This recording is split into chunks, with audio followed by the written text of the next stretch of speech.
Chapter 637. Back in the room, Wang Zijin started to pack up her toothbrush, bath towel, pajamas, towels, and other daily necessities. Xianxia sat at the table and texted his sister. "Qin bao bao." Did Wang Zijin scream? She's scared of bugs the most. "Xianxia, I just want to know if you ate it." "Qin bao bao." "Yes, it was delicious." "Xianxia, okay, please remove the kiss reward from my life." "Qin bao bao." No, sister didn't eat it. I just saw them eating it and took a picture to show off and pretend that I ate it too." Xianxia's lips curled up. He knew that his sister wouldn't eat such things. She would usually get scared when she saw cockroaches. When they were very young, Xianxia used to scare her with cockroaches, mainly because she ate his pudding and put the cockroach in her pencil case. His sister opened the pencil case and saw a cockroach smiling at her. She was so scared that she almost became retarded. Later, Xianxia was beaten up by his grandfather, who said that if he dared to scare his sister with bugs now, wouldn't it be worse when he grew up? That hit the nail on the head. "Qin bao bao, but I ate crocodile meat today. It tasted pretty good." "Xianxia, Guangdong has everything. You can eat Hu Jianren if you want." At this moment, he received a message from Su Yanyan. Her ID was waiting for someone bookstore. She said, "I'm going back to Shanghai today. When are you going back?" Xianxia casually replied, "Also today." Then there was no follow-up. The avatar showed that she was typing, then stopping, then typing again, then stopping again. The girl was probably hesitating whether to reply. "Anyway, it's on the way back. Let's go back together?" But she was afraid that it would be too abrupt. In the end, a little girl that he hadn't seen for a long time came to strike up a conversation with him. "Little brother, are you in an online relationship? I have a mature voice."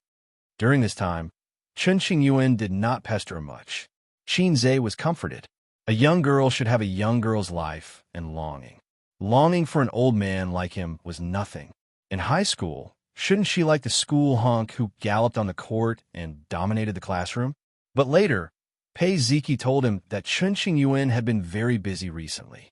She was busy attending cram schools and said that she wanted to go to Harvard, Cambridge, and MIT.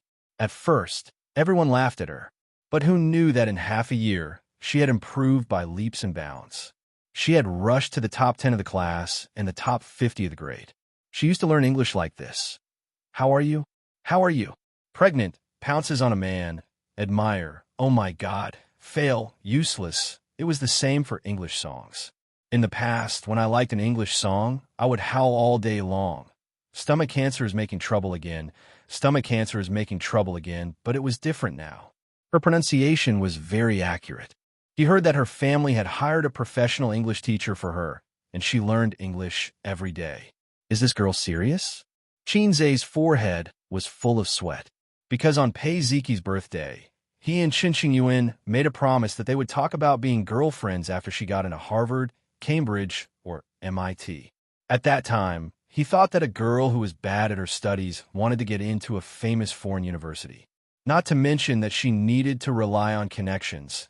In terms of grades, even if Tin Shun and Xingyuan worked together, there was no hope. Seeing that he did not reply, Chen Xingyuan repeated, "Little brother, are you in an online relationship?" "I'm big sisterine." Xianxia replied silently, "Little sister, I'm not in an online relationship. I'm Lin Jingyin." Chen Xingyuan, Sigma, degree, winky face. "You're right to be afraid. Go and tutor me. We'll talk about it after you get into Harvard." Even now, Xianxia still did not think that Chen Xingyuan could get in. He was not interested in little sisters. It was not only because of his bad taste, but also because he felt that there was a generation gap between him and Queen Eggy. Queen Eggy talked about love all day long. She would often say, "Without love, I don't want to live." These were the leftovers from the 90s. Now that they saw Queen Eggy, they felt like they were looking at their younger selves. They were so embarrassed that they wanted to roll on the ground. Xianxia's situation was different. When he was young, he could not get along with many of his peers. Because his family was too strict, he could not accept those who were not mainstream. Of course, in the eyes of his peers, he was the kind of boy who had old-fashioned ideas and was very boring. His cousin, Jiang Cheng, was said to have slept with several girls. Xianxia was a writer. Shakespeare. Chun Xingyuan, I will definitely get into Harvard. Xianxia, good luck. Chun Xingyuan, don't forget our promise. Xianxia, let's talk about it after you get in. Chun Xingyuan sent a series of fighting emojis and did not continue to pester him. In fact, this was not bad. He could draw a big picture and let the silly girl work hard. Graduating from a prestigious university and graduating from a prestigious university were two different concepts. After graduating from a prestigious university, there was a chance that she would have a major in the future. After graduating from a prestigious university, she would be able to do well in the future. If she really got into Harvard, he believed that the maturing Chun Xingyuan would slowly choose to accept reality. Then, she would spread her wings and soar. Years later, when she recalled it, it would be a sweet and precious memory. After Wang Zijin finished packing up, she urged, "There's nothing left? If there's nothing else, let's go." Xianxia glanced at the spot 3 inches below her lower abdomen and teased, "Does it still hurt?" She blushed, gently knocked on the chestnut, turned sideways slightly, and scolded, "Do you want to die?" Xianxia grinned. He remembered the night when he and Su Yu became friends. When he first looked at Su Yu's position, although Su Yu was shy, she said, "When you stare at the abyss is also staring at you." This was deleted. Don't look at it. Then Xianxia slipped and fell into the abyss. Sister Ziwei was more conservative and shy than Su Yu in this regard. When you stared at the abyss rewarded you with a knock on the head. When you took off your pants and invited the abyss to do it again, the abyss shyly said, "Yammy, yammy." After returning to Shanghai by car, Xianxia and Wang Zijin lived together for a few days. The next day, the abyss recovered from the serious damage it suffered in the hotel in the disaster area. It opened its bloody mouth again and swallowed Xianxia. For Wang Zijin, these few days were probably the most memorable moments of her life. She was in love with her husband. Tui, she was in love with him. After they poked through that layer of window paper, the biggest change in Wang Zijin was buying things. She bought shoes, socks, clothes, expensive buttons, and so on for Xianxia. Su Yu was the same.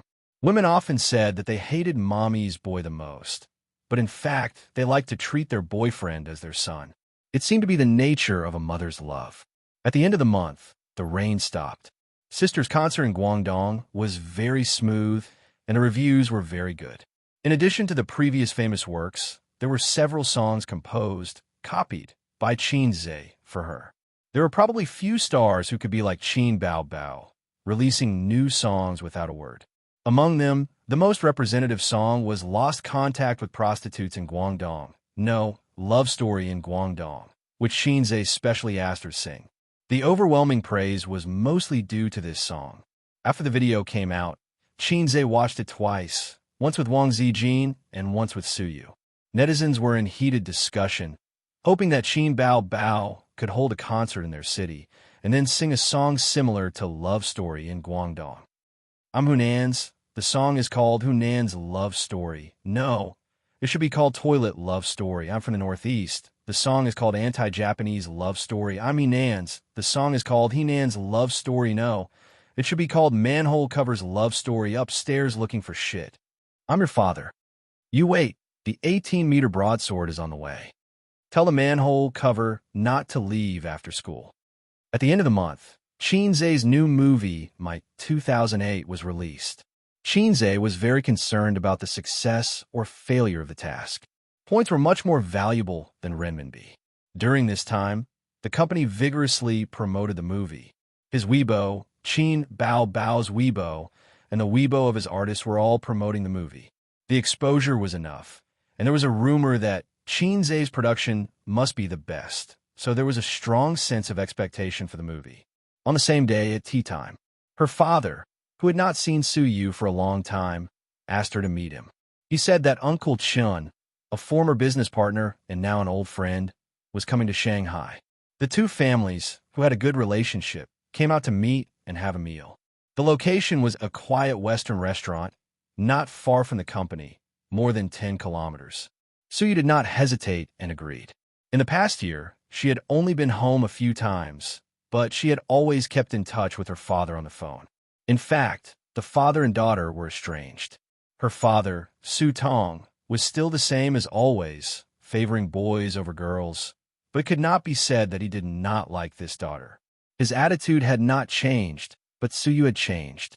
She was no longer the daughter who was eager to be recognized and valued by her father, and who was jealous of her brother. The best way to end a relationship was to start another one. This analogy was not appropriate, but it was the truth. Her feelings, her soul, had a new sustenance, and she was not so eager for her father's love. Suyu finished dealing with the company's affairs and rushed to the restaurant's private room. The two families were all there, waiting for her. Sorry, there was something in the company that was not handled well. Suyu explained and sat next to her brother Su Hao, but she was actually separated from Su Hao by a seat. This was the distance between her and this family. Her father was next to her stepmother and brother. She did not want to sit next to Su Hao. Fortunately, the table was large and there were enough seats. The two families sat around a large round table, with a dazzling array of dishes on the table. Uncle Chen laughed and said, Did you return to China the year before last? Suyu smiled and said, I returned to China at the end of 2016. Suyu found that a young man next to Uncle Chen was peeping at her. Chapter 638. That was Uncle Chen's son. Suyu remembered that he seemed to be 1 or 2 years younger than her. They were quite familiar with each other in childhood. They met several times after adolescence, and then they never met again. Uncle Chen had a son and a daughter. The daughter was the elder sister, who was the same age as Suyu. Since Suyu entered the private room, she had been scrutinizing Suyu. Uncle Chen's name was Chen Guohua, a very contemporary name, unlike her father Su Tong, whose name was a bit forward. He should be called Su Aigua or Su Jianjun, which was in line with the background of that era. The two families had a deep relationship. Before Su Tong made his fortune, he had drifted thousands of miles to the north for several years. At that time, Su Tong was still struggling at the bottom, and Chen Guohua was his boss. A few years later, Su Tong, who had saved some money, resigned to start a business. He pursued his dream with great ambition. Unfortunately, his dream was beaten by the reality, and he went bankrupt. During the most down-and-out days, Suyu's mother did not leave them. The poor couple continued to work hard with longing and hope for the future. So later, Suyu's mother hated Su Tong, which was reasonable. A man who abandoned his wife was the most ruthless. Su Tong started his second business, looking for investment and borrowing money everywhere. At that time, it was not easy to get loans, unlike later when loans were like a game. In order to promote the economy, the country printed money crazily. Everyone could easily get loans, and a lot of money was invested in the market. China's economic boom in the past 20 years was one of the factors. Chen Guohua was the person who helped Su Tong when he was in the most difficult time. He injected a lot of money in the name of investment. People who started a business knew that from 10 million to 20 million, it might be troublesome, but it was not too difficult. But from 1,000 to 10 million, it was as difficult as climbing the sky. So Su Tong remembered this favor for many years. In his stormy life, he had many business partners, but after success, there were not many friends who could be loyal to him. Chen Guohua was one of them, and Su Tong valued their friendship very much. During Su Yu's childhood, the two families were very close. When Su Yu was in junior high school, Chen Guohua withdrew his investment for personal reasons, and Su Tong transferred the focus of his business to his hometown, Shanghai. Shanghai's environment was better than Beijing because it was the country's financial center, and its unique position advantage was unmatched by any city, including Beijing. Su Yu and Chen Ping, who was Chen Guohua's daughter, were of the same age. They were both playmates and archenemies. At least, that was what Chen Ping thought. Chen Ping came from a wealthy family and was the little princess of her family. She was spoiled by the elders and had developed an unruly and arrogant personality. The year she and Su Yu met, they were just in elementary school. Chen Ping was wearing a princess dress, and the dolls and toys could be piled up in half of the room. Su Yu was just a little girl in ordinary clothes who drooled when looking at lollipops. It was just that this little girl was a little too delicate. Seeing such a beautiful little girl, Chen Guohua and his wife liked her very much. They took out toys and snacks to entertain her. Those were originally Chen Ping's things. At that time, Su Tong was still in the early stage of his business. He had no money and could not prove his ability. Making friends with Chen Guohua was actually climbing up the social ladder. The only thing he could offer was his smart daughter. Su had been a top student since she was a child. In the primary school where she was studying, her grades were the best in the whole grade. There would be no harm if there was no comparison. This made Chen Ping seem especially ordinary. At that time, Chen Guohua and his wife sighed with emotion. You are so smart. If only our Ping Ping was half as smart as her. This was simply an insult to the proud little princess. So when both parents were looking forward to letting them play and make friends, in her room, Chen Ping said to Su Yu fiercely, "Don't eat my snacks, and the toys are also mine." Su Yu was greedy when she was a child. Eating the delicious long-nosed king, she said, "Then I will tell uncle and aunt that you bullied me. I will cry. I will cry now." Chen Ping was a little scared. Her father was such a proud person. If she bullied the guest child, she would be too uneducated. Afterward, she would definitely be scolded or even beaten. Chen Ping said, "Then you have to listen to me in the future. You do whatever I ask you to do. Otherwise, I won't give you the long-nosed king." Su Yu was not afraid at all and said, "But if I don't listen to you, I still have the long-nosed king to eat." Chen Ping was speechless. For the first time, she was crushed by her peers with IQ. That time, she lost her temper and shouted in the room. Then Su Yu cried. The parents who were chatting outside heard the noise and entered the room. Su Yu complained first, in Chen Ping's eyes, crying and saying that her sister bullied her. Chen Ping said no loudly and lost her temper. But the more she lost her temper, the more the adults believed that she bullied. In fact, she did bully. Afterward, she was severely educated by her parents.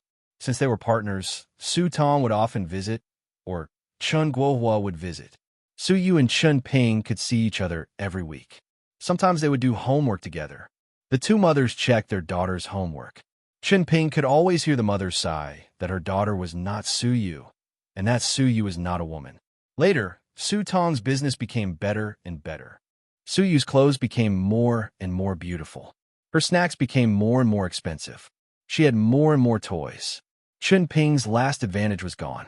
The relationship between Su Yu and Chen Ping was similar to that of Qin Zhe and Qin Baobao. One side was always so high and mighty, while the other side struggled in their shadows. The difference was that Qin Zhe's sister could kiss and have sex. Chen Ping only got heartache from Su Yu. However, she had been proud and liked to compare since she was a child. Later, when they met occasionally in their teenage years, they were also very aggressive. Su Yu was not a gentle character and did many things deliberately to hurt her. Chen Guohua said with emotion, "A doctor who returned from abroad is different. You must have taken care of the company very well. I remember it's called profit investment, right? Su Tong, I have envied your daughter for many years. Look at my Ping Ping. She has nothing to do at home all day." In a word, not only Chen Ping's face was not good, but Su Tong's family was also a little embarrassed. Mother Chen said fair words. "Isn't Ping Ping helping you to take care of the company?" Chen Guohua said, "Hey, with her level, she is lazy in the company all day." Chen Ping said impatiently, "Dad, you are annoying." While speaking, her eyes inadvertently glanced at Su Yu. Seeing her smiling and aloof appearance, she snorted in her heart. After not seeing her for many years, she was getting more and more beautiful. No wonder her brother had been secretly looking at her. Her fiancé beside her also glanced at Su Yu from time to time. Chen Ping glared at her boyfriend, who smiled awkwardly. When men see beautiful women, great beauties, they always can't control their eyes. This is a natural phenomenon. Su Yu was in her prime and tall. She was wearing one of the 3 uniforms, an office lady's suit. When she wore this kind of suit, it was a pure and natural temptation. Su Tong took a sip of wine and jested. "What are you talking about? It's enough for a girl to find a good husband. I also think that is too career-oriented. She hasn't found a boyfriend at this age." Chen Guohua was surprised and said, "No way. or doesn't have a boyfriend? He noticed that his son's eyes lit up. Su Tong could only say that he had a general impression of his daughter and Xianxia, but it was not very clear because Su didn't talk about it directly and didn't take Xianxia home to meet her parents. His mother's relatives knew, but the relationship between Su Tong and his ex-wife. The two sides didn't contact each other anymore. Su didn't speak, showing a subtle and restrained smile. Chen Guohua picked up a mouthful of food and said, "Young people nowadays are so calm, but we elders are worried. Chen Xing also has no girlfriend. You young people have something to talk about. Can you talk about it?" Many people had a complex of children's marriages. Young people fantasized about having a handsome or beautiful child to marry. Adults were keen to have children's marriages with their best friends. This phenomenon used to be very common, but with the change of time, free love was emphasized and parents' orders were no longer effective, so children's marriages gradually disappeared. Chen Guohua expressed his meaning implicitly and obscurely. "Add me on WeChat." Chen Xing took out his mobile phone and stared at Su Yu expectantly and passionately. Su Yu was stunned, smiled, and took out her mobile phone to add him as a friend. In fact, she was silent because it was inconvenient for her to say it. Of course, she could explain that she had a boyfriend, and there was no need to mention Xianxia's name. But she was so angry that she was not in the mood to talk. The relationship between the two families was so good that she was embarrassed to refuse. She simply added him as a friend, which was not a big deal.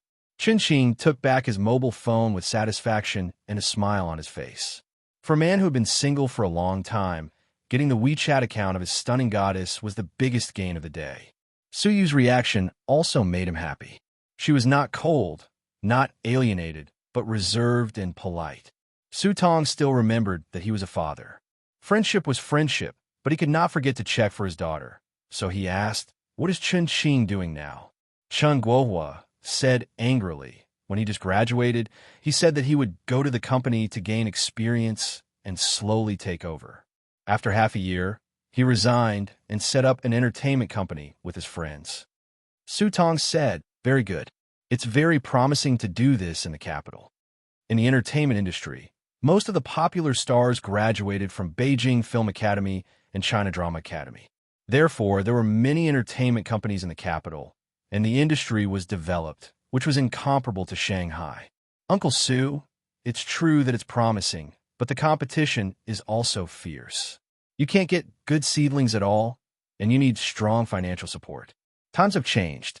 Starting an entertainment company from scratch, 90% of the small companies are struggling and need to find another way. So, my friends and I developed a mobile live streaming platform to cultivate female anchors from the platform. Since it's profitable and has good seedlings, we can bring them into the entertainment industry. This way, it's easier to make newcomers popular," Chen Xing said. After that, he glanced at Su Yu. Su Tong laughed loudly and said, "Young people are flexible. I'm old and can't keep up with the times." Su Tong and Chen Guohua clinked glasses. Chen Xing said, "Our era is actually more difficult than yours and my father's. But if you look carefully, there are still many opportunities.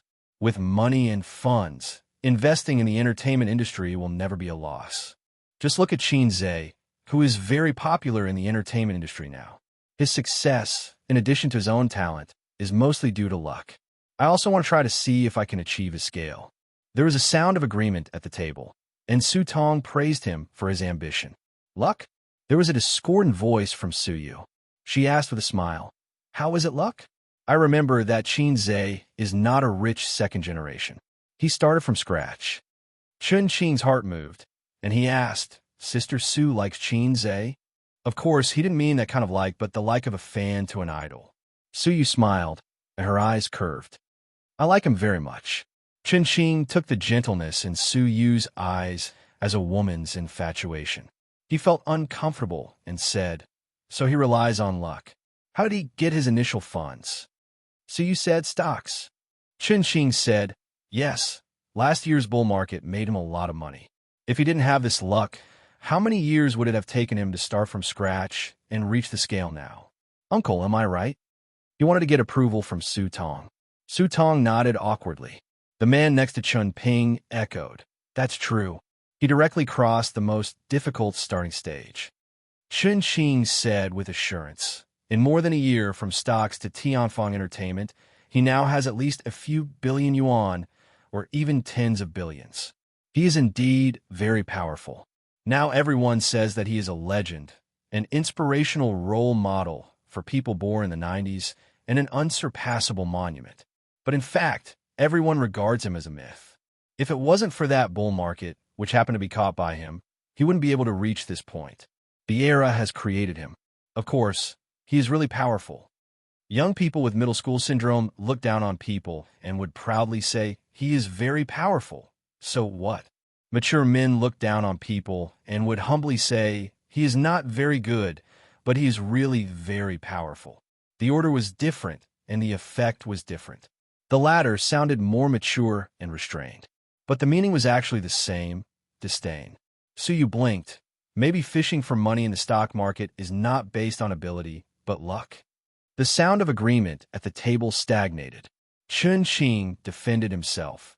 Didn't we encounter the bull market?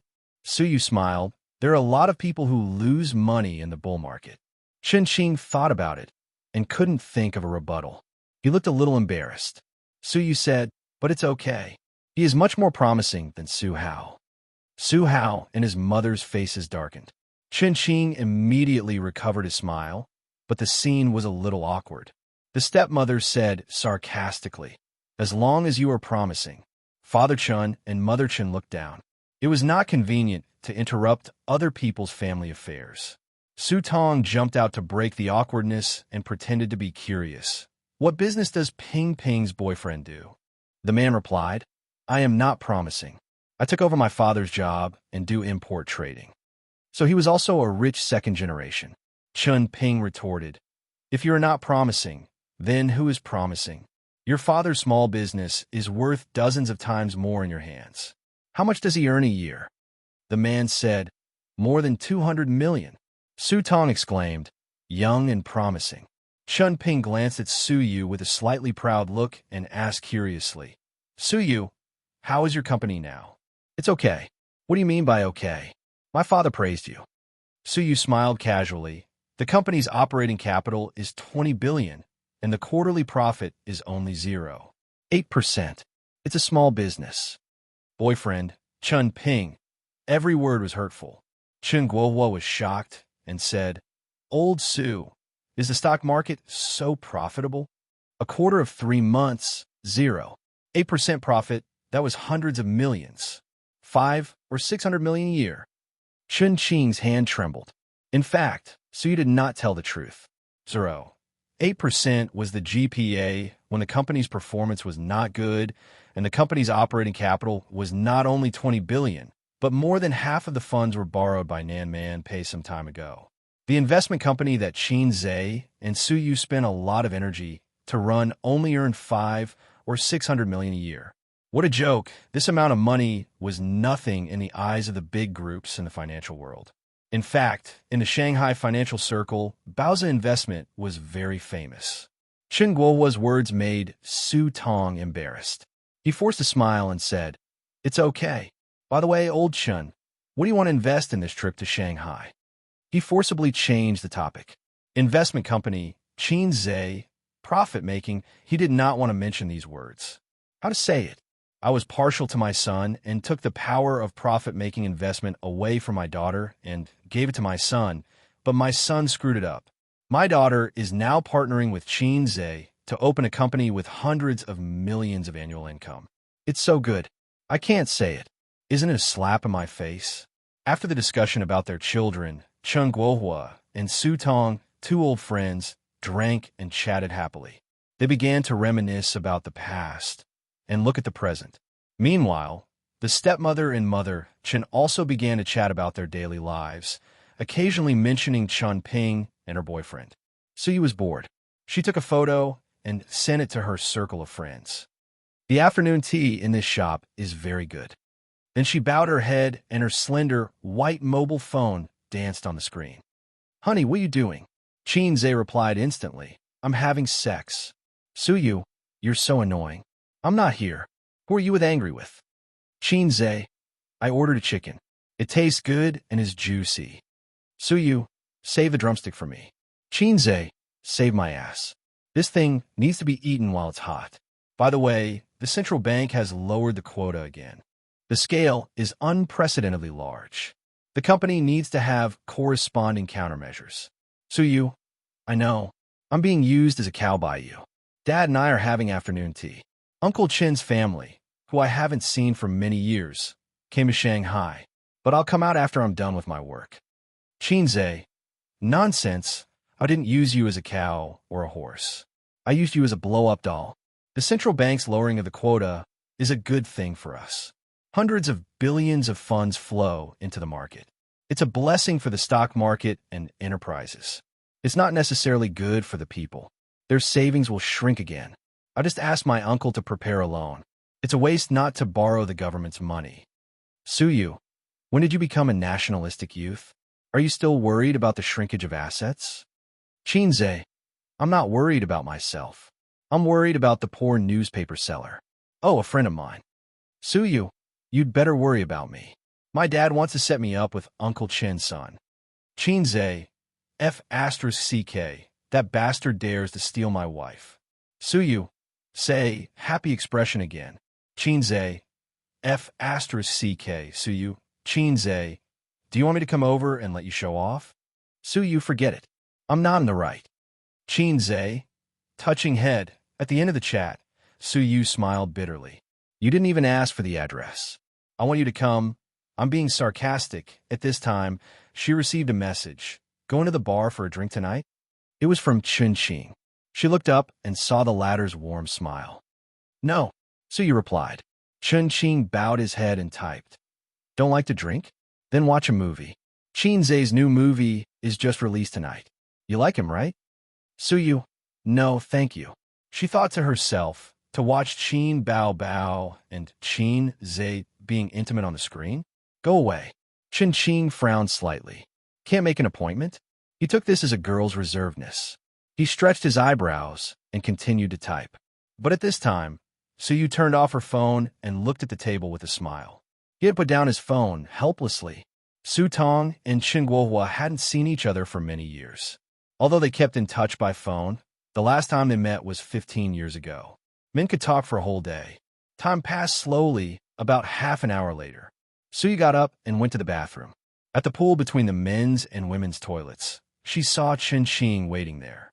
Are you busy with the company? Chun-Ching smiled. It's okay. Suyu smiled. You are amazing. I especially worshipped you when I was a child. Because of good grades? Because you are good. Suyu smiled and said, Thank you. My dad should stay in Shanghai for a while.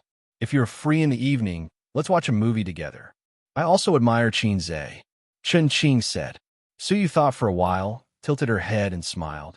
You want to pursue me? She suddenly went straight to the topic. Chun-Ching was stunned for a moment. His strong mentality, which had been trained for a long time in the field of flowers, quickly showed up. He looked sincere. You are very beautiful. Because you are beautiful? Isn't that the first attraction between men and women? Suyu laughed. It makes sense. If you say it's because you are good, I will turn around and leave. Chun-Ching smiled. He thought he was very accurate in judging women. His answer just now seemed casual, but in fact, he had considered it. Suyu was not like a pretentious woman, so he chose to answer more calmly and honestly. It seemed that the bet was right. To be honest, Suyu was too outstanding. Her height, aura, and appearance were impeccable. Her cold and cheerless temperament was like poison to men, the kind that scratched at their hearts with 100 claws. By the way, how old are you this year? 25. 25. Do you have a net worth of 1 billion? Chun-Ching said confidently. I believe I can reach it before the age of 30. With Big Sister Sue as my role model, I definitely have to speed up. Besides, if I don't know how to make money, how can I support you? He said the second half of the sentence in a joking tone. Suyu nodded and looked at him carefully. You are quite handsome, but not as good as Xianxia. You are rich, but not as good as Xianxia. I think you're not a rich second generation. You have a little talent, but still not as good as Xianxia. She shrugged. Well, I am finished. You have no chance. Ching. First, he was stunned. Then he didn't know whether to laugh or cry. How many people in the 90s could compare with Xianxia? I can't compare with him, but you have to be Xianxia's girlfriend. Sister, you were joking. But since you said so, even if it is Xianxia, I will try my best to beat him. Ching said sincerely. If it was an ordinary woman, she would really have a good impression of him. But I like him. He is rich, but not rich. He is talented, but not arrogant. He is a little bad, but bad in his mouth. He is not like you rich second generation. You are always a gentleman, but who knows what kind of virtue you have in private. Ching frowned. What are you talking about? Suyu curled her lips. Xianxia, my boyfriend. Ching said unhappily. Even if you want to reject me, you don't have to say it like that. Do you think I will believe it? I'm not lying to you. Oh, then ask him to come. He is busy and has no time. Oh. Ching was very angry in his heart. He thought that he had made the right bet. He thought that Suyu was going to talk to him directly. She was indeed going to talk to him directly, but it was a little insulting. First, she was going to hook him directly. Then, she turned around and said, "You have no chance." She compared him to Xianxia as if he was a clown. Wasn't this a humiliation? Ching mocked. Then should I hurry up and hug your thigh? After all, I'm also in the entertainment circle. Okay, the thigh is here. Hurry up and hug it. Suddenly, someone said behind him. Ching turned his head and saw a man wearing sunglasses and a mask standing behind him. He was holding a plastic bag in his hand. I called a chicken. Suyu's eyes were shining brightly, dazzling. Xianxia took off his sunglasses and mask, grinned, and complained, "Go back to work. Do you want to eat afternoon tea for 2 hours?" Xianxia. Ching was stunned in place. Suyu bit her lips with tears in her eyes. Xianxia said angrily, "Let's go. Which private room? I will go and pretend to show off in front of people." She laughed and happily hugged Xianxia's arm. "I will take you there. I will take you there." Xianxia turned his head and looked at Ching. He reached out and patted him on the shoulder. "Sorry, I didn't bring my business card. If you need anything, you can call her. I don't mind hugging her thigh. I have long legs that are 8 meters tall." On the way back to the private room, Suyu's voice was a little floating. "How did you know I was here? You didn't even ask. Didn't you post it in your circle of friends? It shows the location. Then how did you know I was in the toilet? I drove for half an hour. I really wanted to go to the toilet. I happened to hear you talking to that guy." Suyu quickly patted her chest and pretended to be scared. "Fortunately, I almost promised him to go to the movies." "Well, if we go to the movies, I will beat you." Xianxia gave her a chestnut. "What are you holding in your hand?" She covered her head and looked at the plastic bag. "Drumsticks." Suyu's eyes were red, and she choked. "First, don't go in, I want to cry." "You are so moved that you cry?" Xianxia opened his arms and held her in his arms, putting his hand on her trembling shoulder. Suyu took his arm and pushed open the door of the private room. Everyone looked over and was slightly stunned. When Xianxia took off his sunglasses and mask, the private room, which had been noisy before, was suddenly silent. "Dad, I brought Xianxia over to let everyone know. This is Uncle Chun. Aunt Sue, she is Chun Ping, my playmate when I was a child. Next to her is her fiancé." Xianxia nodded one by one and greeted Uncle Chun and Aunt Sue. Chen Guohua and his wife looked a little confused, and Chen Ping's face was dull. It was heartbreaking again. Su Tong and his son were more bitter. They couldn't help but feel bitter. Speaking of which, Xianxia was still an employee under them. At that time, he was not famous and was making a living from the profits. The position of general manager was taken down by Su Tong himself. He was forced to leave. After a round of greetings, Xianxia said, "I still have something to do in the company. Suyu and I will leave first. Dad, you continue to chat with Uncle Chun. I will treat everyone to dinner when I am free." "Su Tong, don't call me Dad so smoothly. Did you ask me, your father-in-law? Bah, your father's opinion?" Chen Guohua was excited and full of smiles. "She has a boyfriend, right? Old Su, you're not loyal. You kept it from me." He hurriedly handed the business card to Xianxia. Xianxia took it and led Suyu out of the door. Chen Guohua's voice came from the private room. "Old Su, your son-in-law is amazing. Your daughter is so beautiful. Sutong, Chun Ping. Chapter 639. At 8:30 in the evening in the cinema. Today is Friday. Qin Zhe's new movie, My 2008, is released. Thanks to the crazy publicity in the early stage, the film has attracted a lot of attention, and online tickets are very popular. The cinema will premiere at 6 o'clock p.m. The screening rate is 25%, but the movie tickets are sold out in a short time. By 8:30, the screening rate is adjusted to 40%, occupying almost half of the cinema. In the cinema, half of the screening rooms are showing this movie. The promotional poster of Qin Zhe and Qin Bao hugging and laughing is particularly eye-catching. Hey, this lewd smile, I don't want to see it in an instant. In the corridor of the screening room, a tall woman wearing a mask pointed to Qin Bao on the poster. Her smile is really not good. There is no restraint and calmness of an elder sister. Next to her, a shorter woman echoed and also wore a mask. Qin Zhe held a big bucket of popcorn and madly complained to his heart. Then don't come to see it. Why do you have to bring me along? It must be Su Teddy who caused this frightening scene. After afternoon tea, he went back to the company to make a plan. Su Yu was moved and said, "Husband, let's go to the movie tonight." Qin Zhe said no. There is still his sister Ziwei at home. His Hei's king power is limited to bed, and he has no courage to command in reality. It's not that he's a coward. He just thinks that his wife is used to love. Well, it's a coward. Su Yu said, "If you don't go, then I and Wang Zijin will go." In this way, Qin Zhe was forced to do something beyond his ability. He can't let them be alone. The chemical reaction is too fierce, more terrible than nitroglycerin. As a man, he must always be a stabilizing force. Qin Zhe came to Dinghai today. The movie has already started. The three people deliberately came a few minutes late and wore masks.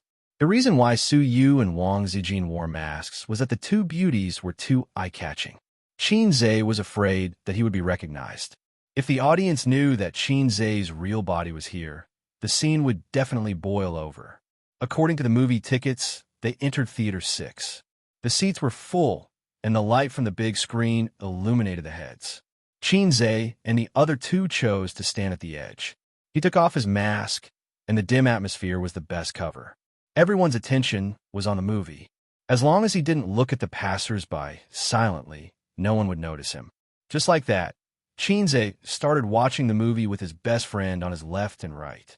If it was Long Outyin, he should be hugging his left and right. At the very least, he should be holding his sister's small hands. Using the popular description of that era, the two beauties looked at each other and smiled happily. They snuggled in Long Outyin's arms and shared this man's love. The theater was filled with a happy atmosphere. Cross out this sentence. Brother Sun was innocent. In reality, Qin Zhe was sitting upright with popcorn on his lap for his best friend to enjoy. Su Yu was absolutely intentional. Fortunately, her little temper was limited to this, and Wang Zijin may be deeply in love with Qin Bao. She has not dared to show her love with Qin Zhe blatantly. A delicate balance was maintained between the three people. The movie just happened to play when Qin Hao woke up from his rebirth and ran out of the house in a panic. In the old alley, Qin Hao opened his arms and smelled the haze of 2008. In his ears, there was the advertisement of the shop next door, China Annie Cave, leading the life of three prostitutes, first come, first served. The BGM was exciting and cheerful music. This year, Qin Zhe is not popular. This year's economic crisis is coming. This year, there will be a big earthquake. Qin Hao went back to his room and took notes seriously. There was laughter in the theater, and many audience members were amused. This movie is good. It's funny. Haha. My husband is also humorous. The two girls behind him were whispering. Their voices were very low, but they were clearly heard by Su Yu. Su Yu, oh, husband. Wang Zijin, oh, husband. Qin Zhe pretended not to hear their sarcastic tone. In the eyes of women, those who look average are called handsome, those who look good are called little brother, and those who look super handsome are called husband. I accept this sarcasm. Who made me so handsome? Wang Zijin and Su Yu came with a critical and scrutinizing mentality, but watching the corners of their mouths hooked up. The movie was humorous and relaxed, and it was easy to immerse you in it. Coke movies and popcorn, leisurely and relaxed, let people temporarily get rid of the fast-paced lifestyle. But this relaxed and cheerful atmosphere did not last long. With the progress of the movie, the successful Xianxia began to flirt with his childhood sweetheart sister. Then, on a dark and windy night, Xianxia used a sketch to draw an abstract image of a big cock. He looked at the tall and beautiful sister and confirmed that she was the one he wanted to sleep with. On the screen, the two kissed on the bed, from the lips to the neck, and then to the chest. Xianxia, played by Qin Hao, arched and arched. Qin Bao Bao, on the other hand, hugged his head and pressed it against her chest, looking charming. Su Yu's eyes twitched. Almost at the same time, Wang Zijin's mouth twitched slightly. Even if they knew it was acting, they were not in the entertainment circle after all. They were not so generous and well-informed. Looking at the bed scene between Xianxia and Qin Bao Bao on the screen, they felt that they had been put on a hat. There was also jealousy. Normal men could not accept their girlfriend kissing other men, even if it was acting. It also reflected that the people in the entertainment circle were very big. To what extent? For example, there was a familiar joke. I'll drink first. You can do whatever you want. I'll drink too. You can do whatever you want. I'll drink. You can do whatever you want. After a round, it was the groom's turn. He took the wine and said, "Let's drink together." Forthright, Su Yu and Wang Zijin squinted at Xianxia at the same time. Xianxia straightened his back and was expressionless. In front of the three people, the brother and sister kissed in a special way. At this time, he had to be calm. The key to stabilizing the sea was stability. If China moves, I won't move. Wang Zijin said faintly, "Yo, I heard from Bao Bao that they didn't use a double in this part." So he was speechless. Xianxia couldn't bear it and said with a dry smile, "I'll go to the toilet." After going to the toilet, the bed scene was over. Wang Zijin and Su Yu recovered their calmness. He breathed a sigh of relief, so the three people continued to eat popcorn and watch the movie. When the popcorn was finished, Xianxia suddenly froze and looked at the popcorn in his hand silently. "What's wrong?" Wang Zijin, who was careful, saw it and asked. I forgot to wash my hands after going to the toilet," he said. Su Yu was chewing popcorn happily. The smile on Wang Zijin's face gradually disappeared. A little embarrassed, Xianxia comforted her. "Anyway, it's a familiar taste." Su Yu, Wang Zijin, the childhood sweethearts were caught by their parents the next morning, so they laid their cards on the table. This was one of the most explosive parts of the entire movie. On the screen, Xianxia was roaring in anger. He was like a ferocious little beast that had gone berserk. The memories of his previous life flashed by. Let the audience more clearly understand that this was a very miserable loser. He went back 10 years with hope and longing and vowed to get back his lost love. There was an unwilling child hidden in his heart, roaring angrily. In the 5-minute plot, the theater was silent. There was no laughter, no talking. The first 2/3 of the movie was relaxed and humorous, and the theater was full of laughter. Even after the bed scene, when the childhood sweethearts were forced to lay their cards on the table with their parents, the audience still felt sweet, because in the end, there were still lovers who got married. But after that, the relaxed and humorous elements disappeared. After the passionate love period, due to the pressure of public opinion, they went from tolerating to alienating and then to breaking up. Fate was like a pair of invisible hands, setting everything back on track. Later, after they went their separate ways, life went on, and the female lead was about to get married. After Qin Hao got the news, he suddenly realized that he had been reborn, but he still didn't grasp the most important thing. He got into a car accident on the way to the wedding. The scene ended there, and it was pitch black. Then the movie came to an end. Qin Hao couldn't save him, and he didn't have much time left. In the clean ward, the male and female leads said their last goodbye.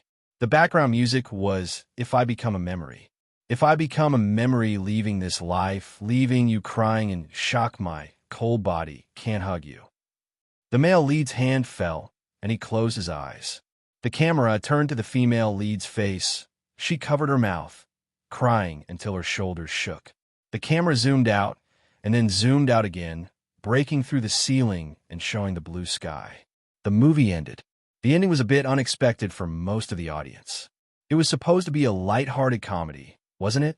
Even if the two broke up due to public opinion. When the male lead found his true feelings and went to stop the wedding, the audience thought it would be a wedding robbery. Suddenly, tears welled up in their eyes. So, did he split when he was dying, or did he really get reborn? This question was very controversial on the internet, and the disagreement was especially serious in the movie reviews. Some people insisted that he was reborn, but fate made everything go back to square one. This was the power of fate. Others agreed that everything was just the male lead's imagination after the car accident at the beginning. He didn't get reborn, and there was no sweet relationship. He just had a beautiful dream before he died. When he woke up the next day, the first thing Xianxia did was to check the movie's rating on the internet. 8.6. It was a pleasant surprise.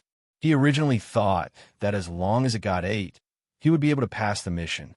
To be honest, the quality of this movie was definitely not comparable to the phenomenal movies he had acted in before, but he couldn't deny that it was a rare masterpiece.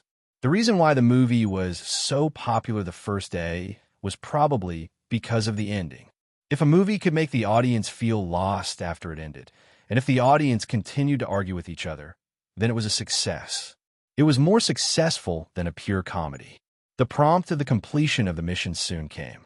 Xianxia was delighted. Points were the source of Hei's king's confidence. With points, he was Hei's king. He could copy scripts and songs. Without points, he was just a salted fish. At most, he was a salted fish with a high IQ. Wednesday, 3:00 in the afternoon. Xianxia drove to the airport to pick up his sister. After floating in Guangdong for nearly half a month, she finally came back. She didn't go with the team, but came back 2 days in advance. She dragged a suitcase, jogging shoes, jeans, a black slim-fit t-shirt, and a denim jacket. Wearing a cap, she looked slim and graceful. Standing at the door at number 6, she looked around and saw Xianxia wearing a mask and sunglasses. She left the suitcase and ran over. Other girls were like young swallows returning to the forest, but she was like a hungry tiger pouncing on a sheep. She jumped into Xianxia's arms, hugged his neck with both hands, wrapped her legs around his waist, and shouted, "Little red man, I missed you so much." 12 days. They stayed in Guangdong for 12 days. Since they didn't go to Shujia town, this should be the longest time they had been separated. Xianxia held his sisters, but with both hands, and smelled the familiar body fragrance. He felt a sense of security and said with a smile, "Is Guangdong fun?" His sister said in a sweet voice, "It's delicious." Xianxia said exaggeratedly, "No wonder you're so heavy." "Huh? Really? Have you really gotten heavier?" "I'm kidding. It's only more than 50 kilograms. "Nonsense. Your sister is 80 kilograms. Get lost. Did you forget your breasts in Guangdong?" "I don't know. Why don't you touch them?" "Ha! Our movie was released, and the box office hit 500 million in 3 days. Very good. But our mother is very calm. She used to pay attention to our movies. Maybe she's used to it. It's also possible that she will secretly watch it without telling us." After a moment of silence, Qin Bao Bao said angrily, "Forget it." "Anyway," Xianxia rolled his eyes. "Anyway, I'll take care of it." "Comrade, your ideological awareness is getting higher and higher. Mom will probably explode when she sees this movie." He thought to himself. He was the scriptwriter of this movie, which meant that he adapted it based on his own life experience. Xianxia was constantly testing his mother's bottom line, like how he used to rub Wang Zijin. This metaphor was a bit wrong, but that was what it meant. He didn't dare to show his cards or flip the table. But little by little, he tested his mother's bottom line. The cycle was gradual. The pedestrians around them hurried past.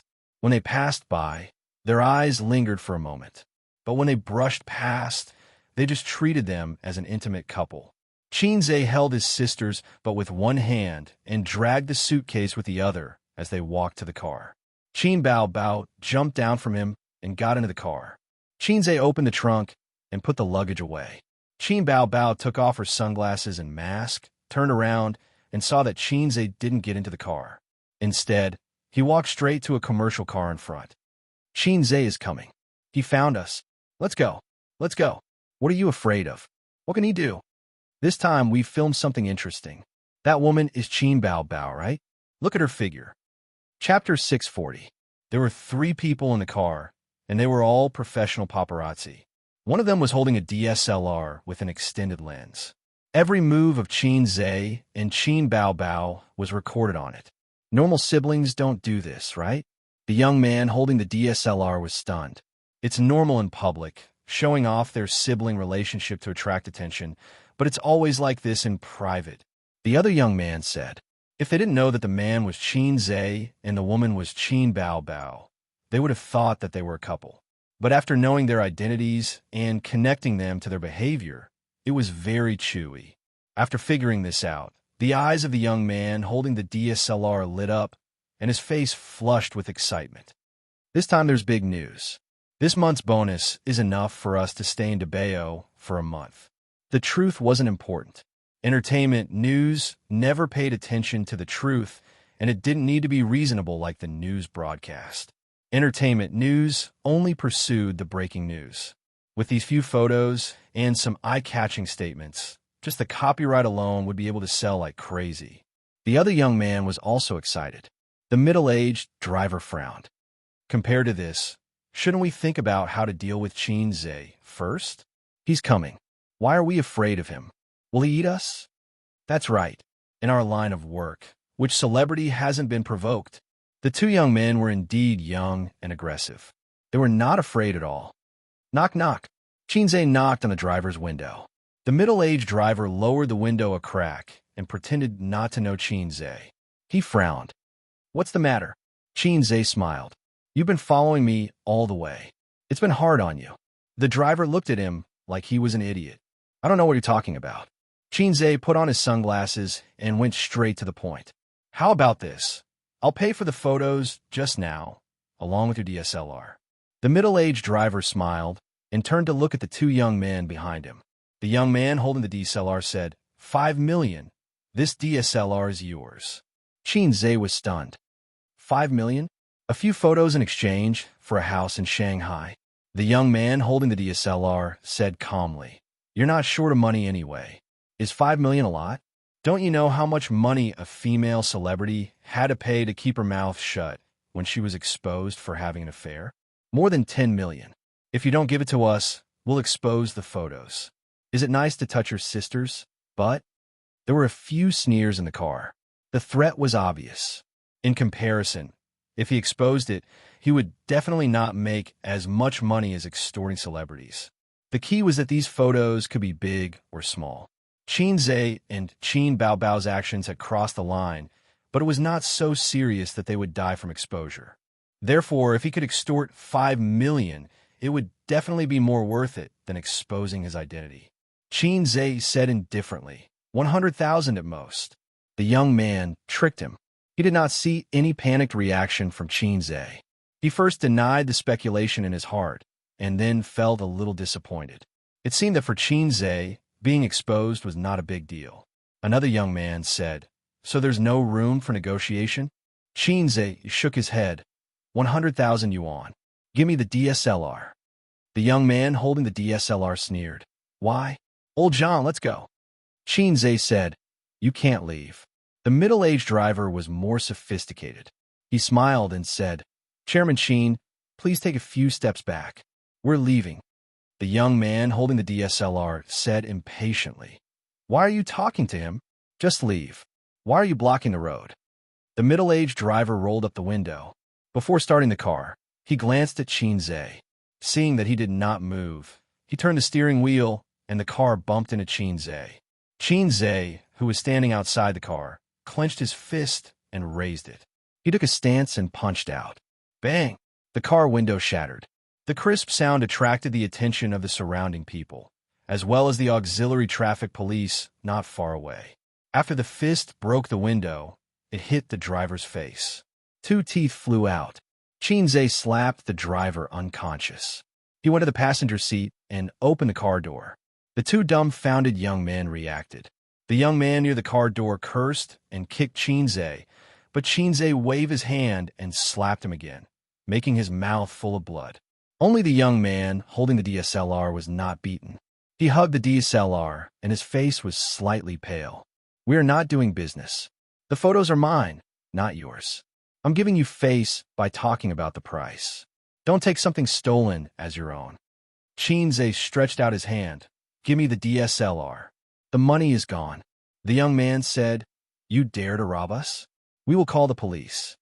Ignoring his stubborn resistance, Xianxia gave him a loud slap.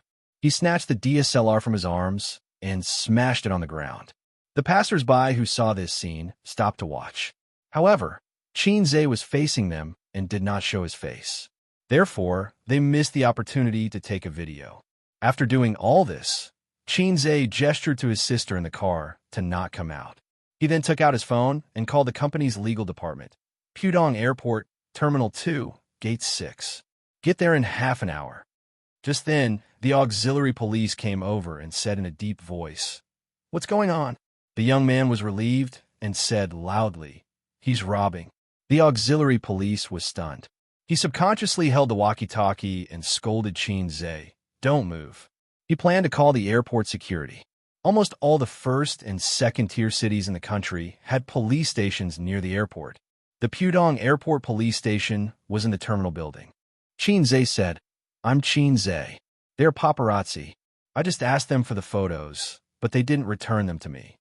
He took off his sunglasses, revealing his face, and quickly put them back on. The auxiliary police said, "Oh."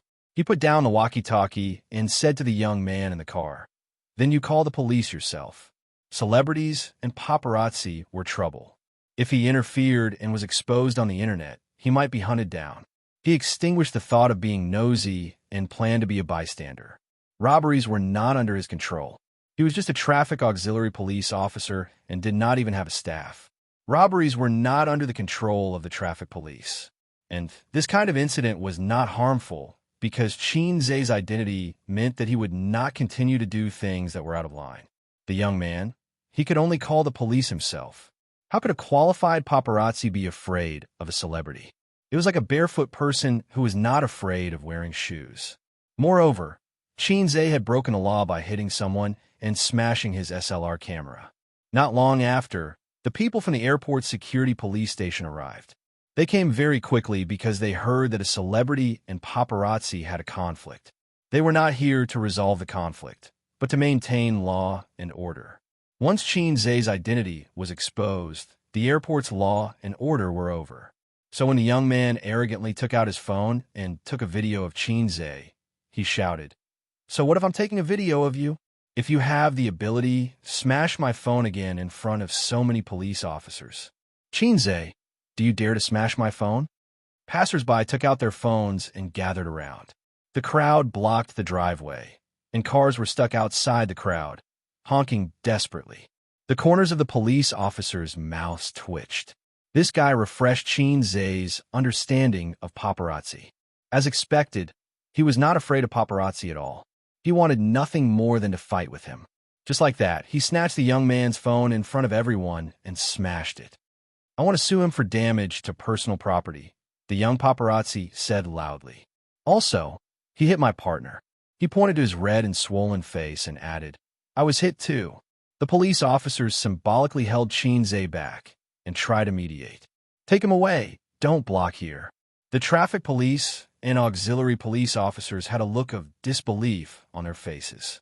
At this moment, a man in a suit and leather shoes ran over, sweating profusely. He looked around the crowd for a moment and forced his way in, panting as he came to Xianxia's side. "President Xian, the car was stuck behind. I ran over. Did something happen to you?" Xianxia briefly explained the situation and said, "I don't have time to waste here. Can you solve it?" "Lawyer, yes." He panted a few times and walked towards the police. "Who is the captain?" After a short communication, he returned and said, "President Xian, you go first. Leave this to me." Xianxia nodded and walked in front of the young paparazzi, patting him on the shoulder. "Let me teach you a lesson. A person with a small wallet will never win against a person with a big wallet. Before you do anything, touch your wallet first." "I'm leaving, you continue." The young man watched as he got into the car, and with the help of the traffic police, the crowd was evacuated and the car drove away from the airport highway. He felt a chill in his heart. He couldn't leave for the time being. He still had to go to the police station. Pudong Airport was left behind, and gradually, only a blurry shadow could be seen. Qin Bao Bao looked away and frowned. What disgusting paparazzi! I almost fell into their trap. Qinze looked ahead and smiled. No, I noticed them when I left the company. Sister hit his head with a knife and complained. Then why didn't you remind me? Qinze didn't explain. Meeting after a long time, he didn't want to say there are paparazzi behind me. And last time, they were almost secretly photographed by paparazzi outside his uncle's neighborhood. Sister was very careful after that and wouldn't kiss him outside. At most, they were a little too intimate, and it would be a little troublesome if it was exposed. So Qinze wanted the photos back, but not to the point of death.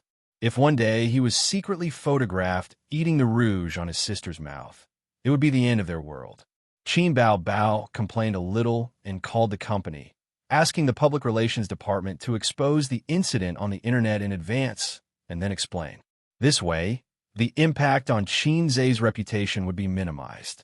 Everyone knew that paparazzi were annoying, and taking the initiative to clarify and being exposed for hitting people were two completely different things.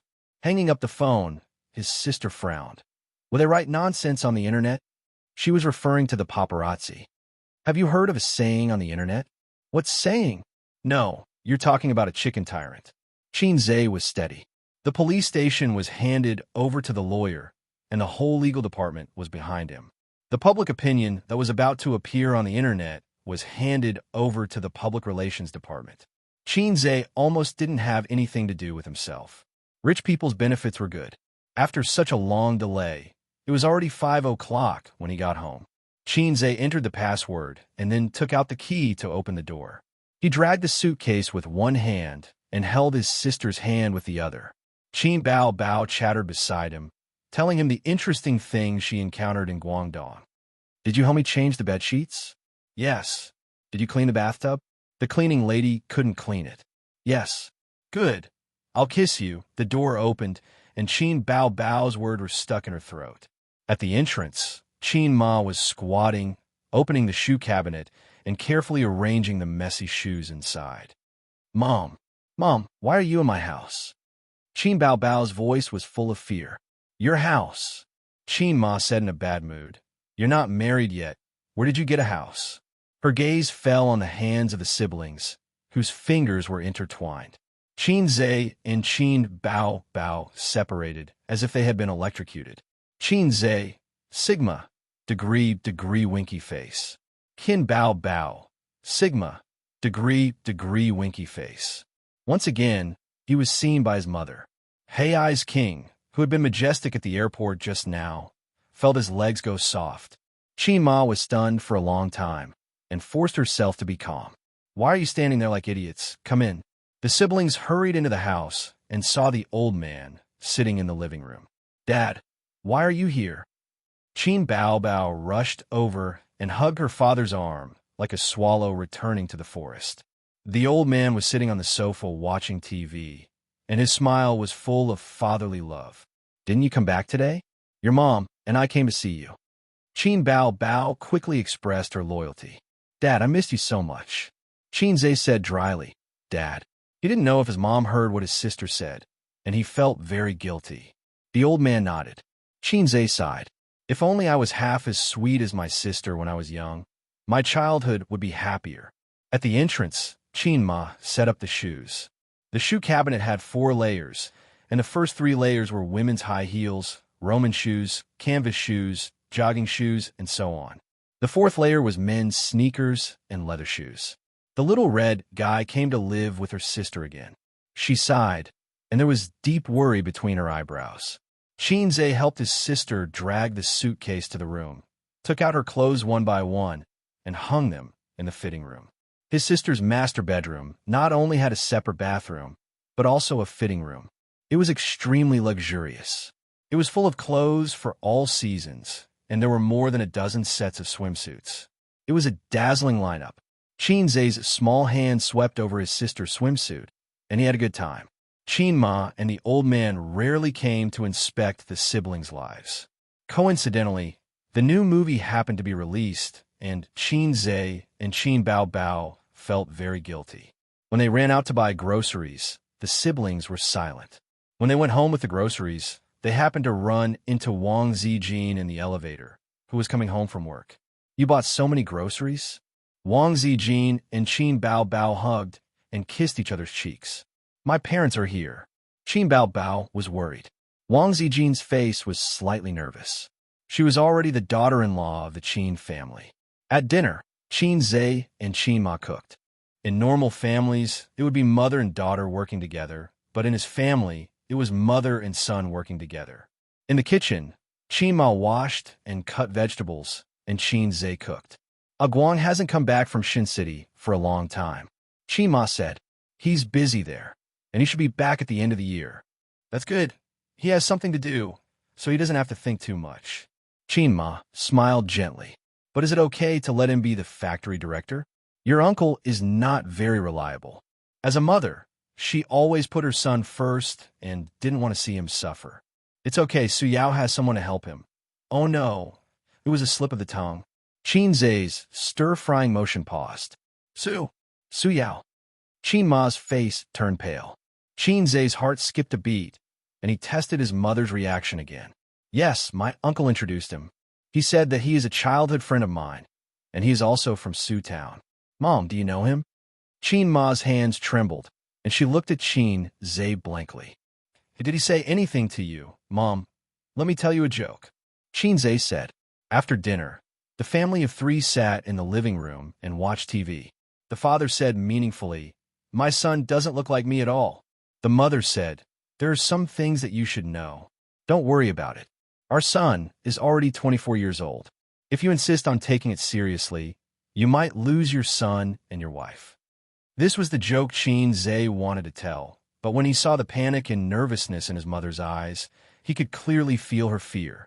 Qin Zhe felt as if his heart was stabbed by a needle, and he didn't say anything. "She doesn't owe me anything. She raised me as if I were her own son. She raised me for 24 years, gave me a complete family, and let me have a childhood without inferiority and poverty. But what did I do? I kept testing her bottom line. I tried to open the scars in her heart. A while ago, the company was short of funds, so my uncle asked him to invest. He said that he was very optimistic about my factory and decided to invest." Qin Zhe said happily, "I'll tell you a secret. I asked him for a lot of money, and he didn't even know." "Haha, your son made a lot of money from this business." Qin Zhe took the opportunity to remove his uncle from the picture. Qin Ma carefully observed her son's expression. He was a little proud, and nothing else. She didn't know that her son had the acting skills of an emperor. "That's good." Qin Ma smiled with relief. "Mom." "Yes." "Mom." "Yes." "Nothing. I just want to call you." After dinner, Qin Zhe and his sister sent his parents to the underground parking lot. After the old man got out of the elevator, he pulled Qin Zhe to the side with the excuse of smoking. "Wang Zijin." "Yes." Tonight, Wang Zijin called Uncle Qin very sweetly. Qin Zhe's dishes were spicy. She poured water for the old man and Qin Ma. The old man has been a teacher for almost 30 years, and his eyes are very shrewd. Wang Zijin showed different obedience and enthusiasm than usual at night, which was enough for him to perceive the truth. So Qin Zhe happily admitted it. The old man snorted and raised his hand to cut his son's scalp. Considering that he had grown up, he took back his hand and said with a headache, "How could I give birth to a little red guy like you?" Qin Zhe said, "Maybe you could be a grandfather at the end of the year." He added in his heart that Grandpa had to wait. The old man said, "Su Yu or Wang Zijin?" Qin Zhe said, "I don't know. Maybe the two of them together?" He couldn't help but slap his son's head. The old man and Qin Ma drove home. Qin Bao Bao said blankly, "What did you say to Dad? He looked so angry." Qin Zhe said, "I said your daughter can't get married at 30 years old. Do you want to take a gamble?" Qin Bao Bao kicked him and said, "Get out." He just didn't want the old man to ask too much. If he asked, Qin Zhe couldn't answer. Any proposal that made him choose one of the two would make him upset and disgusted. After sending her parents away, Qin Bao Bao opened a bottle of champagne to celebrate the success of her concert. She planned to have a good time at dinner, but unexpectedly, her parents suddenly came. After all, she couldn't drink and shout in front of her parents, hey, check, let's have a set of pancakes. She couldn't have a good time with her parents around. With the wine and the atmosphere, the three of them soon got high. Qin Bao Bao danced in the living room, and the tone-deaf Wang Zijin couldn't help but sing a song under the influence of alcohol. Qin Bao Bao laughed at her, and the two best friends quarreled on the sofa. Qin Zhe poured himself a glass of wine and sang in the bright moonlight outside the balcony, a toast to the morning sun, a toast to the moonlight. He drank in one gulp. Qin Bao Bao raised her head from Wang Zijin's chest. New song. Wang Zijin wrapped her legs around her sister's waist and turned her head to look. This line is quite interesting. Ace continues singing. What was the name of this song? Qin Zhe forgot. He listened to a large number of songs in the point store every day. He just suddenly remembered this line and blurted it out. He forgot how he sang it after that. After thinking for a while, he sang, a toast to you, Fawn, a toast to Bao Qiang. Pour another glass to Nai Liang. What nonsense is that? Sister said. I don't know either. I only remember that there was such a line in the song review in the store. At night, Qin Zhe waited in his room until 10:30 p.m., but his sister didn't knock on the door. He was puzzled. After being separated for so long, his sister should have attacked him at night. He went out and knocked on his sister's door a few times, but she ignored him. Tired? So, she went to bed early? After returning to his room, he sent a message to Wang Zijin. My sister is asleep. Wang Zijin, okay. Qin Zhe, I'll come to your room tonight. Too explicit. Delete it. He had an idea and edited it again. Tianjing and Hunan Jiangxi. Wang Zijin. Qin Zhe, Sister Ziwei is very smart. You know. After a full 5 minutes, Wang Zijin finally understood and replied, Shandong. Qin Zhe, you fake wife. He took off his shoes and sneaked to Wang Zijin's room, only to find that it was empty. Where was she? Where did she go? He ran to the toilet to take a look. There was still no one. Just as he was in a daze, his phone rang. There was a message. Sister, don't knock on my door. Zijin is in my room. I'm sleeping with her tonight. Annoying, you made me so nervous just now. How am I going to explain it to her? Be good. I'll sleep with you tomorrow. Qin Zhe. Degree. Chapter 641. Qin Zhe didn't sleep well at night. He had an indescribable dream, and then he was awakened by the murderous aura in his crotch. He reached out and touched it. Damn it. Qin Zhe lifted the quilt, got up like a carp, took out a few tissues to wipe himself clean, got out of bed, and took out a new pair of boxers from a wardrobe. He looked at the boxers in his hand with a blank face. Was this overflowing? Men's thing was like a woman's period. It would come every month, but men could release it manually, while women could only passively endure it. It could be seen that between men and women, initiative and passivity were destined. How many years ago? He could still encounter this kind of thing. He remembered that except for a few times during his adolescence, later, when he was in junior high school, his classmates used MP4 to watch the magical romance movies from Japan. He comprehended the famous 5 dragons embracing the pillar technique without a teacher and opened the door to a new world. Then he never had this kind of experience again. It seemed that only 3 days had passed, and the vault was full? Yes, it meant that he was making a lot of money every day. Qin Zhe threw the boxers on the ground, patted his waist with satisfaction, and whispered, Son, tell me, do you want to sleep in Zijin's mother's house or Suyu's mother's house tonight? Papa will definitely satisfy you. After changing into sportswear, he sent a message to Wang Zijin. A moment later, the sound of the door opening came from his sister's room. Qin Zhe saw Wang Zijin come out with 2 dark circles under her eyes. Her eyes were straight, her hair was messy, and her oval face was confused. Obviously, she didn't wake up. What's wrong with you? What time did you go to bed last night? Qin Zhe asked. Around 12 o'clock. Wang Zijin yawned. Your sister tortured me to death. How did you do that? Qin Zhe was shocked. Chatting endlessly. I fell asleep, and she woke me up several times. Qin Zhe thought for a moment. Anyway, my sister won't wake up until 7 o'clock.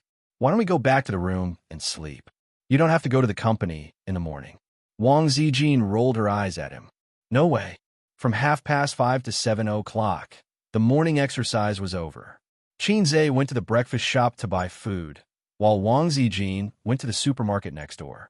Soon, she came out with a plastic bag containing 2 packets of instant noodles. As they walked side by side into the neighborhood, Xianxia asked curiously through his mask, "Why did you buy instant noodles?" "It's for you." "Me? I don't eat instant noodles." "Not eating." Wang Zijin smiled slyly. Kneeling. "Xianxia," Wang Zijin said, "you'll be punished for an additional 10 minutes if you break a strand of instant noodles. Learn about the new kneeling punishment." Xianxia said angrily, "What did I do wrong?" Wang Zijin snorted, "Why did you knock on her door last night?" Xianxia said, "I wanted to see if she was asleep. If she was, I came to your room. Who knew that before I could sleep with you? She had already slept with you." Wang Zijin blushed and said angrily, "Sleep with your head. Vulgar." Xianxia said, "Haha, isn't it vulgar to call me brother?" Wang Zijin chased after him with the instant noodles in her hands. The two of them ran into the neighborhood happily. Half of the instant noodles were broken before they even knelt. Xianxia slipped downstairs like a wisp of smoke and found Wang Zijin holding his knees with both hands, gasping for breath. She had not gotten enough sleep and had been doing morning exercises for a long time. She was exhausted. Xianxia returned and said, "You're tired, aren't you? I told you to sleep, but you insisted on being brave." Wang Zijin said angrily, "Are you really going to sleep? Won't I be more tired in bed?" After all, she was Zijin who was afraid of being F***ed. Xianxia said sympathetically, "Idiot, can't you tell that I'm joking? I'll carry you upstairs." Wang Zijin snorted and let him carry her. She obediently wrapped her arms around his neck. Xianxia laughed and said, "Idiot, can't you tell that I'm joking? What I said just now was a joke. You can't run away now. I'll let you have a taste of Qin's acupuncture later." Wang Zijin was speechless. She suddenly remembered a poem that suited her current mood. "The children of the southern village bullied me because I was old and weak. They carried me into the bamboo.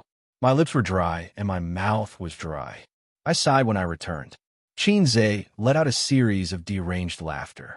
Wang Zijin said angrily, "Aze, don't be a rascal. Your sister is about to wake up." Xianxia said, "It's okay. You know how fast I am." Haizei King could stab 3 times in 1 second. Wang Zijin pouted unhappily. "Are you angry? Then I'll tell you a joke," Xianxia said. Wang Zijin shook her head fiercely. No, I'm not angry." Xianxia ignored her and asked, "Ducks quack quack, sheep bleat, and dogs bark. Do you know how chickens crow?" Wang Zijin said angrily, "Is this a joke? It's not funny at all. Roosters are enough. Mothers cluck cluck." Xianxia said, "No, the chicken says mm." Wang Zijin was stunned for 3 seconds. When she came back to her senses, she wanted to keep a straight face, but she couldn't help but laugh. Sometimes she would wonder why such a smart person, a big boss with such a high net worth, would have such a cheeky smile on his face. He was not serious or steady at all, but she liked it. Thinking about it, maybe girls liked lively and interesting men. No one wanted to spend the rest of their lives with a wooden man. Therefore, beautiful women always met scumbags. Because scumbags knew how to play, introverted otakus always sighed that good cabbage was for pigs to play with. Wasn't this nonsense? Pigs would at least play with cabbages, but otakus would only look at cabbages and silently release their hands. The 3 big tumors of society: otakus, coders, and civil servants. Civil servants equals otakus plus coders. When they arrived at the door, Xianxia put her down. He really wanted her to sleep in the morning and go to work at noon. The Qin's needle technique was purely a joke. He knew it was fake from the name. The real thing should be the Qin's stick technique. Couples hoped that such jokes could be used as a regulator. Otherwise, they would easily lose their passion and treat each other with respect. Qin Bao Bao had already woken up. After washing up, she squatted on the chair by the dining table and looked at her mobile phone. wearing loose teddy bear pajamas. She was waiting for her brother to come back and nurse her. His sister hadn't worn such loose cartoon pajamas for a long time. But when she wore these pajamas, it seemed to bring Xianxia back to his university days. She still hadn't changed. She was beautiful, charming, tall, and a little cute in teddy bear pajamas. Xianxia had seen her in OL suits, luxurious gowns, and silk nightgowns, but only teddy bear pajamas could let him find a trace of the past in his changing life. Each of them had a basket of dumplings, a bowl of tofu pudding, and 2 fried dough sticks. With Qin Bao Bao and Wang Zijin's appetite, after eating the tofu pudding, fried dough sticks, and 2 dumplings, they were basically full. The rest was for Xianxia to eat. Xianxia's appetite was at least twice that of an ordinary adult man. After dinner, under Xianxia's request, Wang Zijin went back to her room to sleep. When Xianxia opened the door, his sister pulled him, tiptoed, and pecked him on the cheek. She whispered, 11 p.m., don't lock the door. At 11 p.m., Wang Zijin's biological clock determined that she had fallen asleep. Xianxia, his sister, was a woman of her words. If she said she would sleep with him tonight, she would sleep with him tonight. But he didn't want to sleep with a vegetarian tonight. Son, Dad went back on his words. 9:30 p.m., Fudan University, female dormitory. Su Yanyan was in the headquarters. Most of the dormitory buildings in the headquarters were old houses. Since she was a freshman, the living conditions were not very good. It was a 4-person room. The top bunk was a bed, and the bottom bunk was a desk. She heard that the living conditions in the southern and northern districts were better. They were suites with separate bathrooms. There was also a public washing machine in the dormitory building. But that was where the seniors who were taking the postgraduate and doctoral exams lived. The freshmen could only live in the worst dormitory in the headquarters. Just like in the martial arts world, the seats were all occupied by the seniors. The newcomers could only stand. Later on, those young heroes who were able to conquer the heavens and earth at a young age were all unrealistic fantasies of otaku writers. The female dormitory was cleaner than the male dormitory, but it was not much better. There were all kinds of clothes hanging on the balcony. There were computers, books, and all kinds of cosmetics on the desk. The more pretentious ones even had curtains on their beds. No one knew what they were going to do in bed at night. There were 4 people in the dormitory. 2 of them were lying on the bed with face masks, and 1 was doing her toenails. Su Yanyan was sitting at the desk, watching Qin Bao Bao's concert video on her laptop. Yanyan, how many times have you listened to it? The girl doing the manicure asked. It's good. There's a new song in it. Are your ears growing calluses? The girl with the face mask said angrily. I don't think so. Su Yanyan said, I'm just wondering what kind of person Xianxia is to be able to create so many songs with so many different emotions. He should be someone with a very rich emotional world. Then you've seen him. What do you think? The girl with the face mask was lying on the bed. She could not move her face, so she could only look at Su Yanyan from the corner of her eyes. He's a very gentle person, like a war man. His words are gentle, his eyes are bright, and he has a good figure. When he speaks, he always stares into your eyes. He gives off a very sincere and polite feeling. And he's more humorous. Su Yanyan recalled. I have his WeChat. As long as I want to, I can video call him. She always said that. Almost everyone who knew her had heard it at least 10 times. Her roommates were very disdainful of her way of showing off without any actual actions. She had probably seen Xianxia before. After all, there were pictures of him. But adding him as a friend and being able to video call him was probably just her bragging. Su Yanyan's family was very rich. This could be seen from her branded bags and expensive cosmetics that ordinary girls could not compare to. But this did not prevent the rich second-generation Su Yanyan from getting along well with her roommates because of her generosity. The face masks on the 2 girls on the bed were given by her. Not only that, her cosmetics could be used by everyone. She often treated them to meals on weekends. She was a rich second generation who was not arrogant and generous. She could eat anywhere. Yes, we know. You're so awesome. You can video call Xianxia. The big star doesn't do anything and just waits for you to video call him. Her roommates' teasing and laughter made Su Yanyan very angry. After hesitating for a moment, She opened the chat app and sent a message. Xianxia, are you there? Unsurprisingly, it was like a stone sinking into the sea.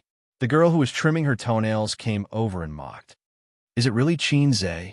You didn't just change your name, did you? The girl who sat up on the bed and looked down disappointedly lay back down and smoothed the face mask on her face. Although she said that she did not believe it, she still had some expectations. Su Yinyin rolled her eyes. His ID is his real name. The girl who was trimming her toenails curled her lips. His WeChat moments are also blocked. No one can see any messages. Who knows if it's real or not? Su Yinyin said, then let's make a bet. If I can video call him, the three of you will take care of the cleaning of the dormitory for this month. You will also be responsible for folding my quilt. If you lose, you will clean the dormitory for this month. Su Yinyin hesitated and said, no, the three of you will share. At most, each of you can clean for 10 days. If I lose, it will also be 10 days. Her roommates agreed. Su Yinyin sent a video call request to Xianxia. Chapter 642. 2 minutes later, Su Yinyin stared blankly at the phone with a gloomy face. Xianxia didn't respond to her. Was his phone not with him? At this time, he was either eating or lying in bed, preparing to sleep. Anyway, he couldn't be busy with anything. No, that was the life of an ordinary person. A big shot like Xianxia might be drinking and singing in a high-end club or socializing with clients. 10 days it is. Remember to clean the dormitory. Yin, our quilt is yours. You have to fold it into a tofu block. Actually, I want to lose because I like Xianxia very much. Unfortunately, I can't even lose. His roommates shrugged and gloated over his misfortune. Maybe he's not free now. He's so famous. He must be busy. Su Yinyin said, I'll try again later. Hey, a woman never goes back on her word. Her roommates thought she was going to cheat. At this time, the video call request was accepted. At the same time, in Royal View Mansion, in the luxurious and high-end living room, Qin Bao leaned on the sofa with a pot of grapes on her belly. Wang Zijin sat cross-legged next to her, watching a movie on her iPad with a bag of melon seeds at her feet. Xianxia was in the kitchen because his sister wanted to eat fruit platter and Wang Zijin wanted to eat mango smoothie, and because the two sisters were the strongest, Xianxia had to do the work. I'll do the hard work and leave the enjoyment to my sisters. Ding ding dong dong. Xianxia's phone on the coffee table rang. Someone started a video call. Note, Su Yinyin. Qin Bao glanced at the phone. Her eyes were very concerned, but her tone was calm. Oh, it's a woman. Wang Zijin glanced at the phone and felt that the name was familiar, but she couldn't remember it for a while, so she said, yes. Then those who were watching movies continued to watch movies, and those who were eating grapes continued to eat grapes. In the end, Qin Bao couldn't hold it in anymore. She propped herself up and took the phone. If anything happens, I can inform Ace. Wang Zijin immediately nodded. Then hurry up and pick it up. Hence, Qin Bao clicked confirm. It's connected. It's connected. Su Yinyin shouted excitedly. Whoosh. There was the sound of chairs moving and people jumping off the top bunk. His three roommates rushed over excitedly. In the video, the person who appeared was not Xianxia, but a sharp oval face. Her eyes were soft and seductive. If she put on eyeshadow, she would be a vixen who could turn the world upside down. Wow, Qin Bao. She's so pretty. She's barefaced. The girls exclaimed excitedly. Can you imagine? Being in a video call with a big star is even more exciting than seeing a live star in real life. In reality, there were many opportunities to meet big stars, such as commercial performances, concerts, variety shows, and so on. But who had ever video called a celebrity? It was just a video call between friends. In the video, Qin Bao was stunned for a moment. Clearly, she did not expect there to be so many girls here. Then, she took a closer look at Su Yinyin.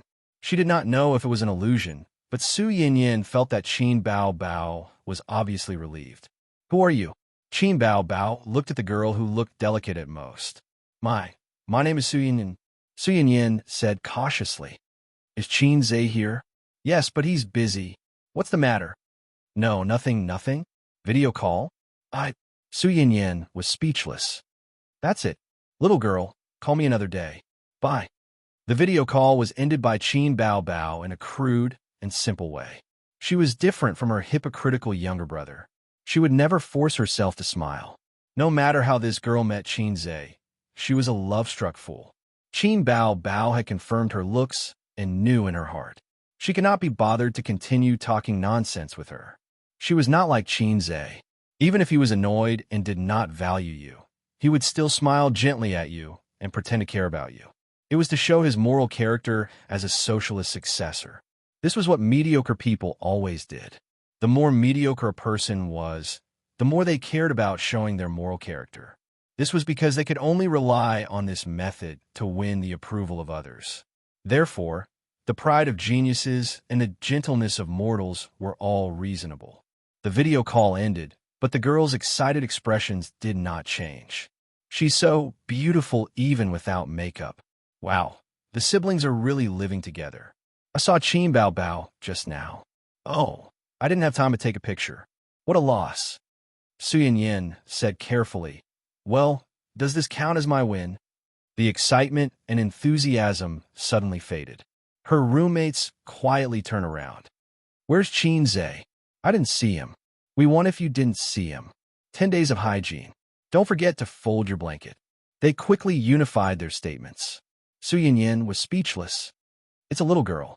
Qin Bao Bao put the phone back on the coffee table, looking relaxed. I know this person. Wang Zijin said, I met her when I went to Luo Shui City to donate supplies.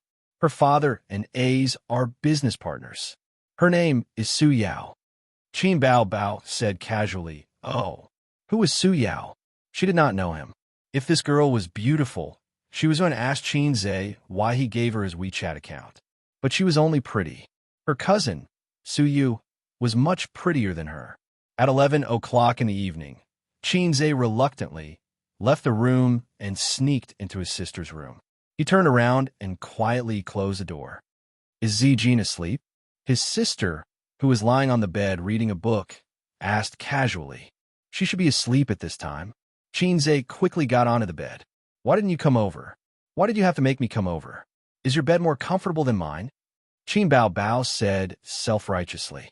Xianxia thought to himself, this is different. You take the initiative and I take the initiative. The nature is completely different. The former makes me look more charming. The latter makes me look more perverted and wretched. He climbed into his sister's bed in the middle of the night. In ancient times, boys and girls were not allowed to sleep together at the age of 7. It was almost the same now. After elementary school, there were very few siblings who continued to sleep in the same bed. Not to mention that the siblings were 24 and 26 years old. It was simply outrageous.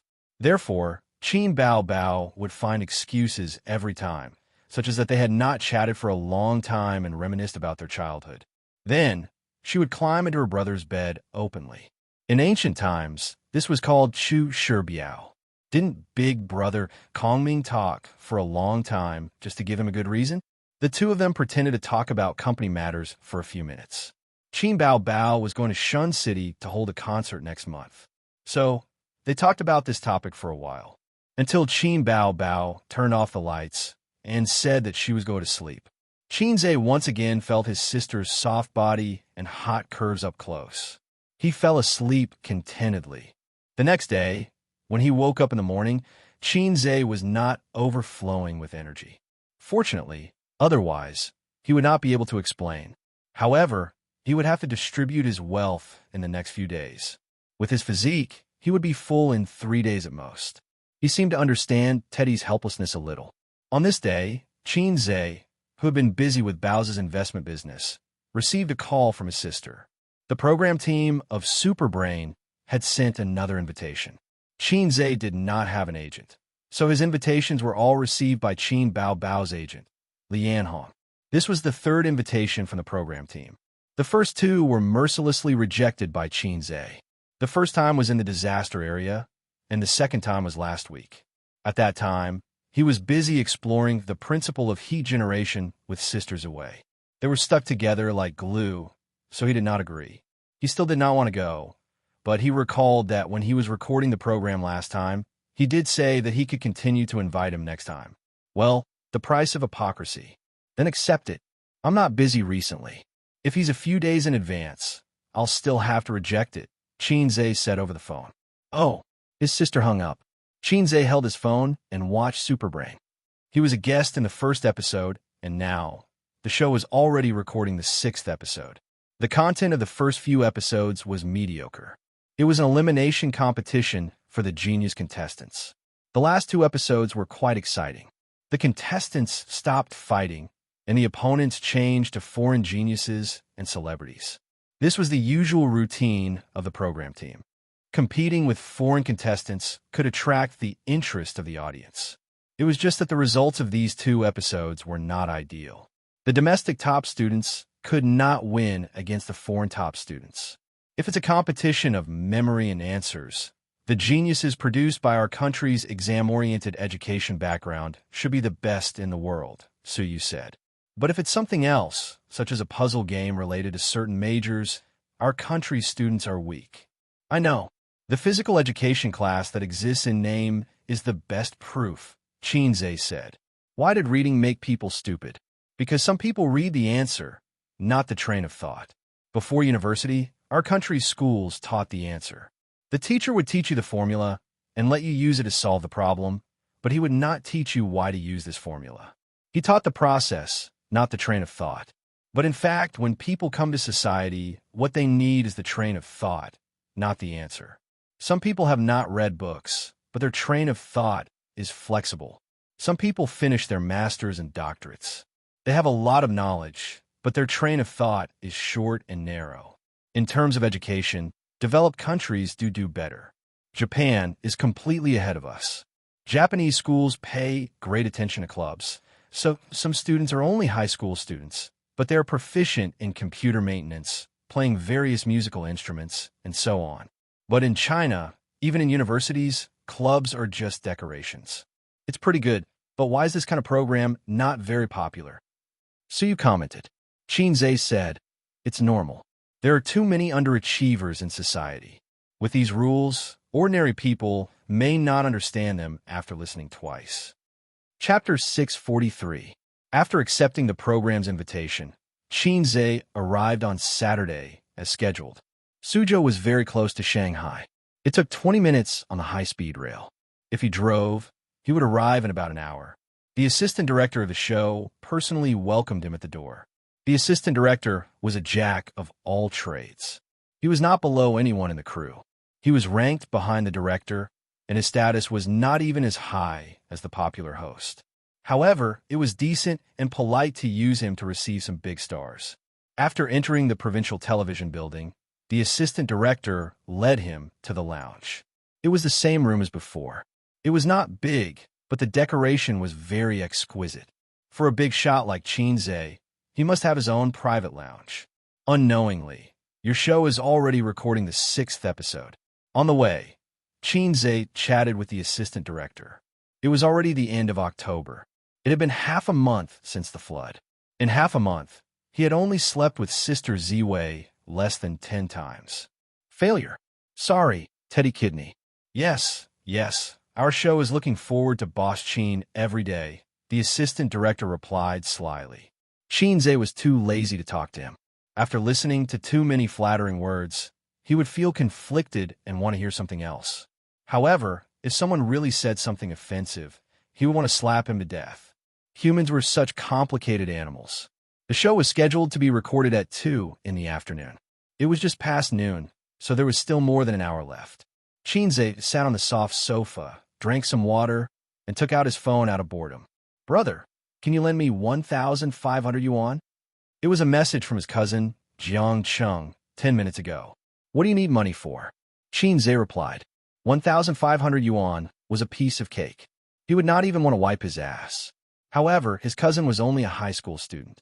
He should not bear the financial burden that did not match his age. If his cousin was a rich second-generation heir, it would not matter. 15,000 yuan would not be a problem for Xianxia. However, he was not. If he raised him into a rich second-generation heir, he would be crippled. It's urgent. Speak. I can't say. It's urgent anyway. You lost the game and are in a hurry to find someone to help you level up? Forget it if you don't want to give it to me. I'll ask my cousin for it. If you can get 1,500 from my cousin, I'll give you 10 times the amount. All right. A few minutes later, Xianxia sent a message. She's not coming. She said she wants it from you. He sent a screenshot as evidence. Hee, it's not like this is the first day you've met your cousin. His sister was more meticulous than him. If she didn't ask for the reason, she wouldn't give him a single cent. Xianxia, I'll take a screenshot of what you said and send it to her with. Xianxia was speechless. Soon, Xianxia replied with a series of crying emojis. My cousin told me to get lost and then blacklisted me. Xianxia, you're just taking out your anger on me. Patting head, what an idiot. Did he think that he could pull his sister to his side with just a few screenshots? Don't mess around. She can't bear to scold me and will only vent her anger on you. In the end, Xianxia still did not give him the money. This guy was stubborn and did not say the reason. His purpose of asking for money was very chewy. For example, this guy's personality signature. In the past, it was legal to go to a brothel, but if you slept with someone's wife, you would be drowned in a pig cage. Now, it's safe to sleep with someone's wife, but it's illegal to go to a brothel. I'm very sad about the loss of traditional culture. 1,500 yuan seemed to be enough for the whole set. Although he claimed to have had several girlfriends, a man who had never been to a brothel was not a qualified man. A child of his age was indeed full of curiosity and desire to open the door to a new world. Ding dong. A message notification. Sister, Xianxia asked you for money? Xianxia, yes, it's not a small amount. I don't know what he wants, and he won't say. Sister, don't give it to him. Why would a high school student need so much money? Annie, an uncle won't lack his pocket money. Children at this age are the easiest to be led astray. Xianxia, I understand. Annie might even complain about us giving him money. There was a saying, when a man achieves the Tao, his chickens and dogs will ascend to heaven. But there was also another saying, if you help someone, they will hate you. When you have no money, your relatives are still your relatives. Once you have a lot of money, your relatives will become parasites. Xianxia and Qin Baobao's principle was to help when in trouble, but don't rely on borrowing money to get rich. Fortunately, they were born and raised in Shanghai. Their relatives could not be said to be rich, but at least they had some savings. If they were in a remote village, they would be in trouble. After saying this, her sister sent her a screenshot. It was a chat record between her mother and her. Mom, do you have someone you like? Qin Bao. No, your daughter's eyes on the top of her head. She can only see airplanes and not men. Mom, other people's children already know how to buy soy sauce. Qin Bao. You're saying it as if your child doesn't know how to buy soy sauce. Mom, stupid girl.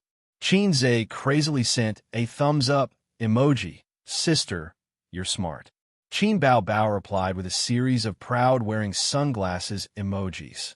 At this time, the host pushed open the door of the private room. Behind him were two permanent guests, Lu Li and Ning Yucheng. In addition, there was a middle-aged foreigner. Xianxia, I have something to do here. Let's talk later. After he put down his phone, the host enthusiastically reached out his hand. President Qin, I've been waiting for you for a long time. You're finally here. Xianxia stood up and shook hands with him. The host introduced him to the foreigner, Professor Smith from MIT. He was an expert in the field of brain function research and was also an academician in the United States of America. Smith was a common surname in the United States. It was like Wang, Li, and Zhang in China. When the host introduced Xianxia, it was very interesting. He called him the strongest brain in the entertainment industry. I saw your puzzle. It was very shocking. Your mental arithmetic and reasoning skills are very strong. Professor Smith shook hands with Xianxia. Intelligence was a very broad concept. It included observation, memory, imagination, analysis, judgment, thinking, adaptability, and so on. My father is also a professor. Xianxia laughed. Tsinghua University or Peking University? Professor Smith said. University of Finance and Economics. Xianxia said. Tsinghua University or Peking University? Was the threshold for professors in Tsinghua University or Peking University so low? On second thought, it was understandable. Professor Smith was an MIT professor and an academician in the United States of America. Professors from ordinary famous universities could not be compared to him. Zhejiang University or Fudan University were very ordinary.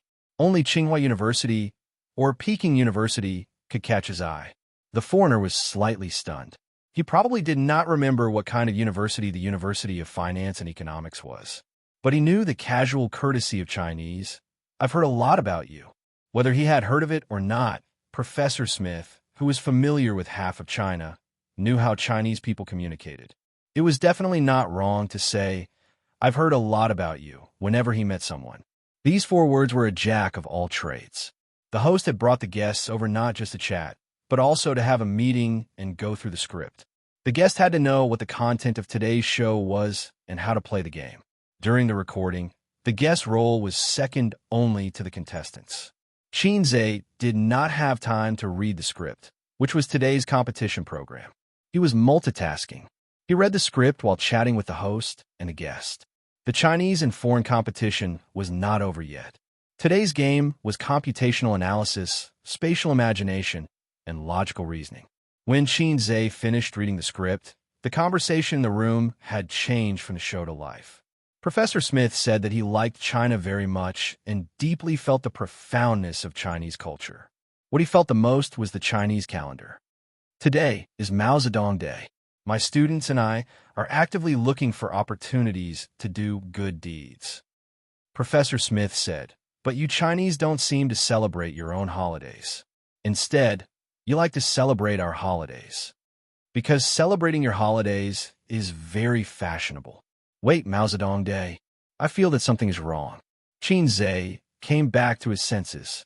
He looked at the host and the 2 guests and said in Chinese, "I really don't celebrate holidays. Other than the Chinese New Year and the Chinese New Year, I don't even know that we have Mao Zedong Day." Saying that, he smiled awkwardly. Luli laughed.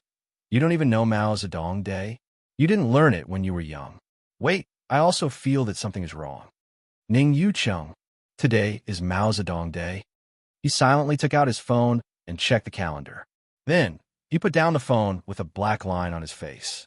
His expression was extremely strange, as if he was trying very hard to hold back his laughter. The host was the second to look at the phone. Then, he turned off the phone without saying a word. Xianxia curiously searched the calendar. Today was October 23rd, Frostfall. Frostfall. I might have learned fake Chinese. Chapter 644. Everyone in the room looked at each other. They wanted to laugh, but were too embarrassed to do so. Professor Smith looked around and asked blankly, "What's wrong? Is there a problem?" Xianxia glanced at him and said to himself, "Hurry up and run. I won't hold down Mao Zedong's coffin for you." The host smiled politely and not mockingly. Today is not Mao Zedong's day. The word on the calendar is Frostfall, one of the 24 solar terms in China. Smith was confused. "Isn't it Mao Zedong's day?" The host said, "Of course not. Mao Zedong's day is..." He looked at his phone and said, "March 5th. Xianxia said to himself, "You should leave too. I can't hold down Mao Zedong's coffin." Smith was stunned for a long time. He remembered that a few days ago he had told the students, "When in Rome, do as the Romans do. Remember to do a few good deeds these few days." The expression of the students nodding vigorously was still deeply imprinted in his mind. Imagine, when the students were communicating with the China players, they would ask, "Did you encounter any trouble today?" The China students would say, "No, why do you ask?" The students would pat their chests and say, "Today is Mao Zedong's day. Don't be polite with me." How embarrassing. Sob. Professor Smith had been to China many times and had learned a little Chinese. He knew some of the simplest colloquialisms, and then he would claim to be an expert in China, because foreigners who claimed to be an expert in China could easily blend in with the Chinese people. In fact, in his eyes, China's words were all the same. They were all square words. English was at least made up of letters. It was clear whether a letter was missing or an extra letter. Chinese was distorted. Sometimes 2 identical words were actually missing an inconspicuous stroke. If you didn't pay attention, you wouldn't notice it at all. Moreover, Chinese was particularly troublesome. The same word, the same sentence, had many different interpretations and meanings. Because he often came to China for business, when Professor Smith was in America, he had found a Chinese colleague to learn spoken Chinese. He learned Chinese pronunciation for a few days and felt that it was okay. It wasn't particularly difficult. He just had to memorize it. But when it came to grammar, his colleague said, "Since you're learning spoken Chinese, you must understand the meaning of other people's words when you communicate with them. This is a little complicated in Chinese, so I'll explain it to you slowly." My colleague said, "Let me give you an example. There are two kinds of people who are easily dumped. One is those who don't know what love is. One kind was not knowing what love was." Professor Smith quickly dismissed the idea of learning Chinese. When their ancestors invented writing, they never thought of bringing foreigners along to play with it, especially bullying. At the recording studio, today, the audience was in high spirits. The tickets for this episode were especially popular. Before the recording of a show began, the production team announced that Xianxia would be returning to the show for this episode. The number of people who asked for tickets through their connections was several times more than the previous few episodes, and the demand could not meet the demand. This episode will be Xianxia, right? I really want to see him solve puzzles in person. That's why I'm here after watching the first episode.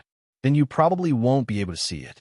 If the first episode was an accident, then this episode's production team will definitely not allow it. The moment he appeared, all the limelight was stolen. Not necessarily. The production team might want this effect. Amidst the discussion, the audience took their seats. The lights, cameras, and everything was ready. The host specially introduced Professor Smith and Xianxia from MIT. When Haizhe King appeared, the audience was in an uproar and thunderous applause. It was no surprise to see the audience explode. In this showdown between China and China, there were 3 contestants from each side. The audience was already familiar with China's contestants, or at least their faces. However, it was the first time that the other contestant had appeared on this stage under the leadership of Professor Smith. They were handsome and had amazing resumes. For example, this young man named Henry had beautiful platinum hair, a high-nose bridge, and deep-set eyes. When he introduced himself, he spoke 5 languages. This was so amazing that the audience exclaimed. Moreover, through his self-description in a short video, this guy was also an excellent pianist, knew how to draw, and knew magic. He was not a beginner, but a master. In contrast, the China contestants' resumes were much more ordinary. Excellent academic performance. Contestant Henry, I like Chinese culture very much. The thing that left the deepest impression on me is Chinese Kung Fu. It should have been a premeditated speech. This was the same as, "I've heard a lot about you." It was a jack of all trades.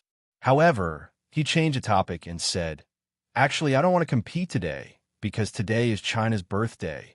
The host hurriedly interrupted, "Professor Smith, is it like MIT and Harvard where many students are actually multi-talented?" Henry was stunned for a moment. He was not used to being interrupted so suddenly. On the guest seat, Professor Smith silently breathed a sigh of relief. "Yes, because the more fields you touch, the more helpful it is to develop your brain and thinking ability." The host said, "Amazing." Xianxia coughed and said, "Actually, it's not just foreign universities. Our country's university students are also becoming more and more versatile, like me." There was a burst of laughter. Luli joked, "You're still a university student?" Xianxia looked at her from the corner of his eyes and said pretentiously, "I just graduated a year ago. Do you think it counts?" Ning Yuqing laughed. "Of course it counts. I agree with President Xi's point of view. Nowadays, not only schools, but even parents have begun to consciously cultivate their children's interests and abilities in all aspects." Xianxia said, "When it comes to versatility, if I say I'm second, no one would dare to say they're first." The two of them began to flatter each other. Professor Smith asked curiously, "Can he sing?" The guest laughed. The host said, "More than that. He's the best songwriter in the entertainment industry, a famous actor, a famous singer, a film and television editor, and a financial scientist." Professor Smith was stunned. "My God." The 3 foreign students whispered to each other. Luli said, "Actually, you should have heard of his works. I remember that Xianxia's opera too is very famous overseas. Ning Yucheng said, yes, the dolphin voice. Professor Smith said, of course. The foreign students suddenly understood and stared at each other in surprise. The audience laughed nonstop. Everyone's face was full of pride and satisfaction. Obviously, they were very happy to see the shocked expressions of the foreigners. Xianxia thought to himself, actually, I'm just doing the same thing as Xiaoma. Ma Huadeng started by copying ICQ. I started by copying songs.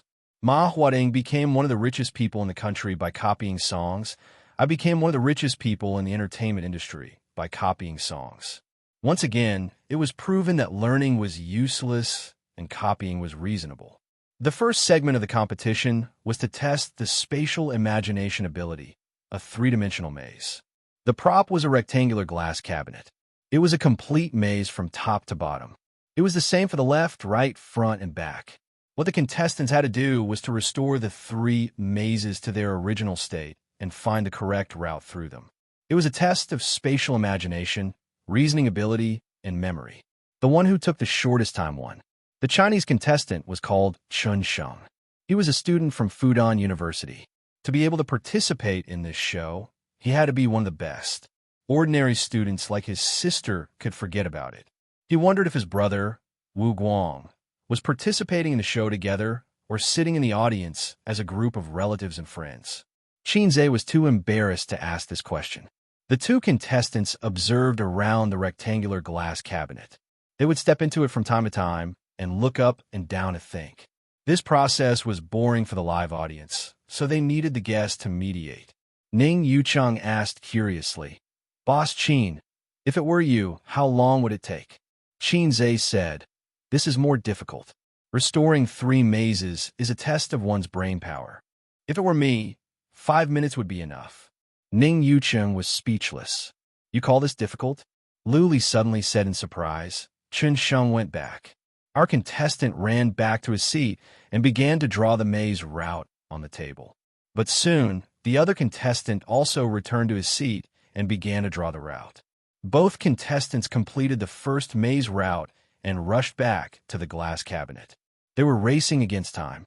But when both contestants were left with only one maze route, the audience's tension was aroused. Whoever wanted to complete it would win. In the end, Chun Sheng was the first to complete the maze route. When Henry was also done, the host announced, okay, now that both contestants are done, let's reveal the answer. Please look at the big screen.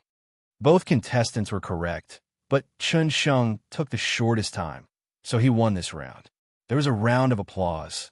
The second round was a test of logic and mental arithmetic.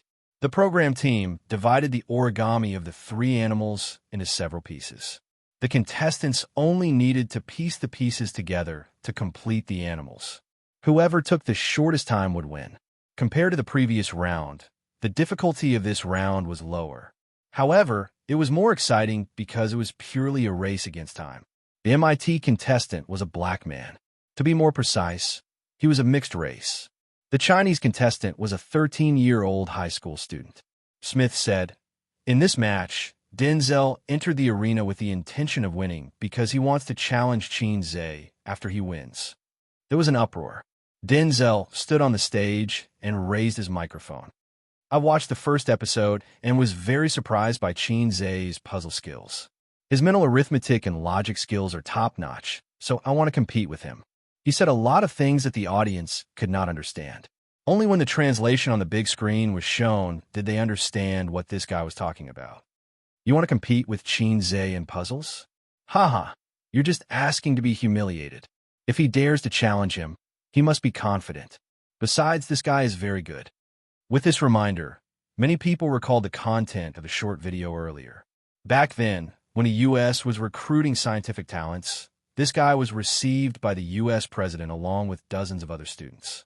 Although the U.S. president was like a mascot that could be scolded by the citizens and met with difficulties in Hollywood, to be received by the U.S. president, he was much more impressive than the geniuses from Tsinghua University, Harvard, and MIT. Smith also said that Denzel was a secret weapon. As expected, when Denzel completed the 3 animal puzzles, his opponent had only completed 2. He was ahead by quite a bit. Under the expectant gazes of the audience, Xianxia shrugged. All right, then what should we compete in? Regarding the challenge, Xianxia had already known about it since they had discussed it beforehand. Smith said, let's compete in this. It's similar to puzzles. In other words, the other party was aiming for Xianxia's specialty. The host looked at Xianxia. After he nodded, the host announced, the staff will prepare the new animal puzzles and origami. Let's continue with the competition. The third match was a test of reasoning and arithmetic. After 20 minutes of stalemate, the China team emerged victorious. It had been 2 episodes. The China team had lost 2 episodes and finally obtained victory. The applause lasted for a long time. However, compared to the China team's victory, the majority of the audience was actually looking forward to the battle between Xianxia and Denzel. The staff brought the new animal origami to the stage. There were 2 sets in total, and they were placed messily in a glass basin. There was an obstacle between Xianxia and Denzel, so they could not see each other's rhythm and speed. However, in the eyes of the audience, they could see each other clearly. Ning Yucheng said, Professor Smith, how confident do you think your student is? Professor Smith said, if it's a puzzle, Denzel will be in danger. But if it's a puzzle like this, it's 50%. Luli said, oh, 50%?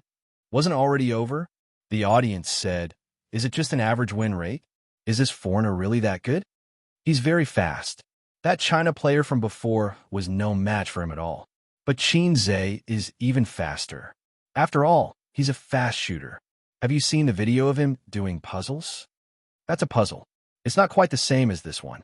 The host helped to count down the seconds. 3 seconds later, the 2 teams began.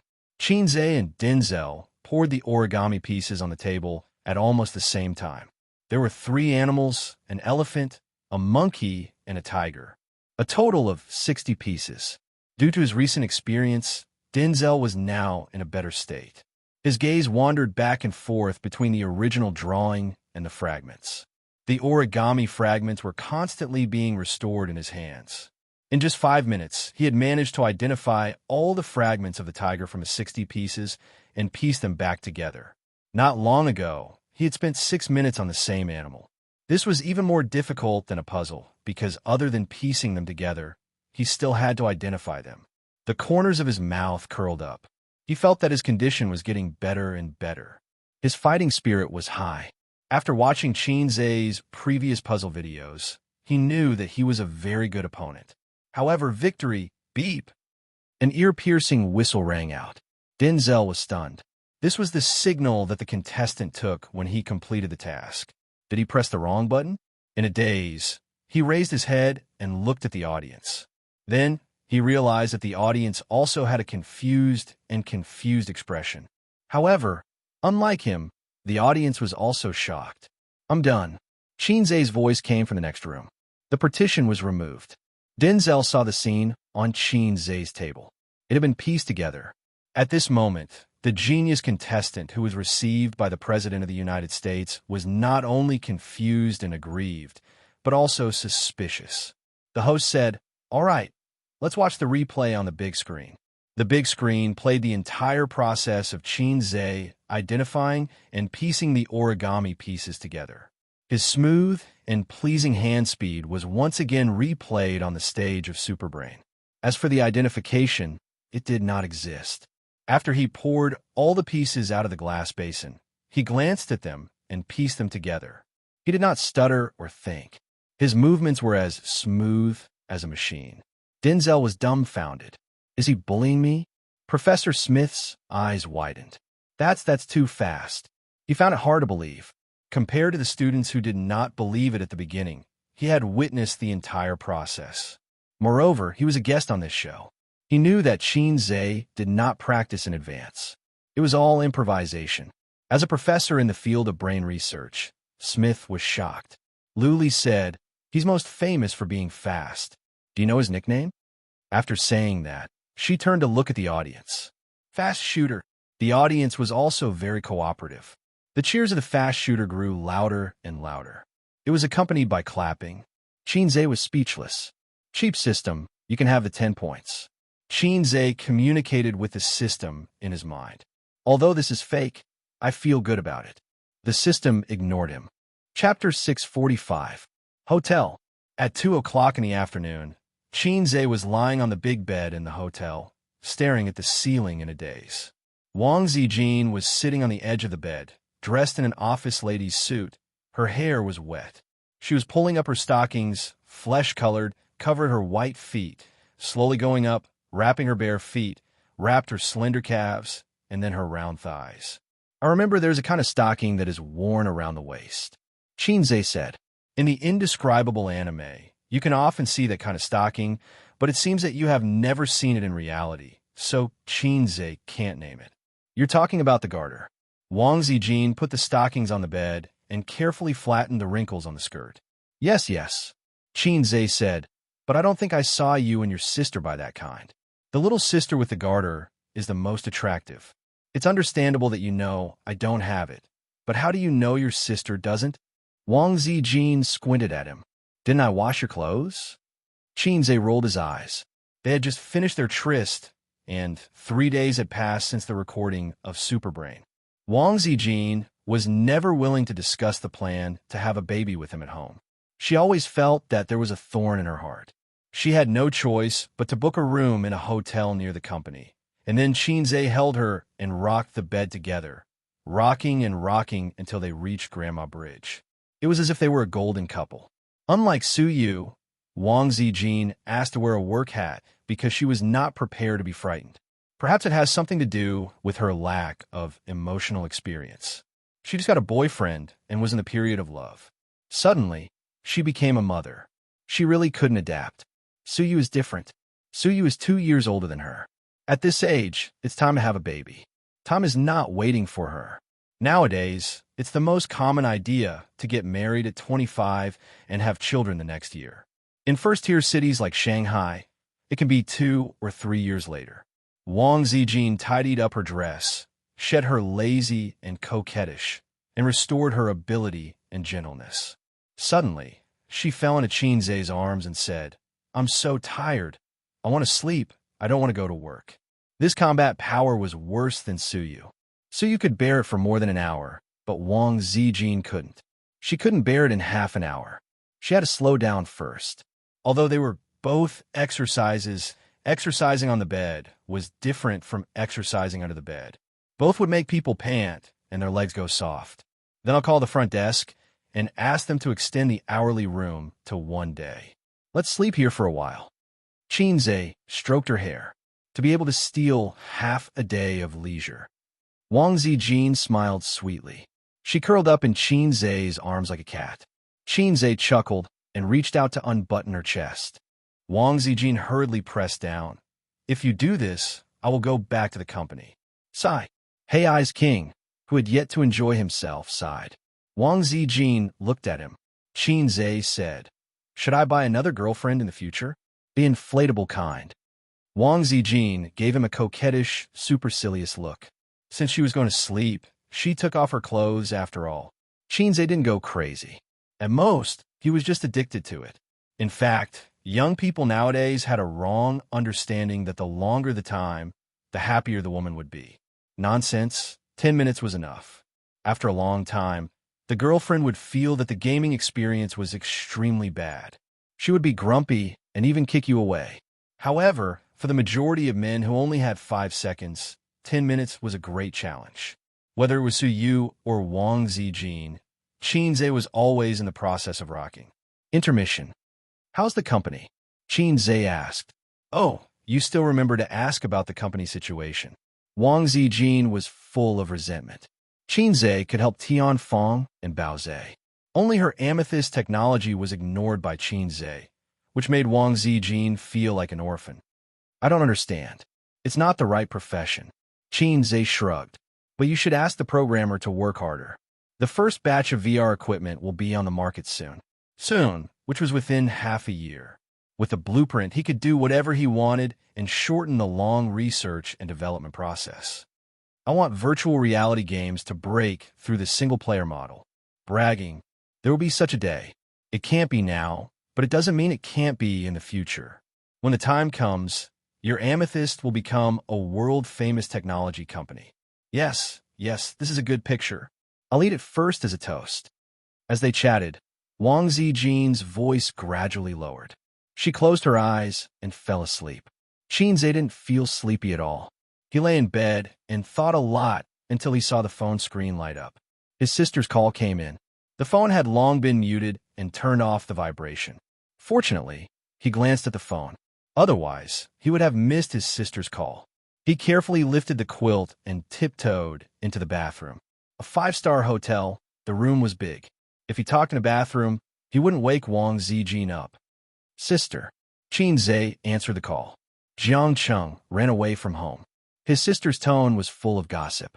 Got hit by uncle again? Xianxia laughed. Rebellious teenagers were always like this. They thought they had grown up and started to get impatient with their parents nagging. They didn't want to be controlled and thought that if their father hit him again, they would hit him back.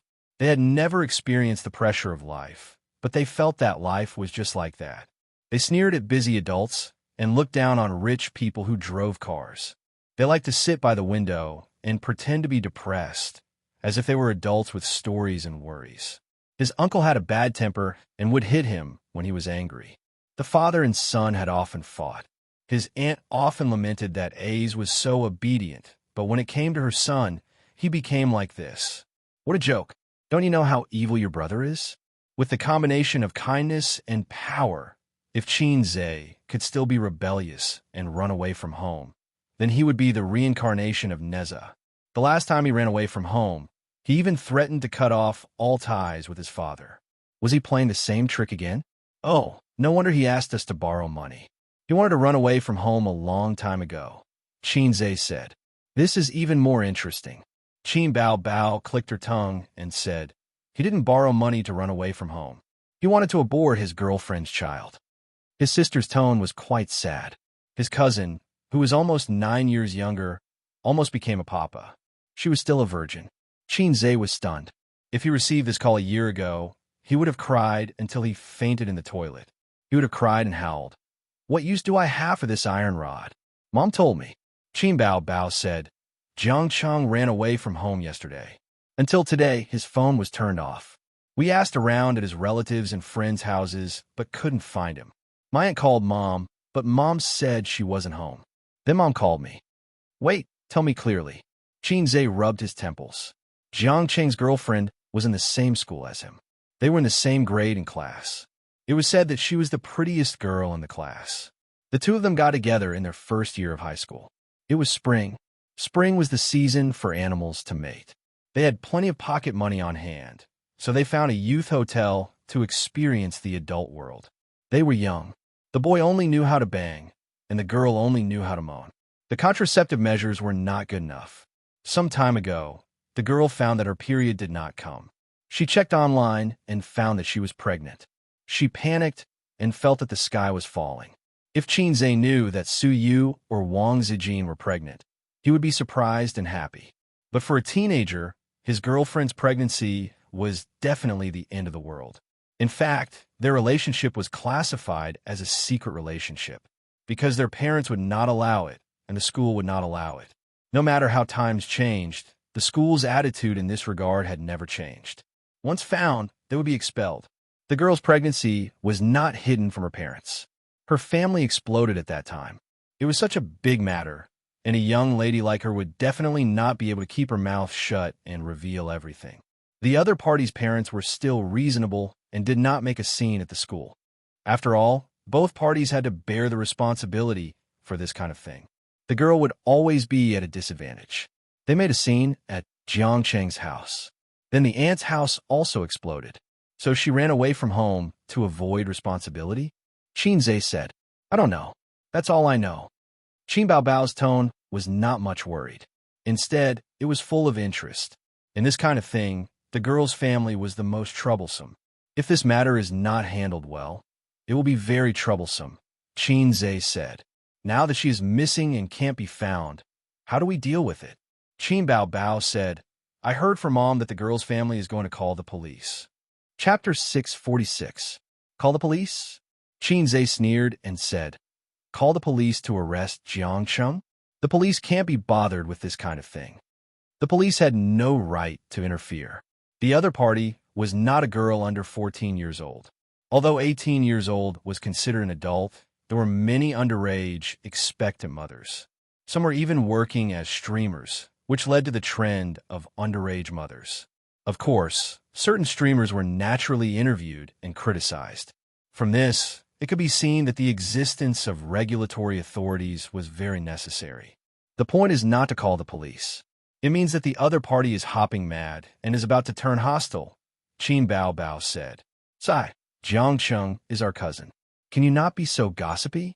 Qin Bao Bao, now you're like an Annie who likes to gossip, Qin Zhe said in annoyance. You also know that he is our cousin, not our biological brother. Although this matter is troublesome, boys will not be at a disadvantage. Qin Bao Bao smiled. This was not wrong at all. Indeed, girls were at a disadvantage.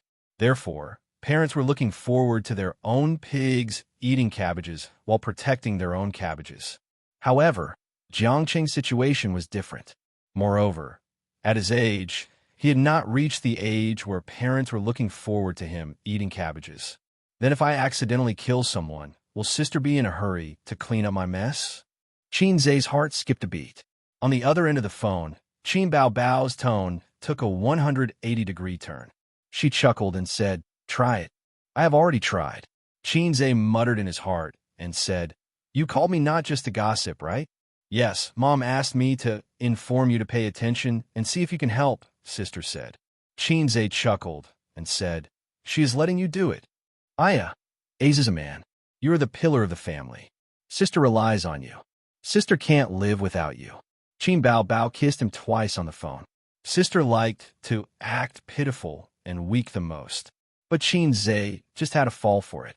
Mediocre boys yearned to become someone's pillar of support, and his sister had taken advantage of salted fish Zhe's weakness. Just like before, he still fell for this trick. However, the difference was that the Qin Zhe of the past might not have been able to realize his sister's silent trick. After hanging up the phone, Qin Bao Bao called her mother back. Ma, I talked to Ace. He'll help. Mom asked you for help. Why are you looking for Ace? Qin Mu asked angrily. When it came to matters of the heart, she felt that it was more reliable to look for a daughter. After all, a woman's feelings were more delicate. After all, they were relatives within 3 generations. Qin Ma was still very concerned about this matter, and so was the old man. However, he also felt that he didn't know where to start. I don't know how to deal with it.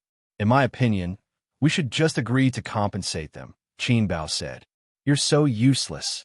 Ever since you were young, you've been throwing problems to your brother. What can you do? Qin Ma complained and hung up. Qin Zhe had something to say about whether his sister was capable or not.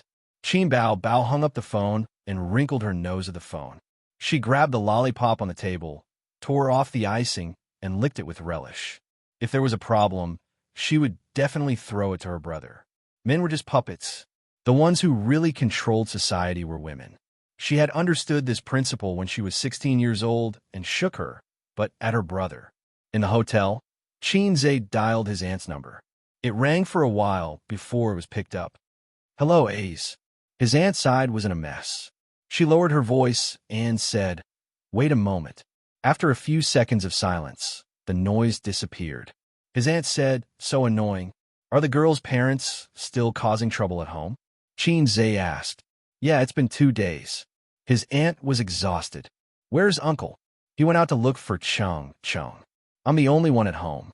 Then how are we going to deal with this matter? It can't be just cursing at them, right? Qin Zhe said. Although the people of Shanghai were very particular about using their mouths and not their fists, and every single one of them was an expert in debating with a group of scholars, just cursing on the streets wouldn't solve the problem.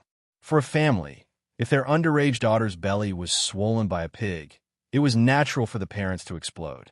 If this had happened more than a decade ago, Jiangcheng wouldn't have been able to run away from home. His legs would have been broken a long time ago. Yes, they want compensation, his aunt said. There didn't seem to be a problem. It was only right for them to compensate. Both sides were happy to use this method to solve the problem. How much do they want? Qin Zhe asked. He understood his aunt and uncle's character. They were in the wrong in this matter. If the compensation was within an acceptable range, they would have let it go. 5 million. His aunt paused and added, or a house. In your dreams. Xianxia sneered. His aunt hesitated and sighed. They know about our relationship, so they want to extort a sum of money? Yes. After thinking for a while, Xianxia said, Aunt, let me come over and talk. No need, Ace. Even if you have money, you can't use it like this. Before his aunt could finish, she realized that Xianxia had already hung up. Xianxia first called Xianxia. Although he couldn't get through, it didn't mean that the other party had turned off his phone. Turning off the phone to calm down was the way adults would do. When faced with trouble, adults did need to calm down because they needed to think of a solution. As for little kids, their experience determined that they didn't have this mentality. At this moment, they might be in airplane mode, discussing life, relationships, and troubles with their best friends. Where are you? If you don't reply in 5 minutes, I'll kill you. Xianxia sent a message to Xianxia. The other party held out for 4 minutes and carefully replied, outside. Address. There was no reply. Still 5 minutes. 4 minutes later, Xianxia shared his location. It was the location of a hotel. Wait for me. Xianxia ended the conversation and wanted to say hello to Wang Zijin. The little sister was really tired. She was snoring softly with her mouth slightly open, which was especially attractive. Xianxia stared at her for a moment. Driven by curiosity, he stretched out a finger and slowly put it into Wang Zijin's mouth. In her sleep, Wang Zijin murmured and frowned slightly. Then, his finger entered the warm mouth. It was moist and soft. Wang Zijin didn't wake up. She subconsciously sucked 2 mouthfuls. Xianxia thought of the suggestions he had made many times but was rejected. Women. After sending a message to Wang Zijin and briefly explaining the situation, Xianxia put on a mask and sunglasses and drove to Jiangcheng's hiding place. 7 days, Express Hotel. Ru family, 7 days, and Hanting were known as the 3 brothels in the pugilistic world. It was loved by a large number of young people. The number of young people who had shaken their beds here was enough to circle the earth 3 times. It was only 10 kilometers away from his house. It would take 20 minutes by bus. Xianxia entered the elevator. Awkwardly, he found that the elevator required a car to use. He sent a message to his cousin. Come down, I'm downstairs. A few minutes later, the 17-year-old cousin came down from upstairs. His eyes flinched and he carefully called out, Brother. Xianxia didn't say anything and slapped him. The sound of the slap attracted the attention of the hotel's receptionist. Young people nowadays only knew how to comfort others and didn't know how to deal with the aftermath. Jiangcheng got up and shouted, What right do you have to hit me? Xianxia slapped him again. Jiangcheng got up and ran, but he couldn't outrun Xianxia. His cousin kicked him in the butt, and he fell flat on his face. Xianxia put his head under his armpit, dragged him into the car, and drove away. Jiangcheng was just a teenager. After the beating, he curled up in his seat and sobbed softly. After calling his uncle, Xianxia glanced at his sobbing cousin and said, Do you know why I hit you? Not getting an answer, he continued, You didn't do anything wrong, but you ran away. Your uncle taught me since I was young that men aren't afraid of doing wrong. But if a man doesn't take responsibility, then he's useless. The girl didn't run away, so why are you running away? Actually, when high school students encountered such things, running away and following their hearts were 100% of the time. Jiangcheng sobbed and said loudly, Of course she doesn't have to run away. If she runs away, how could she take our family's money? Am I the only one in the wrong? I didn't force her. Why should she take our family's money? That's true, but that's not the reason. If you want to be serious about this, then think about it.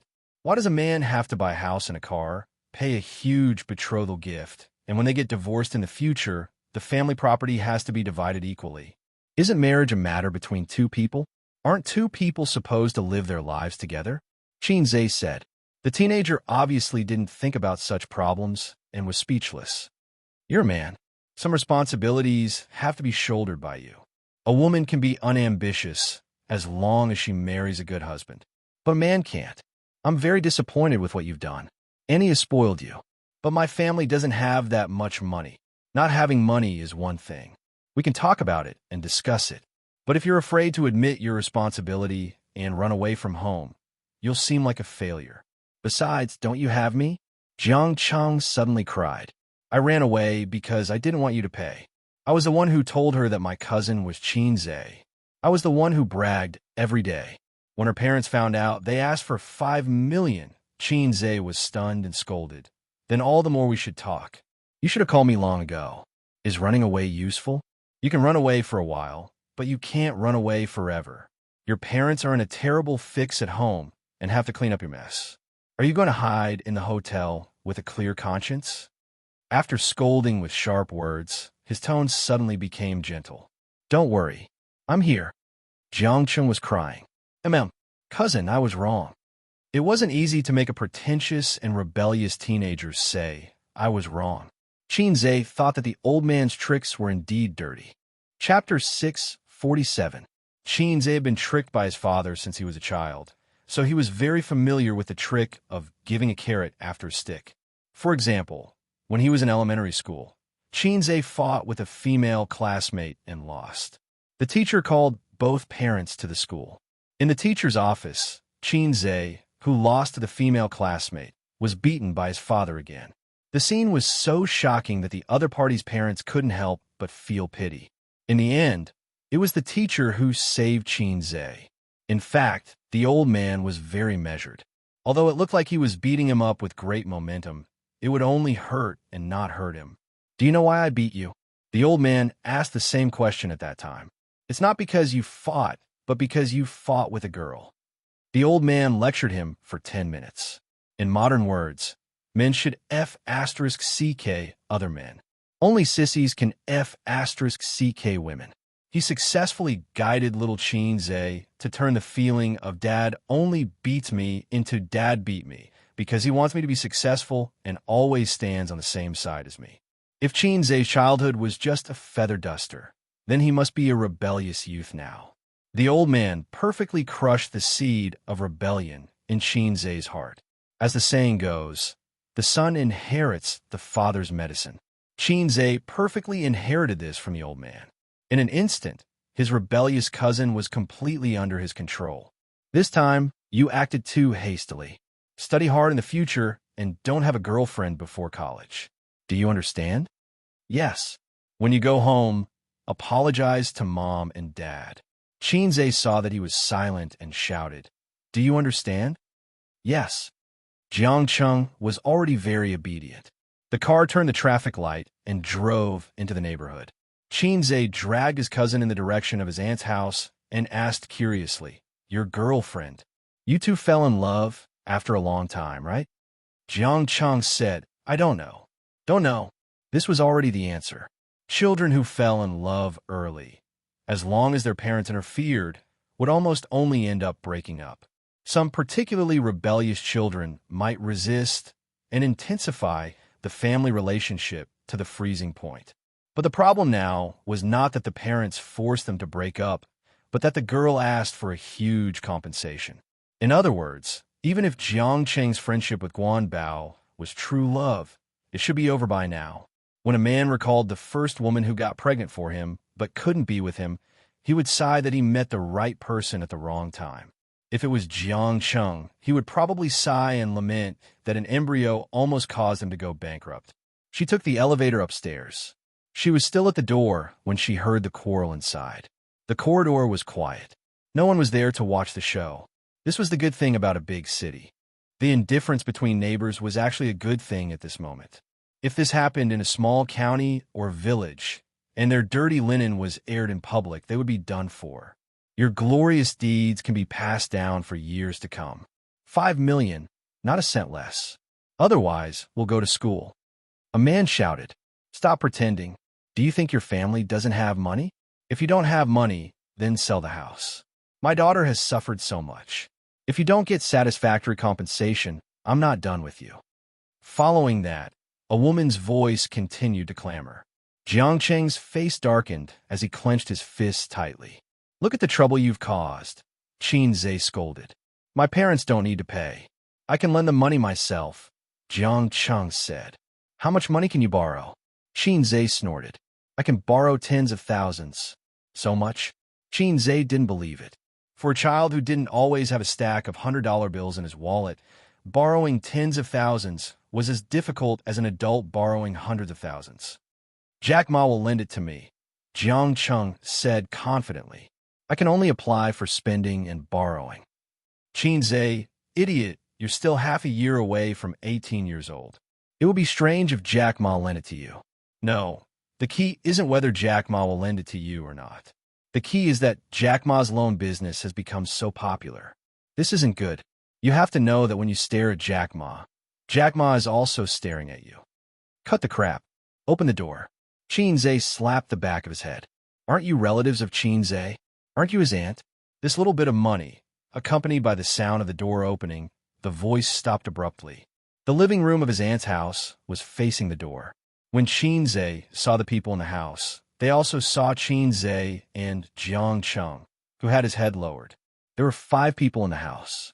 His aunt and uncle, a middle-aged couple, and a little girl with red and swollen eyes. The little girl was quite delicate and pretty. She had an oval face, fair and clean, and a slender figure. Red guy, you dare to come back. The middle-aged man was furious and glared at Jiang. He looked fierce, but his heart was civilized. Sure enough, there was a fine tradition of Shanghai men arguing with women. Xianxia was a little disappointed. He was looking forward to the middle-aged man teaching Jiang a lesson. He would conveniently push Jiang out. This way, he could turn the initiative into passivity and even turn the tables.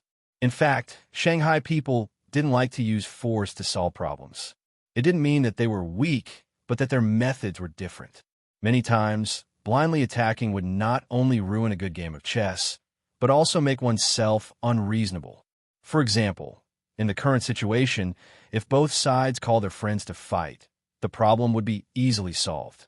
Xianxia took off his mask and sunglasses, revealing his face, and said, "Why don't we all sit down and talk?" Seeing that it was him, the middle-aged couple's eyes lit up. The little girl also looked timidly at Xianxia. "There's nothing to talk about. My daughter is only 17 years old. How do you expect her to behave? It's already very rational of us to sit here and talk calmly with your family about what your son has done," the woman said. The man then continued, "Abortion fees, nutrition fees, mental damage fees. Do you think it'll cost you more than 5 million? Besides, you don't lack money." The last sentence was directed at Xianxia. 5 million is indeed a drop in the bucket for me," Xianxia said. Right. That's right. The sooner we settle this, the easier it will be for both sides. My daughter is being bullied by your son." The couple's eyes lit up. 5 million and a house. Shanghai people valued 3 things the most: a house, social security, and a job. Shanghai people could be said to be one of the most independent groups of people in the country. The importance of reincarnation. The couple had discussed it beforehand. Although they hated each other, at this point, there was no need to be angry. In terms of resolving this matter, if both sides' children were already adults and went to university, the best choice would be to get engaged. Xianxia was a thick thigh. Only by doing this would they be able to hold on to him. However, the 2 children were not adults, and their futures were too uncertain. Getting engaged would not work, and they might even lose everything in the end. For example, in a few years, their daughter would fall in love with someone else, or Jiang would fall in love with someone else. At that time, it would be too late to bring up the old scores. It was better to take this opportunity to ask for a huge sum of compensation. "What are you talking about? 5 million. What kind of wife can I buy with 5 million? The little aunt said angrily, "Don't even think about it." The little uncle's face was ashen. "A's, you go back first. We'll settle this matter ourselves." The woman snorted, "Fine, it doesn't matter who gives it. Your family can pay for it." The little uncle snorted coldly. He was a small businessman. Of course, he could take out 5 million. However, if he was injured, his business would not be able to continue. How would he survive? The little uncle would definitely not compromise with their method of extortion. At most, everyone would have to work together for a long time. The middle-aged woman said fiercely, "Then I'll go to your company and school every day to cause trouble." This meant that she wanted to rely on his family. Xianxia snorted. If you cause trouble at school, your daughter won't be able to get away with it. The middle-aged man immediately said, that can't be helped. Who told you to bully people like this? Fine. Xianxia pressed his hand. Let's really talk this out. First, give me a reason for compensating you with 5 million. The middle-aged woman pulled her daughter in front of her and pointed at her, returning to the posture of a furious mother. My daughter is still underage, but pregnant. How do you expect her to face others? Xianxia, you're a big star. Do you want to go back on your word? The middle-aged man glared at Xianxia and said hatefully, I want to strangle this bastard. Xianxia spread his hands. But your daughter was willing, wasn't she? Everyone threatened her because of puppy love. But there's no reason for my aunt's family to bear the cost of your daughter's puppy love. Or should I say it more clearly? You didn't teach your daughter well, and instead let others pay for your mistakes? On what basis? Go to school and cause trouble. Just as you said, I have money. I could find her a better school in minutes. What about your daughter? After she was expelled, do you have the means to let her go to a better school? You see, no matter what, we don't have to compensate you. The little aunt wanted to say something, but was stopped by the little uncle's gaze. The middle-aged couple was shocked and angry. Their daughter was the one who suffered. They thought that with Xianxia here, the matter would be resolved quickly. Who would have thought that they would be bullied instead? Don't think that you could do whatever you want just because you're a rich star. Yes, we can't seek help from legal channels, but there's still the media. If this matter is exposed, your cousin will use his relationship with you to get an underage girl pregnant and abandon her. It will also be a huge blow to your reputation. You'll lose more than 5 million, the middle-aged man said in a deep voice. If you think that this matter will affect me greatly, then you're thinking too much. He's not my son.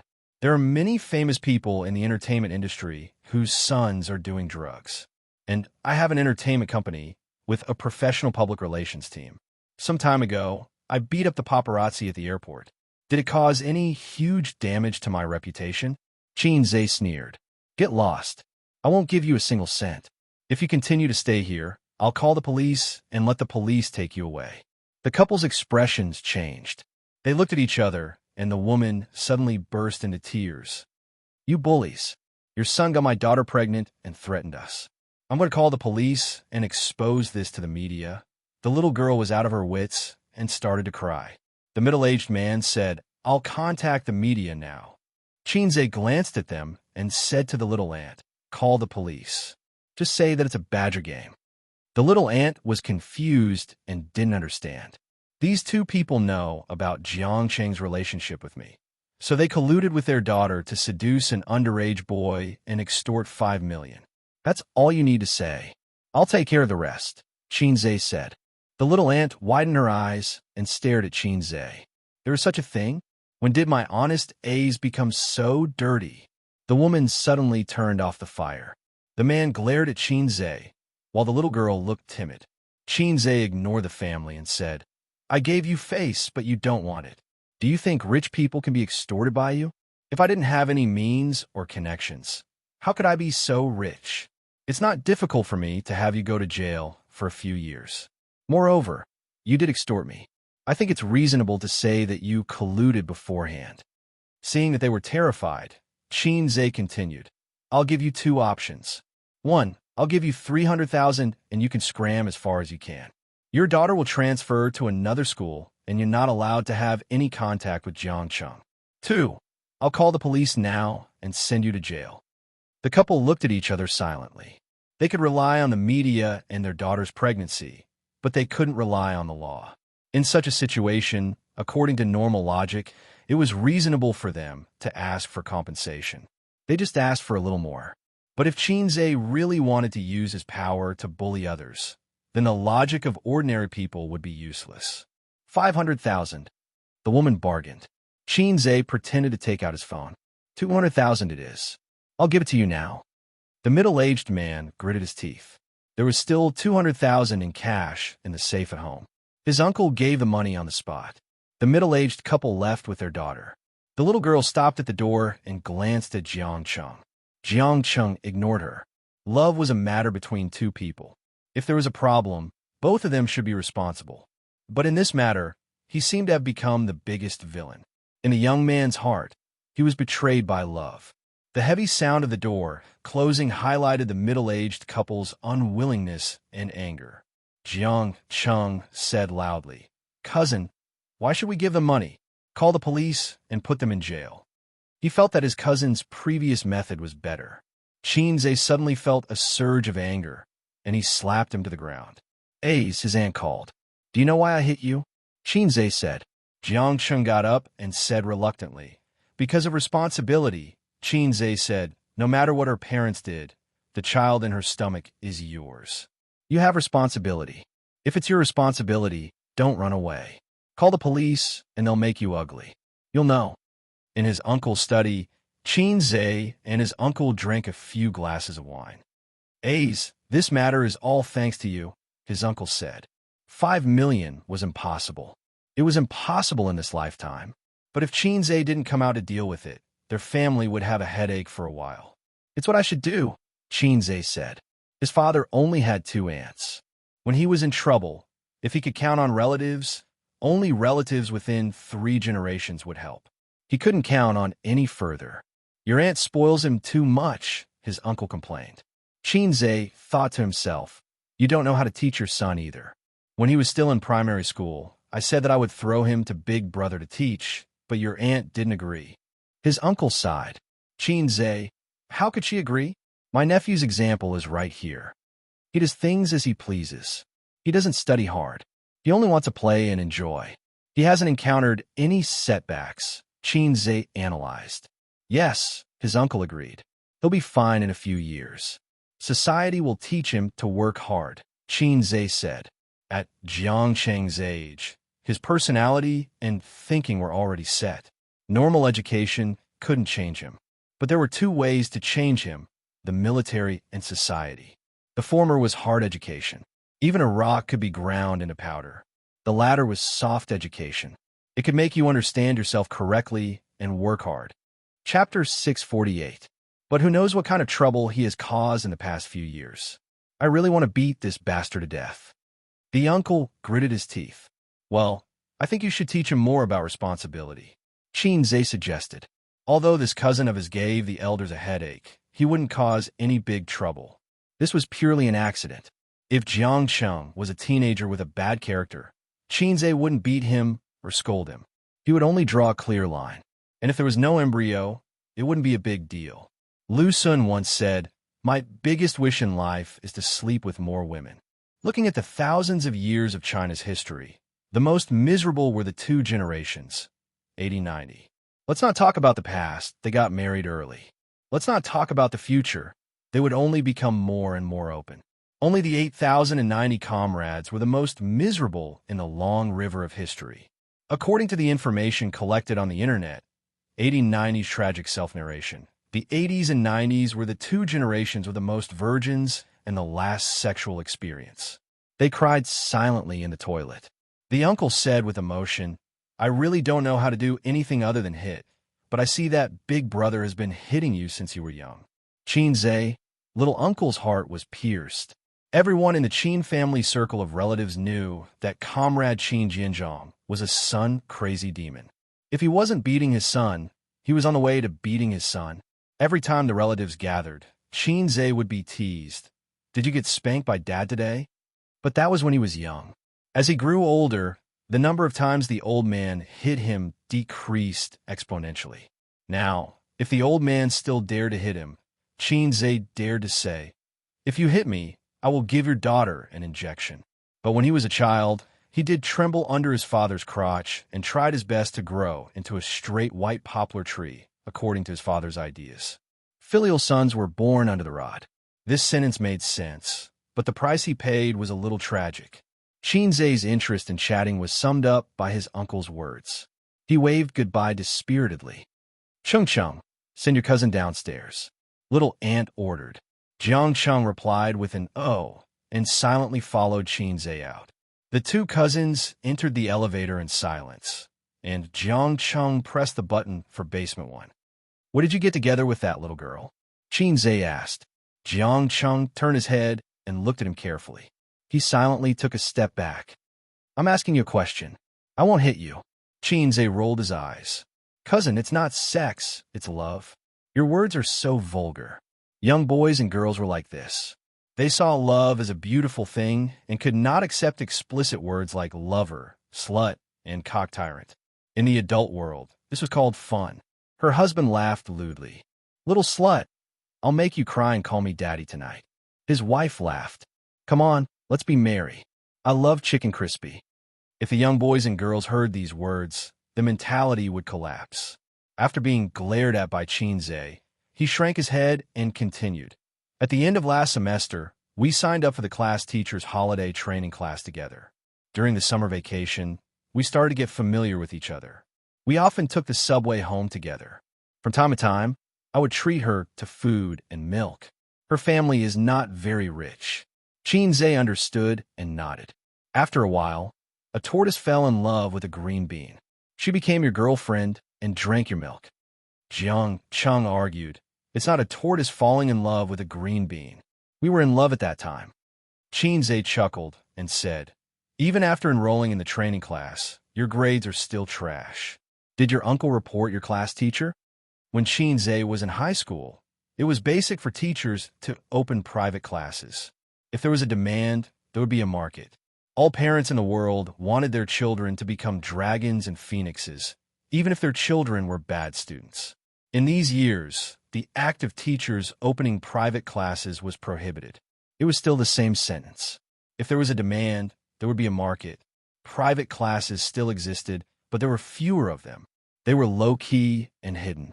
I've improved. I've improved from 30th place to 25th place. Xianxia was unconvinced. Xianxia looked at him from the corner of his eyes. Great, Xianxia. Class.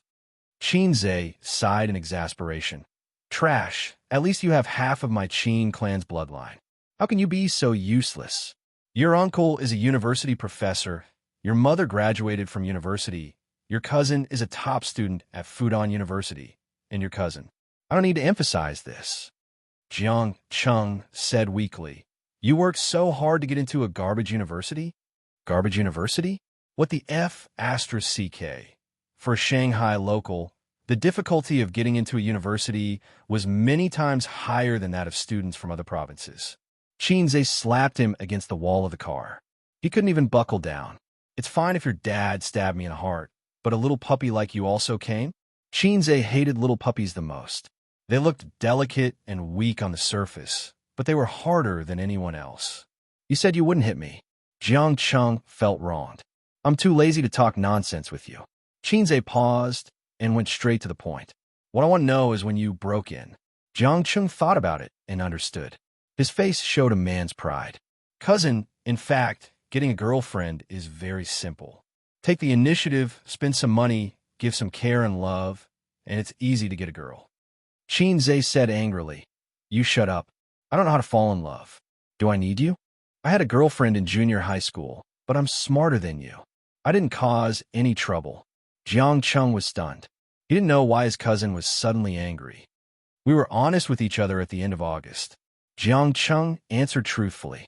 Xianxia thought about it. It started at the end of August. She was pregnant at the end of October. 2 months, in other words, they had an embryo in September. So fast. Was it because puberty was easy to be frightened? Why didn't Su Yu's stomach improve? Was it because she was too old? Although her skin was as delicate as a young girl's, and her figure was very slim, it didn't change the fact that she was older than the girl next door. But Xianxia's good Chinese medicine knowledge told him that it wasn't because of age. At this moment, the Edo 48 hands flashed through Xianxia's mind. Bang! Xianxia once again slapped him against the wall of the sedan. He got up again and looked at his cousin with grievance. He didn't know why he was hit again. What's there to be proud of? Xianxia snorted. Xianxia had an idea. His resentment retreated, and he showed a gossipy expression. Cousin, you're going to have a baby with Zijin? Xianxia knew about Wang Zijin's existence. Although he didn't talk much with Wang Zijin, he had been in the Qin family for 2 years.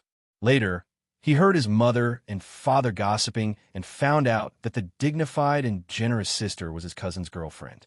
Xianxia warned, don't talk nonsense. Otherwise, I'll break your legs. Oh, Jiang Cheng said, does cousin have a boyfriend? Xianxia said, just take it that she does. Jiang Cheng's face suddenly became excited. Who is it? Who is cousin? It's none of your business. The boys in my class like her a lot. They always say that they won't marry anyone but her. They also think that they have a chance because she doesn't have a boyfriend. They also say that she's one of the few female celebrities in the entertainment industry who doesn't have unspoken rules. Jiang Cheng chattered on excitedly. He was obviously very interested in his future cousin-in-law. He cared more about Qin Zhe's love life than he did about it. Although Qin Baobao had a bad attitude towards him and often played with him when they were young, Qin Baobao had been a top student since she was young. She was pretty, smart, and had good grades. Therefore, Jiang Cheng worshipped his cousin very much due to the influence of these deep-rooted beliefs. She abused him thousands of times, but he treated her like his first love. On the other hand, he only had a vague idea of his cousin's net worth, wealth, and ability. But his cousin had been a salted fish for so many years. The image of salted fish trembling under his uncle's crotch had long been imprinted in Jiang Cheng's heart. As for my cousin-in-law, it has nothing to do with you. How can it have nothing to do with me? I'm your only cousin. Whether my cousin's wife is good or not is related to whether I can ask for more red packets from him. A good cousin-in-law and a bad cousin-in-law have a huge difference in benefits. Just as Jiang Cheng finished speaking, he was slapped to the wall by his cousin again. Xianxia said, a good cousin won't be stingy with his slaps. A good cousin-in-law should be like that. Jiang Cheng. Ding, the elevator door opened. Study hard. Don't be a person who muddles through life. Now you're using your parents' money to pick up girls. You have to rely on yourself in the future. Women in society are very caring. They like small animals, such as BMWs, Hummers, Jaguars, and Land Rovers. Of course, there's also lynx. But they won't like a little puppy who has nothing. Then what kind of animal is my cousin-in-law? Jiang Cheng asked curiously. Seafood? Xianxia walked out of the elevator and turned around. Study hard while you're in your second year of high school. In the future, if you can't even get into a garbage university, I'll bring my cousin-in-law to dote on you. He waved his hand and left. Xianxia drove out of the neighborhood and went straight to Tianfeng Entertainment. On the way, he talked to his sister. Aunt's family matter has been resolved. Qin Bao. You've worked hard. Sister will reward you with a kiss. Xianxia. 200,000. Qin Bao, small money. Xianxia, I didn't pay for it. Aunt and uncle paid for it themselves. I know. It's only 200,000. Aunt must have paid for it herself. I didn't ask you to go over to pay 5 million. I asked you to solve the problem. Qin Bao said, by the way, how did you solve it? Xianxia told him what happened just now. His sister laughed, especially happily on the other end of the phone, giggling like a little hen. Ace, you've been led astray. You can even think of such a dirty trick. But evil people will be punished by evil people, right? That's right. That's why I gave that little brat, Jiang Cheng, a hard time. Xianxia said, it's so unfair. When I was his age, I only knew the 5 dragons embracing the pillar, but he could study all kinds of postures. Bah, don't talk about this with your sister. Qin Bao pretended to spit, and with a seductive tone, she said sneakily, you've been living with me for so long. Did you use the materials here to cultivate your 5 dragons? Yes, I still have them. Xianxia said, after all, with an expert like my sister by my side, I have to cultivate well. Qin Bao obviously didn't understand the last sentence. After a moment of silence, she asked tentatively, really? Don't worry. I've cleaned you up. There won't be any accidents like the swimming pool. Get lost. His sister roared and hung up the phone. Xianxia snorted. She said that he liked to flirt, but she was different. She was obviously a coward, but she pretended to be calm and seductive. Qin Bao felt indignant. She sent another message to him. I'll give you something exciting. His sister's so-called excitement was at most a kiss on the lips. She probably felt that she was going to die from excitement. Xianxia ignored her. After the car stopped and they walked to the elevator, he replied, what kind of excitement? His sister replied instantly. She sent a picture. It was a contract. Xianxia swiped his finger across the screen and zoomed in on the picture. He saw the bold words, menswear. Xianxia asked, "Is this the contract from last time?" Last year, when his sister had just become popular, this magazine had invited her to be the cover girl. They claimed that they came with great sincerity and enthusiasm, hoping to cooperate with his sister. Xianxia had heard of this magazine before, but unfortunately, he couldn't bear to spend money on it. Besides, to him, the trendy men in the magazine were not as sexy and attractive as the cover girls. They had long legs that could make a young man's mouth go dry. Later on, when he had money, he still didn't look at it because his sisters had helped him pick out his clothes.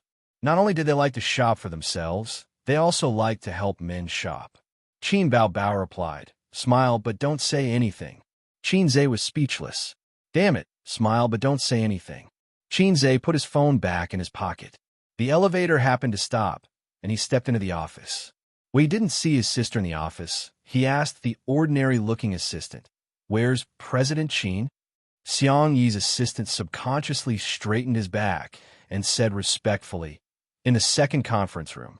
"What's the matter?" "Men's Clothing Magazine." Before Xianxia's assistant could finish, he realized that Xianxia had already left. Xianxia's assistant stood at the air vent of the air conditioner and felt the cold wind, feeling extremely miserable. "I've really offended him unknowingly." Xianxia rushed to the second conference room and saw his sister, who was dressed in a formal suit, chatting happily with a middle-aged man wearing glasses. Noticing that he had entered, his sister winked at him playfully. The middle-aged man got busy and bent over to hand him a business card without hesitation. "Hello, President Qin." Xianxia nodded slightly and took the business card with both hands. He glanced at it and saw the words Design Manager. He knew what was going on. "Since I was able to invite you this time, I'll be able to answer to my boss when I go back." The middle-aged man's face was full of smiles, showing his inner joy. "Actually, I wanted to cooperate with your magazine a long time ago, but I wasn't confident back then." Qin Bao Bao smiled. Xianxia listened for a while and said, "I don't think it's necessary." "Sister, you're going to hold a concert soon. It's more important to practice your new song, isn't it?" Qin Bao Bao smiled. Before she could say anything, the middle-aged man opposite her hurriedly interjected, "President Qin, it won't take much time. I believe it'll be a pleasant cooperation." Xianxia said calmly, "I'm busy, I don't have time." The middle-aged man was speechless. It was the same excuse again. Last year, when the company invited Qin Bao Bao, Xianxia simply said, "I'm busy, I don't have time," and sent the person sent by the company away. To hell with busy.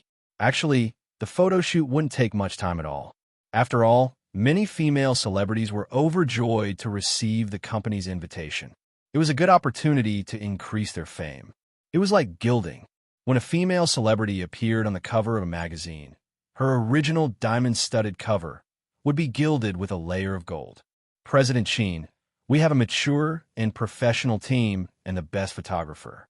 We can guarantee that the shoot will be completed smoothly and definitely won't delay your schedule," the middle-aged man said. It couldn't be helped.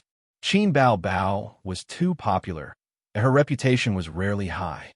Last year, the company held the mentality that if they cooperated, it would be a win-win situation. This year, it was the men's magazine that wanted to use Qin Bao Bao's fame. Qin Bao Bao had never done a photo shoot before. This was a great gimmick. Xianxia thought to himself, "Of course, I know you're professional. So professional that it makes people slightly hard." But it was because of this that he didn't agree with his sister being the cover girl. He didn't want his sister to wear a bikini to show off her long legs, deep cleavage, and cute belly button for others to see. How could he share the benefits of He-Eyes King with others?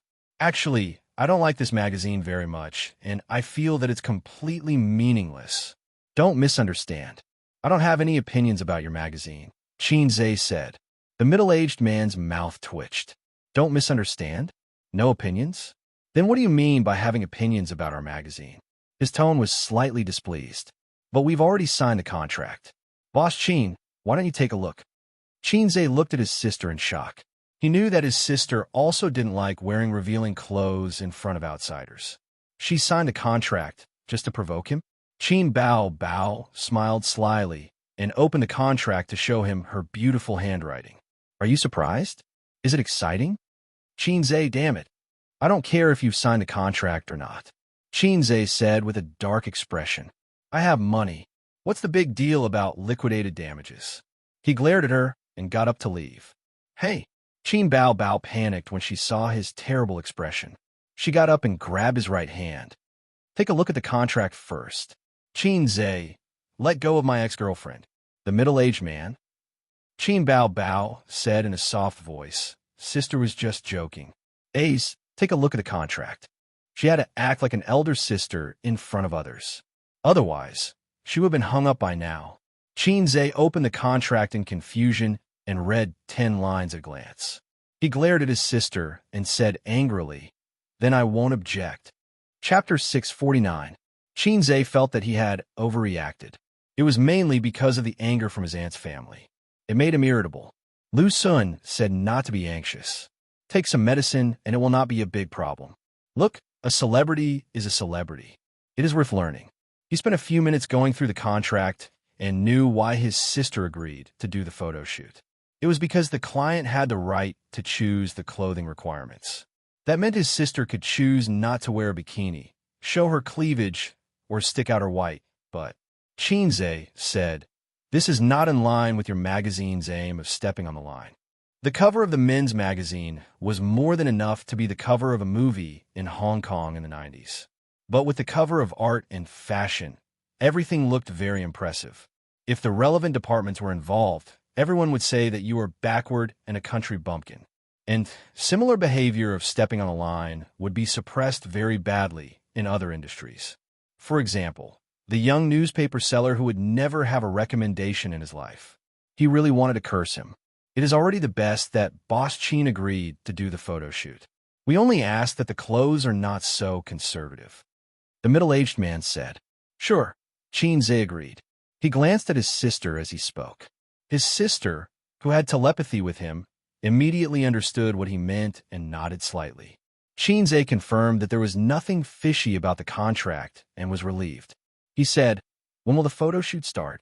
The middle-aged man said, This is what I want to discuss with Boss Qin.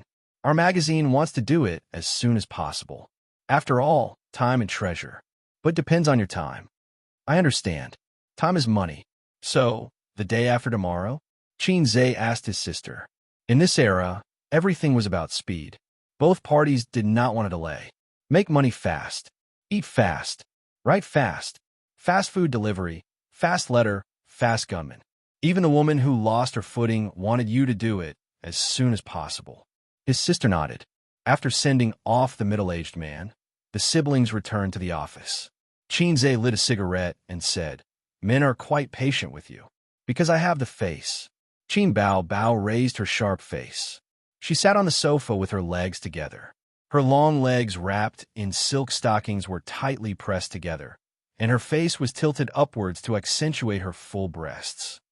They value you because the man behind you is me. If it were any other female celebrity who would receive such treatment, Xianxia's gaze swept over his sister's face and figure.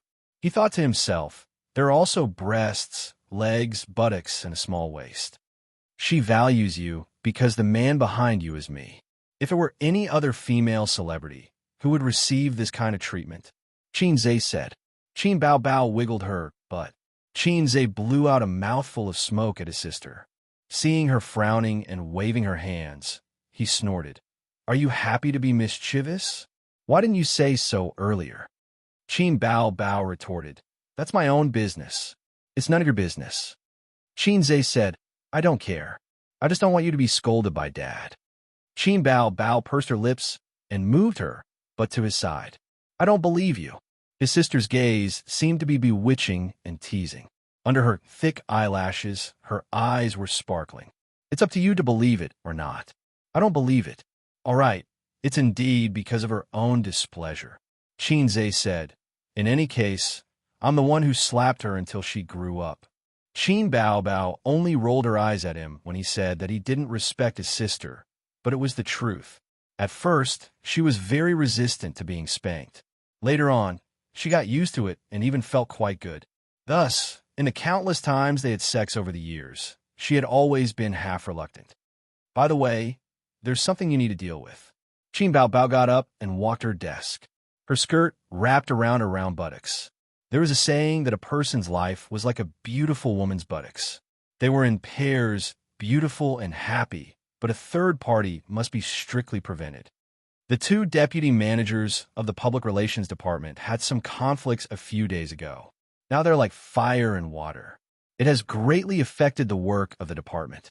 Qin Baobao pushed a notebook to him. On it was the personnel list of the public relations department. The names of the two deputy managers were circled in bright red. The manager of the public relations department wants to dismiss one of them. The company has a rule that the transfer of the middle and senior management needs to be approved by the general manager, and the resignation and dismissal need to be approved by me. Qin Baobao said, "So, I have a headache. Which one of them should I dismiss?" Xianxia held a cigarette between his fingers and tapped on the coffee table. He looked at his sister strangely and asked, "Did he come forward to mediate?" Qin Baobao looked helpless. "The manager of the public relations department has mediated many times. I also came forward to talk to them once. But no matter how good it is on the surface, they still fight behind their backs." "What's the situation?" "This is also what the manager of the public relations department told me." Qin Baobao looked hesitant, as if she was organizing her words. "Actually, the conflict happened because of a woman. Love rivals fighting each other." Xianxia understood. Femme fatale. He had a foxy face at home, so he knew best. "That's not it," Qin Baobao said awkwardly, as if she found it hard to say. "Say it clearly." Xianxia frowned. A few minutes later, Xianxia learned the general situation from his sister. The two deputy managers of the public relations department had a good relationship. After all, they were colleagues. Because Xianxia and Qin Baobao had monopolized power, there was less scheming and factional fighting. This was undoubtedly beneficial to the development of the company. Only a hack like Xianxia could build such a huge entertainment company. The two managers did break up because of a woman, and it was not a good woman, but, in ancient words, a goddess. Tianfang Entertainment's benefits were very generous. Every month, there was a large amount of departmental activity funds for staff dinners, singing, and some indescribable activities. The two managers met a beautiful goddess in one of the activities and happily became kindred spirits. For a long time, when they entered the club, they would order 18, not Android 18. Both of them were very satisfied with 18. Normally, the strongest relationship between men was nothing more than going through windows together, carrying guns together, and protecting each other when they lost their footing together. The bad thing was that one of the guys was selfish. No one knew what he painted for 18, but she was willing to give up her job and become his mistress. The boat of friendship capsized just like that. The two managers began to find trouble with each other at work, scheming against each other. Because of personal grudges, their work was affected. Xianxia said in his heart, "This is a bit different from my understanding of femme fatale." "What do you mean?" he asked. "I read their work reports. The two of them are 50-50. They can fire anyone." Qin Baobao said, "But I have a phobia of choice." Xianxia didn't answer, but rubbed his chin and thought. As a salesperson, it's good as long as you care about performance. As a middle-level manager, you will inevitably be involved in the office scheming. As a boss, you have to learn to manage talents and mediate conflicts. Therefore, Xianxia's first reaction was to ask, "Is there any mediation?" not to fire them. But since both sides chose to feign compliance, then the boss doesn't need to be polite. The boss also wants face. It must be that you, the boss, don't have any dignity. If I negotiate with them, they definitely won't dare to feign compliance. Haizei King took the opportunity to ridicule Ying Monster. Ying Monster glanced at him coldly, and Salted Fish immediately laughed and said, "Not giving you face is not giving me face, so they must be fired." Qin Baobao smiled and hummed. It was indeed because she was not dignified enough. If Xianxia talked to them, no one would dare to feign compliance based on the reputation accumulated by the fast gunman in Jianghu. Qin Baobao couldn't do it. Although she sang well and worked hard, Xianxia's light was too dazzling and she herself was not very serious. It was easy to leave the impression of a vase who became famous by relying on her younger brother and appearance. Then I'll leave this matter to you. Qin Bao Bao took the opportunity to shift the responsibility. In terms of company management, Tin Qin Bao Bao's were not Su Yu's opponent. She also didn't have the consciousness of working hard. As long as the normal operation was stable, it would be fine. She didn't have to worry about expanding the territory.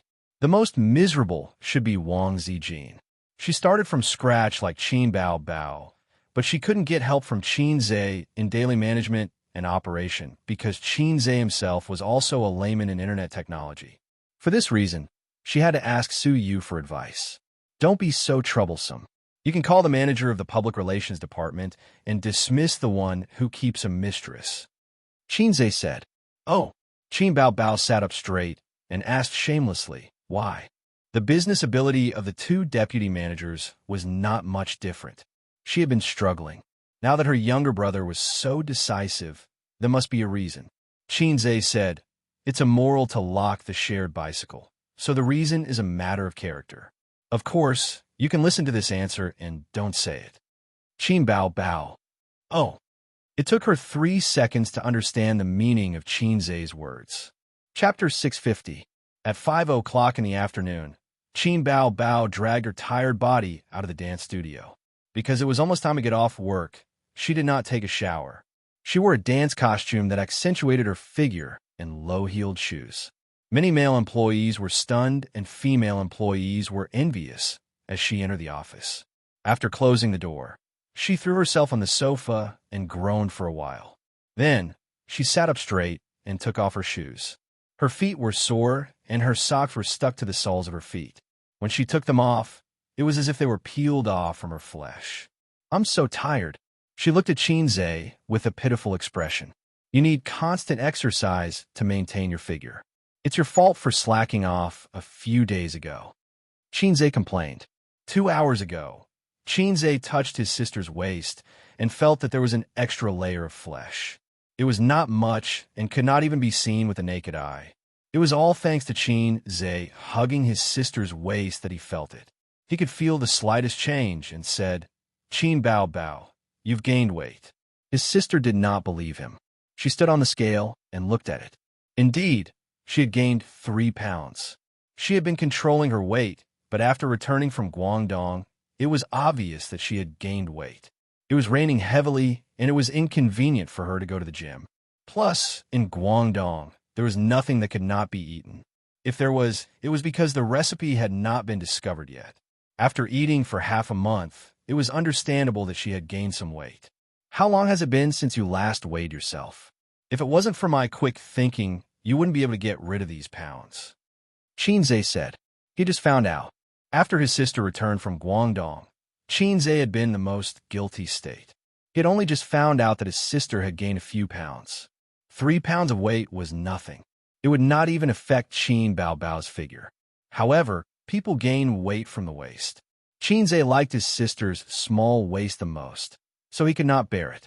I really envy those women who don't gain weight. Qin Bao Bao sighed. She lay back and crossed her legs. Aze, give me a massage. Gaining weight from eating is a healthy body. Women who don't gain weight from eating are either flat-chested or short. Qin Zhe held his sister's small feet. Qin Zhe had seen a lot of women who didn't get fat no matter how much they ate. He had forgotten if there were any girls who didn't get fat when he was in middle school or high school. After all, he was still growing at that time. Slender figures and thin faces were the norm for young boys and girls. And fat, on the other hand, was different. They were proud to gain weight, but they did not gain weight. From a medical point of view, eating was equivalent to nourishment. Therefore, gaining weight was considered a healthy physique. Gluttony was a physique that would not gain weight. It was still fine in the modern era where resources were abundant. But in ancient times, people with short lifespans would be considered as people with short lifespans. I didn't wash my feet. They're so dirty. Qin Zhe pulled over the trash can and took out a bottle of 82 Lafite from the wine cabinet in his office. Anyway, the amount of 82 Lafite the world drank every year was enough to circle the sun 3 times. Lafite was Lafite, and 82 was just Xianxia's imagination. He washed the sweat off Qin Bao Bao's feet with the wine and wiped them clean with a tissue. He put her feet on his lap and kneaded them carefully. Women's feet were more delicate and slender than men's. They were both bony and fleshy, white and tender. He played with his sister's feet as if he was playing with precious jade. Controlling the extremities of the limbs was not a patent of modern people. The ancients had been doing it a long time ago. The most perverted one was the 3-inch golden lotus. Red brocade clothes wrinkled with every step. Beautiful women danced with golden hairpins. Flying up, Xianxia pressed the soles of his sister's feet with his fingertips. The instep was crystal white, the soles were red, and there was a thin layer of calluses on the heels. Qin Bao Bao lay on the sofa with her eyes half closed. Every time Xianxia pressed her acupoints, she moaned softly. Pressing acupoints had always been Xianxia's proudest skill. Su Yu, Wang Zijin, including Old Lady Li, every woman whose acupoints were pressed by him said yes. His sister was no exception. Even if he didn't have the system in the future, he could still rely on these skills to live freely. In fact, Xianxia had almost forgotten that he had a system. The low-level system hadn't jumped out to show its existence for a long time. Until 6 o'clock in the afternoon, when it was time to get off work, his sister went to sleep. Xianxia didn't wake her up. He called MOU. The day before yesterday, he got the news that the crew was about to finish filming. The long-awaited True Yellow was finally coming out. He had a hunch that this time the company could produce 1 or 2 A-list artists, and True Yellow would become one of the most popular dramas in the second half of the year. The income of shooting a popular TV series was more profitable than shooting an equally popular movie. The income model of a TV series was not comparable to that of a movie. Of course, the financial resources and energy invested in the two could not be compared. If this TV series started shooting half a year ago, he might have forced his sister to play the female lead. But when he decided to shoot this TV series, his sister's fame had reached a peak. Playing the female lead was at most icing on the cake. It was better to leave the opportunity to other female artists in the company. Qin Bao Bao's popularity in China had reached a bottleneck. In the future, it would take time to accumulate a foundation. Whether it was a movie, a TV series, or a concert, it was impossible to make her famous again. According to the development route of domestic artists, they would be more eager to take some supporting roles in Hollywood blockbusters. Times were different. In the past, when a domestic artist took a Hollywood movie, they were excited as if they had won a $50 million prize. Now Hollywood took the initiative to cooperate with domestic artists because they needed them to open the domestic market. With a large population and large spending power, they could be willful. In the eyes of the entertainment industry and the public, Qin Bao Bao was undoubtedly lucky. Since her debut, she had walked the path that others took years or even decades to walk. She had turned into a female artist without a foundation. Even with her looks and figure, if she wanted to climb up the social ladder, she would have to go through hardships and even be incomplete. Xianxia looked at his sister's sleeping face and felt that he was a qualified brother. In the past, he had worked so hard to earn money. Wasn't it to protect his sister? Be my little sister and only drink milk and not suffer hardships. The production team is done. They will be back the day after tomorrow. The call went through. MOU reported the details in detail. We are also negotiating the film rights. We have been in contact with the Shanghai TV station. That's good, but the price is not agreed. MOU's tone was a little awkward. The TV station wants to lower the price by 20%. Because our team is made up of internal artists, the investment is not big. The TV series is too expensive. Xianxia said, take it or leave it. Don't talk nonsense with them. MOU. Xianxia said, come back first. I will talk about the price myself. The copyright was not urgent. Even a vegetable market would bargain. In the world, only specialty stores and supermarkets did not allow bargaining. The phenomenon of bargaining had always existed in the entertainment industry. Some little fresh meat asked for 100 million, but this was not the final price, although there were indeed brainless directors who accepted. Most of the time, the price could be negotiated. It was the same for the copyright of the work. Xianxia poured himself a bottle of red wine and played the vinyl record. He listened to the music and tasted the wine while waiting for his sister to wake up. The existence of vinyl records had changed from entertainment to antiques. Rich people would collect vinyl records to show their taste. But in terms of sound quality, vinyl records were really good. Xianxia and his sister bought vinyl records to show off. Compact discs, cassettes, vinyl records, they were all out of the stage of history. Speaking of compact discs, Xianxia remembered something. When he was young, there was a video hall downstairs in the neighborhood where he lived. It was also a chess room. When the old man was young, he was the famous sparrow god. Xianxia and the video hall manager's son played very well. Whenever the old man went to play mahjong, Xianxia would go with him. Then he would watch videos with the manager's son all afternoon. Sometimes his sister would go with him too. Once, when the adults were playing mahjong and the children were watching videos, the store manager's son dug out a lot of compact discs in the store. Xianxia picked out a Chinese studio from the vast number of compact discs. Children were especially fond of mysterious ancient movies, but the adults' world was different from children's. Chinese studio was indeed a Chinese studio, but the theme was not fighting and killing. To be precise, it was fighting and killing between men and women. For a moment, the whole store was filled with the sound of beds shaking and women's. Below the TV, the boys and girls widened their eyes with a look of, "I'm sorry." Not far away, the adults were playing mahjong happily. Suddenly, the background music was forcefully added.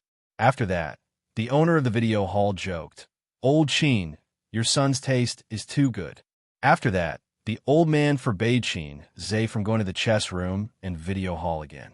He even gave Xianxia a good beating because he was the one who picked out the compact disc.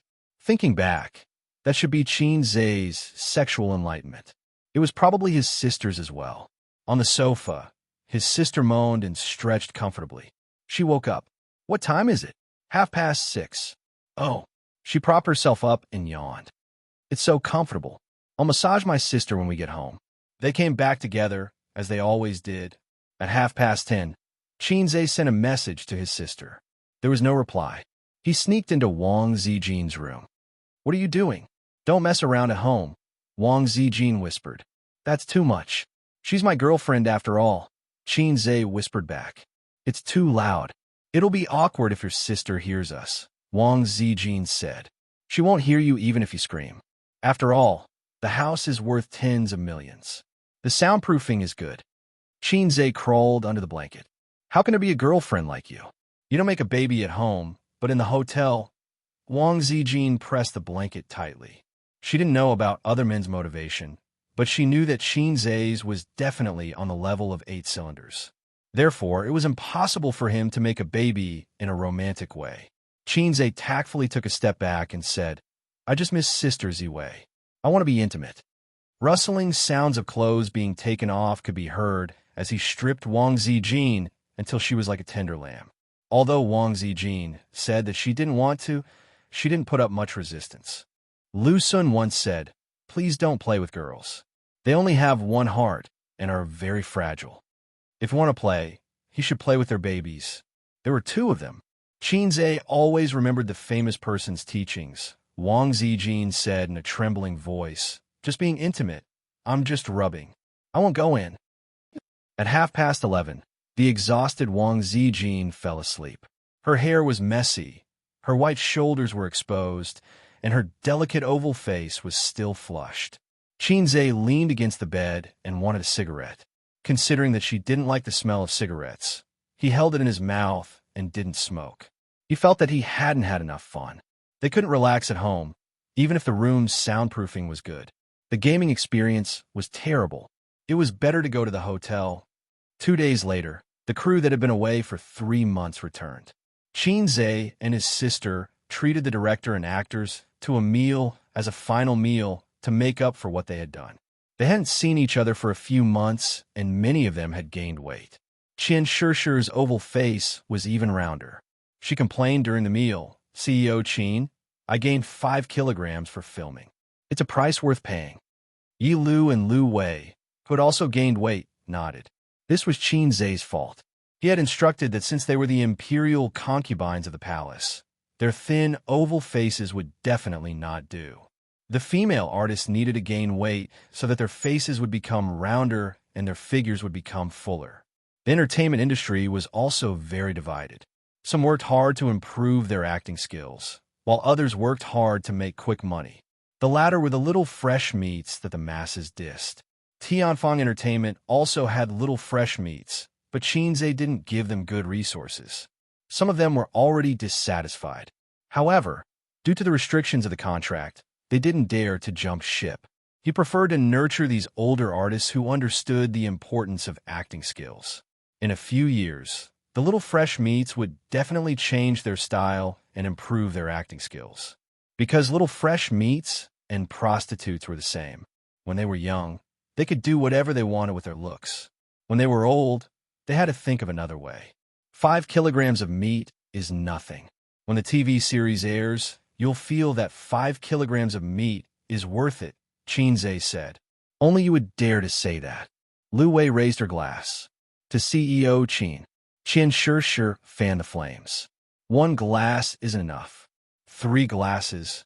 Everyone, don't just drink by yourself. Come, let's toast to CEO Qin. Some people wanted to toast to Xianxia long ago. However, Xianxia's authority at the table, and he had revealed that he didn't like to drink before, so not many people dared to toast to him. It wasn't like they could force the boss to drink just because the atmosphere was warm. Employees like that were either stupid or brainless, because they would leave a bad impression in the boss' heart. Now that someone started, more people started toasting to him. What are you laughing at? Noticing Yilu's secretly laughing expression, Xianxia said in annoyance. Aren't you my fan? It's your job to drink with me. Yilu felt wronged and said with a bitter face, Why are you like this? After a long filming career, the people in the crew needed to indulge themselves, including the artists. Xianxia accompanied them to play many games on the table, such as cross-cupping. The sister who loved to drink in private but never touched alcohol at gatherings was a goddess with a smile on her face. However, she was actually gnashing her teeth in hatred. This little pervert was like a fish in water among the women. Men like to talk to beautiful women. Similarly, women like to play with handsome men. With Xianxia's talent and achievements, he was destined to become a delicious cake in the eyes of the women. For the first time, Qin Bao realized that her brother's personality was actually very bad. He was very gentle to everyone and could be polite to everyone, making you feel like you were bathing in the spring breeze. When he was still a mediocre kid, his elders and friends would praise his good temper. However, when he shone brightly one day and was brimming with talent and treated people with such a personality, he was also worthy of praise. However, in the eyes of the possessive Qin Bao, her brother was like a central air conditioner. Hence, on the way home, she drove with a gloomy face. Are you jealous? Xianxia could feel his sister's emotions. After being together for so many years, he could tell what she was thinking from a slight change in her expression. Shameless. Qin Bao spat. Xianxia lowered the car window and lit a cigarette. After driving for a while, Qin Bao suddenly said, if I drink wine with a male artist one day, even if it's just for show, you're asking for it. Xianxia rolled his eyes. She was very satisfied with this answer, but she was not convinced. She said, Then you're allowed to do that? Xianxia scratched his head. That makes sense, but I can't keep a straight face. I haven't even held their little hands. Qin Bao said sourly, You don't know how much they want you to hold their little hands. What are you trying to say? Nothing. She looked straight ahead, her bright eyes reflecting the lights in the night. I don't know how to describe it, but I just don't feel safe. I didn't think there was anything wrong with you before. What about me? You're gentle to everyone, especially girls. Xianxia understood. She was actually jealous. But if I don't do that, I'm really useless. I'm not smart, I'm not particularly handsome, and I haven't shown much talent since I was young. All I can do is smile. If I smile at my relatives, they'll say I'm sensible. If I smile at my classmates, they'll be willing to be friends with me. If I smile at girls, they'll think I'm easy to get along with and play with me. If I smile at my teachers, They'll think I'm at least a sensible student. He shrugged. If I don't even have gentleness, what do I have? You still have me. Qin Baobao didn't say this sentence out loud. Chapter 651. The next day, Qinze met with the person in charge of Shanghai TV station at the company. His surname was Chun, and he was the deputy director. He specialized in this area. Director Chun, you've seen our film, right? What do you think? Qinze handed him a cigarette. There were only 3 people in the conference room. His sister had accompanied him. The other party was the leader of the TV station and someone in the system. Qin Baobao should receive him and accumulate some experience in negotiation. In this respect, Qinze was more experienced than his sister. He learned it from Suyu. Suyu was a professional in business negotiation and had taken courses in this area in university. Deputy Director Chen wore a pair of black-rimmed glasses and looked gentle. His words and actions had a strong bureaucratic aura. He smiled and said, "It's a good drama. President Qin's works are always eye-catching, but the result has to be tested by the market." So the TV station means 400 million, Deputy Director Chen said. This is the TV station's decision. If it's more, we can only consider buying other dramas. Qinze and Qin Bao looked at each other. The price was too low. His psychological price was 700 million, and it was cut by nearly half. Director Chun, are you joking with me? Qinze laughed. Actually, if you and Qin Bao acted in it, our TV station would bite the bullet and get it for 700 million. But your drama doesn't have a single A-list artist, let alone a popular fresh meat. This is a risk in itself. After all, this is the era where traffic is king, Deputy Director Chen said. Just like Sister Lu's XX story, people couldn't help but suspect that it was a work of elementary school students. But under the double halo of a huge fan base and novel IP, it still reached a record high in ratings. As for the rampant criticism, who cared about the criticism when there was money to be made? It didn't hurt or itch. Similarly, if it was a TV drama starring Qinze and Qin Bao, even if the script was a little bad, the TV station would fight for it. As long as they shouted, the Qin siblings fight again in the Jianghu, reenacting the sadomasochistic love, thousands of brainless fans would come to support without hesitation. But the price we want is not expensive, Qin Bao said. It was indeed not expensive. The cost of a TV series was not comparable to that of a movie. A special effects movie could be said to be a production of several hundred million yuan, unless it was a low-budget TV series. If it was a Xianxia or fantasy movie, the cost would be at least several hundred million yuan. Qinze's and Qin Bao's movies were easily in the billions at the box office. They were only sold to the TV station for 700 million, which was not expensive at all. Of course, the copyright of a TV series could be sold repeatedly, and it was not only the TV station's copyright, but also the online platform's copyright. Therefore, in terms of earning money, it was definitely more profitable than movies. We have to talk about the cost, right? Your cost is so little. 700 million is too high. This is also the reason why our television station can only offer 400 million. Deputy Director Chen put out the cigarette in the ashtray with a calm smile on his face. This was also the truth.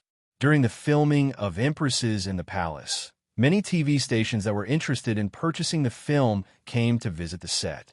Most TV stations were interested in Empresses in the Palace, but were rejected by MOU because their offer was too low. Experienced industry insiders who stayed on set for a few days would have an idea of the production cost of a TV series. There were only a few things: the actors' pay, the script, the main producer's pay, the set, costumes, special effects, the crew's expenses, promotion, equipment rental. The cost of Empresses in the Palace was very low, so low that it made people suspect that it was Qinze's rough production. The actors were artists under the company, so the biggest part of the budget was their pay, which saved a lot. The script was written, copied, by Qinze, which saved tens of millions. The theme of the script was a harem fight, not a fantasy upgrade or system. Excluding the actors' pay, the most expensive special effects. Therefore, when the TV station bought the TV series, they would consider the other party's cost. After all, the other party's cost was already several hundred million yuan. It was impossible to ask for a price lower than the cost. If that was the case, there would be no point in negotiating, and the deal would definitely not go through. Director Chun, the cost is low because of my ability. This should not be included in the price, right? Xianxia looked as calm as an old dog, but under the table, he was fighting with his sister with his feet. They went back and forth and fought for 30 rounds. Being able to save costs was the ability of the developer. You can't just lower the price because the other party has a way to save costs. What I mean is, it's fine as long as it doesn't exceed 500 million yuan. But you know the TV station's requirements. Think about it. Deputy Director Chun had an expression that said, "I think highly of you, but I can't do anything about it." After that, the two sides engaged in a tug-of-war for half an hour. The first negotiation ended without any results. Neither side was willing to give in. After sending them off and returning to the office, Qin Bao Bao took off her low-heeled sandals and rubbed her feet that were red for being stepped on. She said angrily, "Am I not your sister? Can't you let me have my way?" Xianxia sneered, "You're kidding.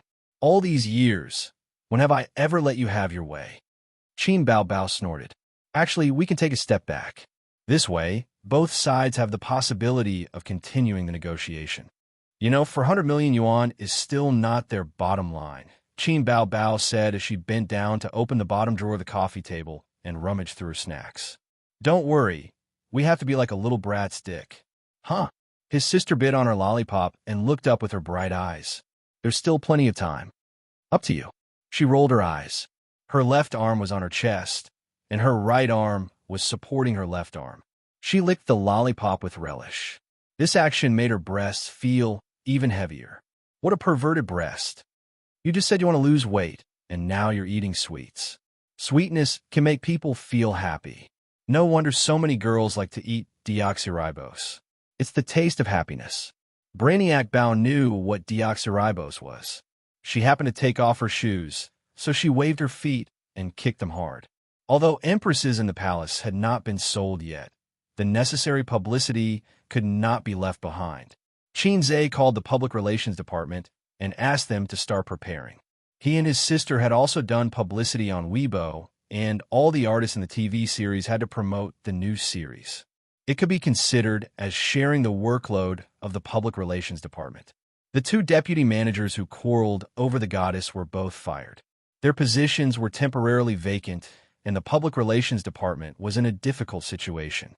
It was not wrong to lock the shared bicycle, but Xianxia's punishment was purely a joke. In the workplace, if you encountered such employees, you would have fired them all. The two deputy managers were dumbfounded by their encounter. They did not expect this. In their opinion, the fast shooter's behavior was not courage, but stupidity. In the 21st century, talent was the most important thing. For such a small matter, how could he fire them just like that? Was he so capricious? The most important thing in the 21st century was not talent. This sentence had long been outdated. It was hacking. After entering the 21st century, transmigration and rebirth had become commonplace. Who cared about talent? With a hack, one could rule the world. Even if the hack was low, one could still dominate. The system, MMP. Yo, system, long time no chat. Xianxia said, System? The system ignored him. His sister was not interested in empresses in the palace. She only saw it as the company's business. When Xianxia called to hand over work, she and Wang Zijin were also chatting on the phone. After chatting for a long time, his sister suddenly got angry and scolded, "Don't talk to me. Will chatting with me make you orgasm?" Xianxia, he suddenly felt like he was unjustly implicated. Wang Zijin said on the other end of the phone, "I'm so busy. I'm chatting with you while looking at the documents. What do you want me to do? What do you want me to do? Your sudden call is enough to make me sad." She suddenly started singing. Qin Bao Bao. Useless thing, a broken company can't even manage it. Wang Zijin was furious. "You black-hearted maggot. You have A's to help you. Of course it's easy, but I'm a stepmother." Qin Bao Bao. "Nonsense, my brother." The prince thought to himself, "My boyfriend. Get out." The aggrieved sister Ziwei hung up the phone. Stingy. Qin Bao Bao curled her lips and bent down to put on her low-heeled shoes. When she bent down, The curve of her back was very graceful. A's, dance with your sister. I'll teach you Latin dance. Xianxia was stunned. Latin dance? Forget it, I'm not suitable. It's suitable. Latin dance is a combination of men and women. Xianxia thought, my penis is long enough. It's 18 centimeters. If I pull it again, Su Yu and Sister Ziwei will wake up crying in the middle of the night. Dancing was a daily exercise for his sister. She was now a dancing master. There was almost nothing she couldn't dance. She could even dance well, but she rarely danced ballet, which was known as the Queen of Dance. This kind of dance was very harmful to the feet. Women who practiced ballet for a long time would have their toes deformed. His sister's next concert was approaching. Xianxia took advantage of his free time to open the Point store alone in the office and search for songs suitable for her to sing. His sister sang so many songs, but there seemed to be very few ancient songs. Xianxia searched for them. After a preliminary trial, he found that many ancient songs were very good, but the central theme was not very serious. Chrysanthemum is full of wounds. Your smile has turned yellow. How could it not turn yellow? What was the original author thinking? Didn't he prefer chrysanthemum among flowers? When a flower bloomed, there would be no more flowers. My reputation as a fast shooter was ruined. Last night, I saw the man who abandoned me and didn't come back. Tonight was too long. Today I feel itchy. That was even worse. Wasn't this asking for sex? This author was even more despicable. She felt itchy after seeing a heartless man. Not only was my reputation as a fast shooter destroyed, but my sister's reputation was also ruined. Chapter 652. In the following week, the promotion of Zhanhuan was in full swing. The trailer was broadcasted on various major media websites. Although the two popular artists, Xianxia and Qin Bao, didn't participate, the gimmick of Xianxia's first attempt at a TV series still attracted a lot of attention from fans. Coupled with the fans of the actors themselves, Zhanhuan received a lot of attention. Even so, the new series wasn't scheduled, and Shanghai TV station and Tianfeng were still arguing. It was Xianxia's first attempt at acting in a TV series, and he encountered a predicament. His new series didn't sell. Qin Bao, who thought of herself as a considerate sister, brought Wang Zijin to the Xingwang Temple to ask for a fortune for Xianxia. When the illness is critical, I see no danger. When doctors meet, I will send it to you. The purple star retreated under the auspices of the ominous star, leaving it to you to plan. See, even Buddha said there's no problem. So, accompany me to go shopping this weekend. Qin Bao put her hands on her hips, full of confidence. Xianxia couldn't be bothered to remind her that there was no Buddha in the Xingwang Temple, and that it was a completely different system. For the actors who acted in Zhanhuan, they probably hoped that their series would sell more than Xianxia. Tianfeng and Shanghai TV station's argument made them lose their composure. Chairman Qin, I know the host of the toilet seat. Do you want me to try? Yi Qing, who had a lot of connections, sent a message. Chairman Qin, I know a lot of people in the TV station. Do you want me to help you? Xianxia, who had a lot of connections in this area, had a lot of connections. A few other actors also mentioned it vaguely, afraid that they'd make Xianxia unhappy, so they didn't say it out loud. Actors like Feng Rue, who didn't have the right to text the big boss, also paid close attention to him. On this day, Xianxia unexpectedly received a call from the head of Suzhou TV station. The deputy chief editor in charge of the film industry had the surname Zhao. The call was transferred through Xiang Yi's assistant. The person who answered the call was his sister. She pressed down on the microphone and whispered to her younger brother who was watching a movie on the sofa. Suzhou TV station is calling. They're looking for you. Xianxia immediately went over to answer the phone. His sister gave up her office chair and conveniently placed her two plump buttocks on his lap. She wrapped her arms around his neck and listened by the side. Chief Editor Zhao. Xianxia smiled and said, Are you looking for me? He didn't know Chief Editor Zhao, but that didn't stop him from speaking as if he was meeting an old friend. CEO Qin, let's get straight to the point. I've seen the trailer for your new drama. I heard that you haven't sold it yet, right? Our TV station is very interested. This is not very convenient, Chief Editor Zhao. Xianxia said in a difficult tone, I have already discussed with the Shanghai TV station. Now we are only bargaining on the price. It was an unexpected surprise, but he couldn't agree. Su Yu said that hiding his shortcomings was the most basic element of negotiation. You haven't signed a contract yet, right? The market is open to the public, not predetermined, right? Chief Editor Zhao said with a smile. That's true. Xianxia said helplessly. That's fine. You and our TV station are old acquaintances. Tomorrow is the weekend. Why don't you send a trailer for us to take a look? The reason why Suzhou TV station was interested in Zhenhuan was because of the anticipation on the internet. Its popularity was actually quite high. As a provincial TV station, Suzhou TV station had always been in an awkward position of being inferior to the best. In Jiangsu, Zhejiang, and Shanghai, Suzhou TV station was inferior to Shanghai TV station and Zhejiang TV station. There hadn't been a popular TV series for many years. With a thirsty-for-talent attitude, they decided to watch Xianxia's new drama. Xianxia's reputation was the best signboard. So on the weekend, Xianxia asked MOU to take the trailer to Suzhou. Of course, the errand was done by his subordinates. Accompanying his sister to go shopping was what Heiai's king should do. She was so tall and had such a graceful figure. Even if she wore a cap, a mask, and sunglasses, her long hair and alluring figure alone were enough to attract the attention of tourists. The weather in November was not as stuffy as last month. She was wearing a pair of cropped jeans. Her hips were swaying in a flirtatious manner. At sunset, she finally stopped to rest after walking until her heels hurt. Sitting on a public bench, Xianxia was one person away from her. I suddenly regret being a star, Qin Bao Bao said with a sigh. Because your vanity is satisfied? What? Am I just a greedy and vain woman in your heart? You wanted to be a star so badly. Didn't you rely on your beautiful face and good figure to show your divinity in front of people to satisfy your vanity? She thought about it and was too guilty to refute.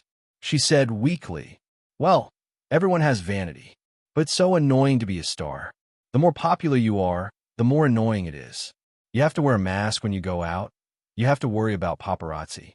You have to pay special attention to your words and actions. I can't call you little red guy or black-hearted maggot in front of so many people. That seemed to be the case. She had not said these two catchphrases in a long time. I can't hold your arm and go shopping anymore. I can't find a cafe with you to sit down and eat dessert. I can't pretend to be your girlfriend at the University of Finance and Economics. I can't. You're so annoying. You chose your own path. It's too late to regret. Even if you disappear, you'll still be a star. When you're old, paparazzi will still take pictures of you and use the title, The Goddess of the Past Has Become Yesterday. Popularity is irreversible. That's true. Okay, I'm not self-aware enough. Qin Bao Bao subconsciously wanted to throw her delicate body into her brother's arms. But with the lesson from the airport, she tilted her body slightly and resisted. The loneliness in her eyes disappeared in a flash. On Thursday, Xianxia received a call from the Suzhou TV station again. They wanted to buy empresses in the palace. It was unexpectedly straightforward. In fact, the Suzhou TV station had a meeting hosted by the deputy director and discussed by a few managing editors. They gave empresses in the palace the greatest affirmation with their professional eyes. First of all, there was no problem with the quality of the film. If they bought such a film, at least they wouldn't have to worry about it being a flop. Secondly, there was the price. The rich TV station did not lack money. Compared to the Shanghai TV station, they were more decisive. Xianxia took a car to Suzhou that day, and both parties signed a contract. Deputy Director Chun came to visit again. He was prepared for a tug-of-war. When a TV station bought a TV series, it was not as simple as paying for it. After all, it was a business that could easily cost hundreds of millions. As for the Shanghai TV station, of course, they wanted to buy it. They recognized the quality of empresses in the palace. But considering the low cost, the TV station felt that it was reasonable to lower the price. Unexpectedly, Xianxia did not appear this time. The person in charge of negotiating with him was Qin Bao Bao. Is CEO Qin not here today? Deputy Director Chen asked. Yes. Qin Bao Bao asked her assistant to serve tea. She smiled and said, he's busy. Also, he doesn't need to appear for this matter. Deputy Director Chen did not catch the meaning behind her words. He nodded and said, CEO Qin, after returning to the TV station, I'll try my best to fight for you. The TV station will agree to increase the price by 20 million at most. In terms of time, they could afford to waste time. The one who could not afford to waste time was Tianfeng Entertainment. However, they could not really insist on not giving in, because the other party did not only have the TV station as their only choice. Therefore, after wasting some time, the Shanghai TV station chose to take a step back. It seemed that the pressure on Tianfeng's side was much heavier now compared to the first negotiation. Qin Bao Bao smiled. We really hope to cooperate with the Shanghai TV station. After all, Qinze and I grew up watching your TV station. But once but was added to any good words, the situation would inevitably turn for the worse. But we've already sold Empresses in the Palace to the Suzhou TV station. Sold? Deputy Director Chen was shocked and stunned for a while. Sold to the Suzhou TV station? No, we're still in negotiations. It was inexplicably intercepted. Qin Bao Bao said, Deputy Director Chen, we haven't signed the contract yet. Suzhou is willing to pay a high price. Tianfeng has no reason to reject, right? This clearly means that I'm not playing with you anymore. Deputy Director Chen was caught off guard. During the filming of Zhenhuan, many TV stations visited the set. Most of them left because of the price or because they did not think highly of it. In an era where traffic was king, they preferred TV shows with little fresh meat as the lead. The Shanghai TV station thought highly of the potential of Zhenhuan, so they left it until the end. Therefore, Tianfeng did not have many choices. Even if they found another buyer, it would take time. This was what the Shanghai TV station was counting on.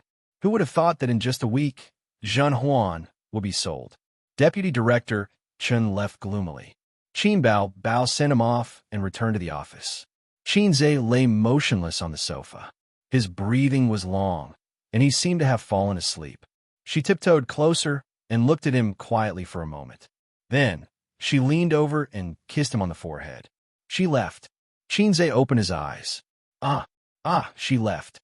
Qin Bao Bao pretended to be calm. Qinze closed his eyes again and scolded in his mind. System, 5 years is not enough. How about 10 years? Chapter 653. The Point Store has everything you need. There's no shortage of resources for your development, the system said. But I don't have enough points. If I really want to build a super corporation, Qinze complained, I don't even have enough points to exchange for a black technology. Must I rely on black technology to make money? The system said faintly. As long as you have the slightest desire to show off, the points will come in droves. The key is that I'm living a comfortable life now. I have endless money, a beautiful girlfriend, and a capable sister. I really can't find a reason to fight against the heavens and earth and show off everywhere. Qinze said helplessly. The system's mission won't be given out for no reason, and it won't give out things that the host can't do. The key is that you have this desire in your heart, but you just don't want to admit it. It's the comfortable life that's suppressing your ambition. The system said, the mission's existence is to give you a motivation to pursue what you want. Even so, I'm always busy. I have a sister and 2 girlfriends to feed. I don't have time to devote to business, Qinze said. Then why don't you borrow the women? The system said seriously, I have a way to suppress your hormones, so you'll be even more immovable than Lu Xiaohui. Qinze said, a business empire is actually pretty good. The system said, you're still so sensible, just like when I was living in your body.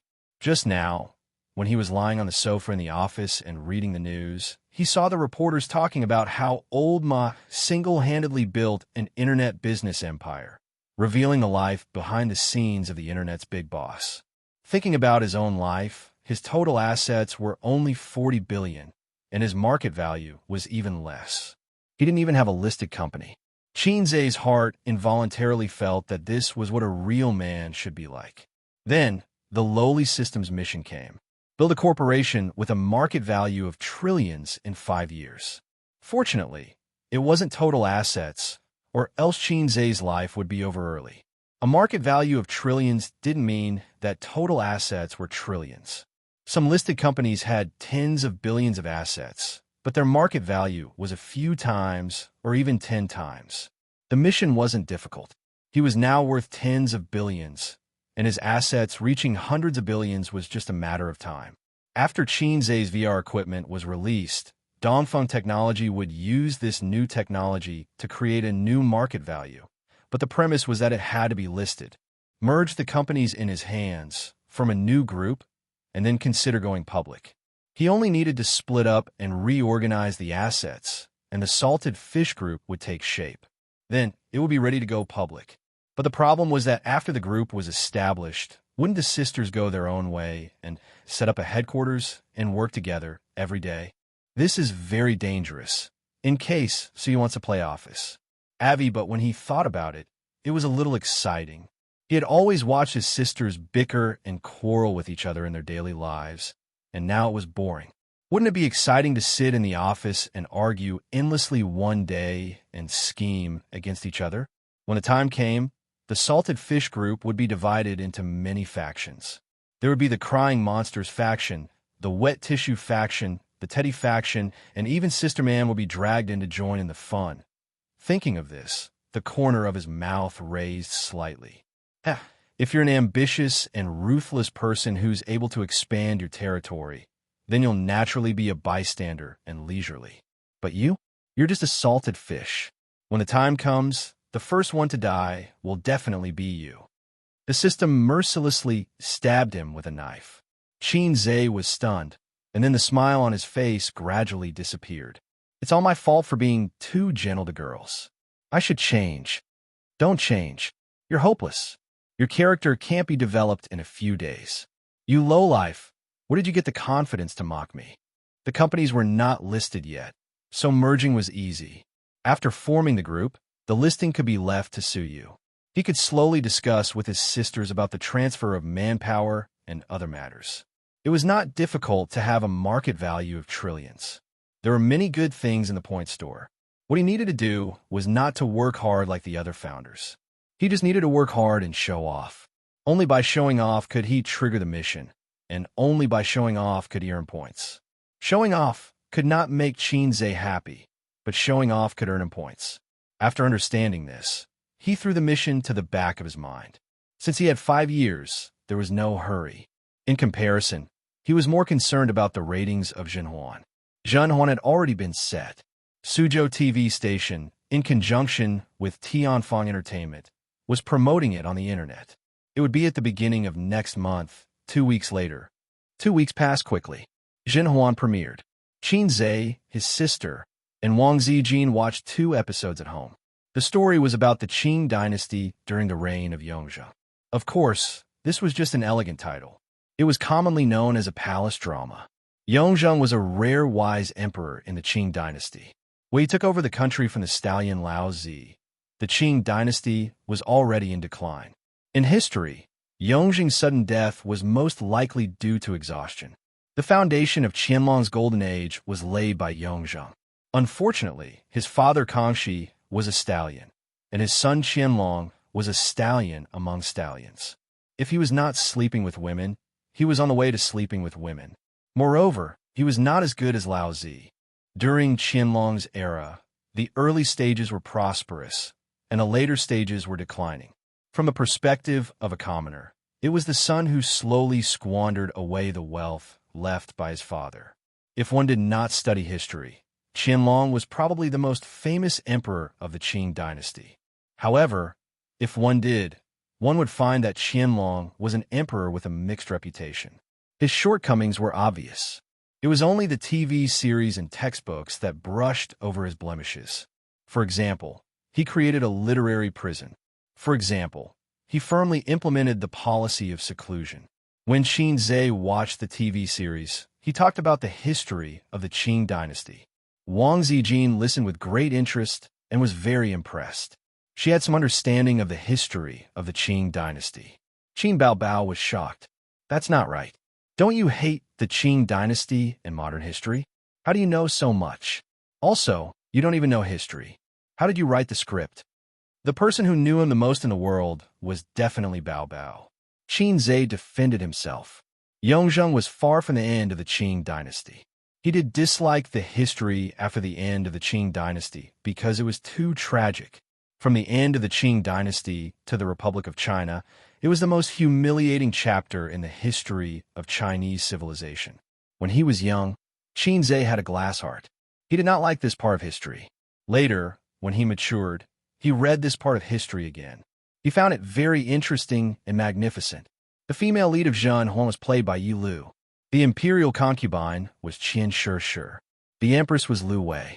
Not long after, these two people would become famous because of the words bitches are pretentious and I can't do it. Women love to watch palace dramas.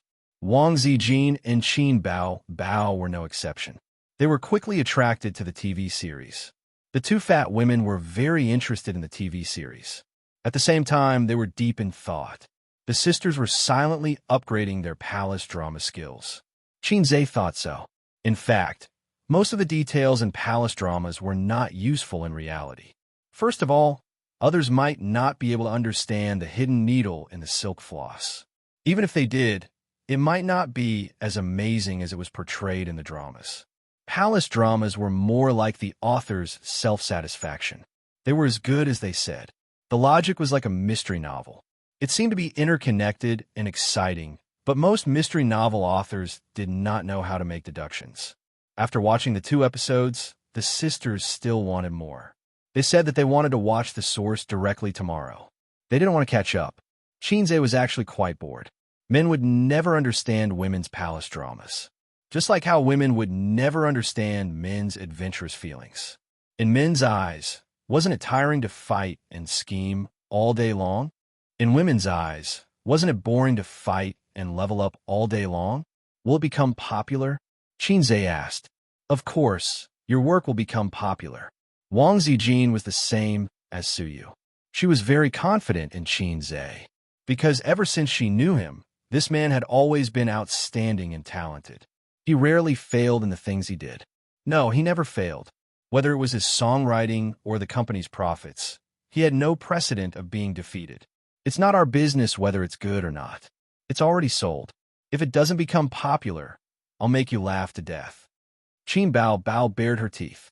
In her impression, no matter how talented Qin Zhe was now, the figure of that loser had always been imprinted in the deepest part of her heart. Which one did Hei's King or Salted Fish Lake prefer? Qin Bao herself couldn't tell. She used to complain that he was useless in her heart because Salted Fish Lake could only bow to fate. Now she missed it because Salted Fish Lake only belonged to her, and Hei's King was too dazzling and brilliant.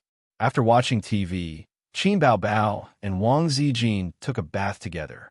The two girlfriends soaked naked in the warm water.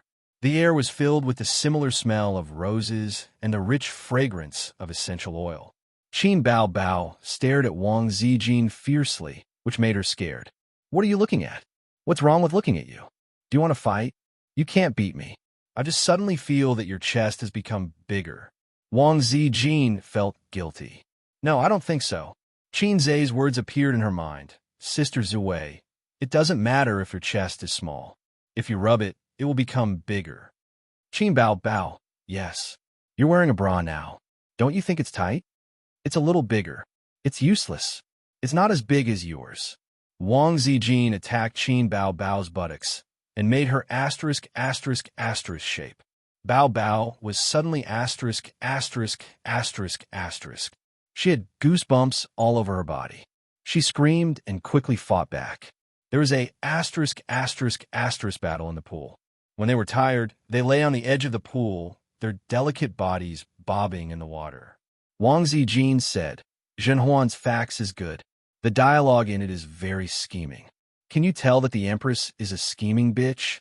No, I don't like Consort Hua. This level of coquettishness can actually win the Emperor's favor. Qin Bao, who had been a professional coquettish for 20 years, had a look of disdain on her face. Wang Zijin, brainless. Smart women quietly dig holes. What's the use of acting coquettishly? Qin Bao Bao. Smart women are the ones who act coquettishly. Too scheming and too many tricks. In the eyes of smart men, it's very unscrupulous. Especially men like A's who can be persuaded but not cowed by force. He's a bit of a clean freak. What do you mean by unscrupulous?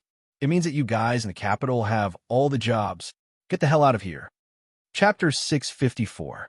Reader's Reactions. This chapter will seriously affect the reading experience. Everyone, please give me some face. My face is big. And share this chapter with those who want to like it. Wang Zijin felt that Qin Bao Bao was secretly mocking her. She was definitely not being paranoid. Qin Bao Bao was very familiar with such harsh words. Shrewd and scheming bitch. These words were not very glamorous, but when Wang Zijin heard them, she could not help but put herself in their shoes. She was indeed very scheming. Everyone in her small circle probably felt the same way. When she was still a student, she would make the girls who came looking for trouble suffer just by showing a little of her fierceness.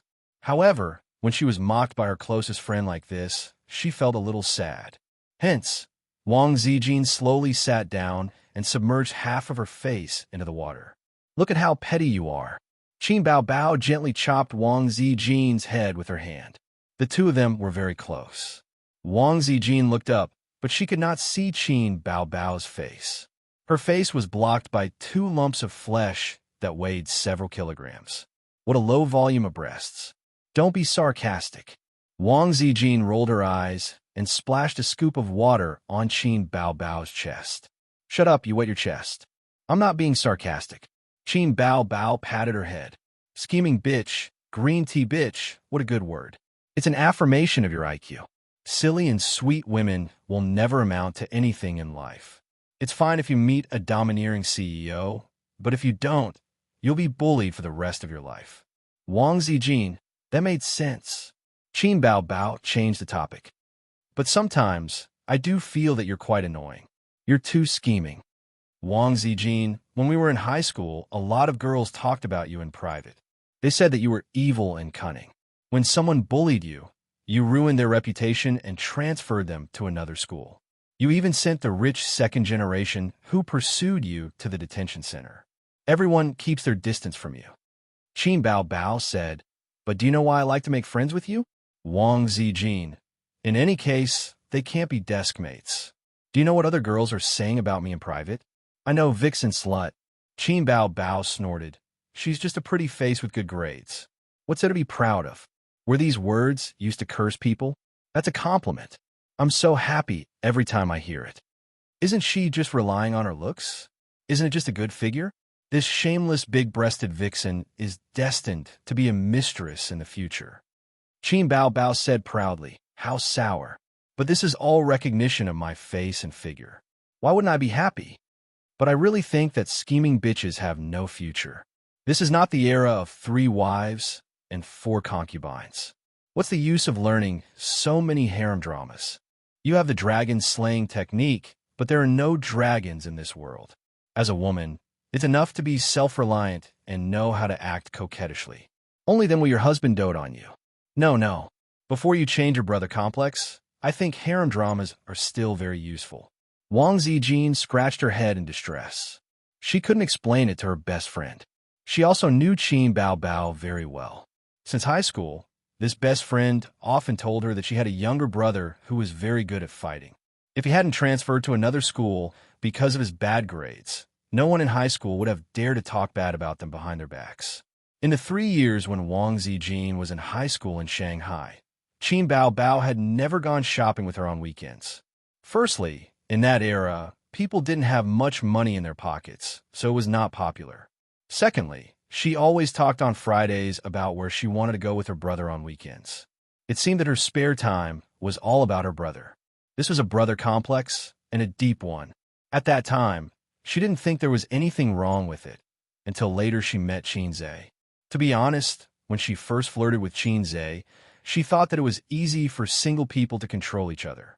She flirted with Qin Bao Bao because of Xianxia. As long as she made Xianxia have a good impression of her and started to pursue her, it would be fine. Think about it. When the two of them were in private, Xianxia would say, Sister, I like Sister Zue very much. Help me pursue her." After a long time, Qin Bao Bao understood the reality that a grown brother couldn't be kept at home. Naturally, she changed her brother complex habit. That was her initial thought. Later, she never thought that she would be the first to fall into this relationship. A handsome man was not enough to make her like him. There were too many handsome men, and they were like chives that grew again when the spring breeze blew. However, a handsome and talented man couldn't be compared to those men who were inexperienced and worked hard to make a name for themselves. But can you imagine? A man like him had a good personality, wasn't straight, wasn't arrogant because of his talent, was humorous and witty, and liked to flirt. He fulfilled almost all the criteria that most girls had for a partner. When Wang Zijin came to her senses, she had already fallen in love with Qin Zhe. "Zijin, since we're so close, when we have children in the future, wouldn't it be interesting to make an arranged marriage or become sworn siblings?" Qin Bao Bao sat down in the water and sat side by side with Wang Zijin. That wasn't good. They were cousins after all.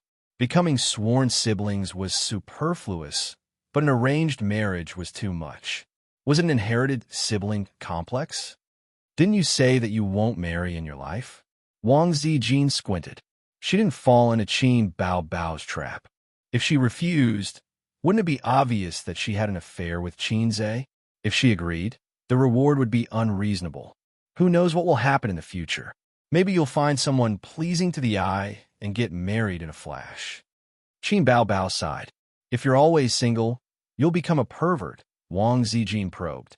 After all, after knowing everything about Qin Zhe, she didn't want to live a single life anymore. As a teacher, it was important to impart knowledge. In this aspect, Qin Zhe was her teacher. It's not bad to be alone.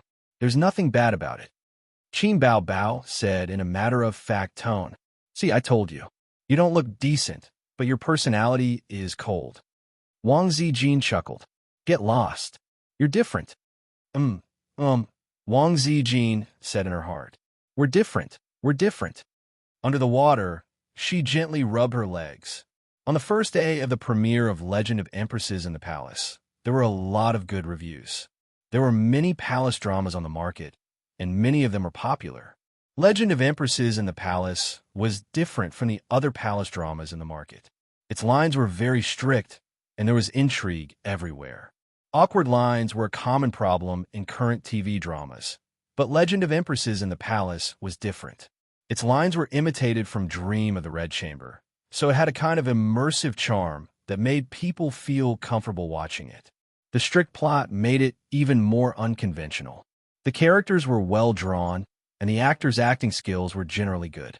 However, since it was the premiere, the good reviews online were limited to Suzhou TV's official website, official Weibo, and the audience's word of mouth. There was no phenomenon of an instant explosion on the internet, but to Suzhou TV, the ratings were extremely gratifying. Ratings 0.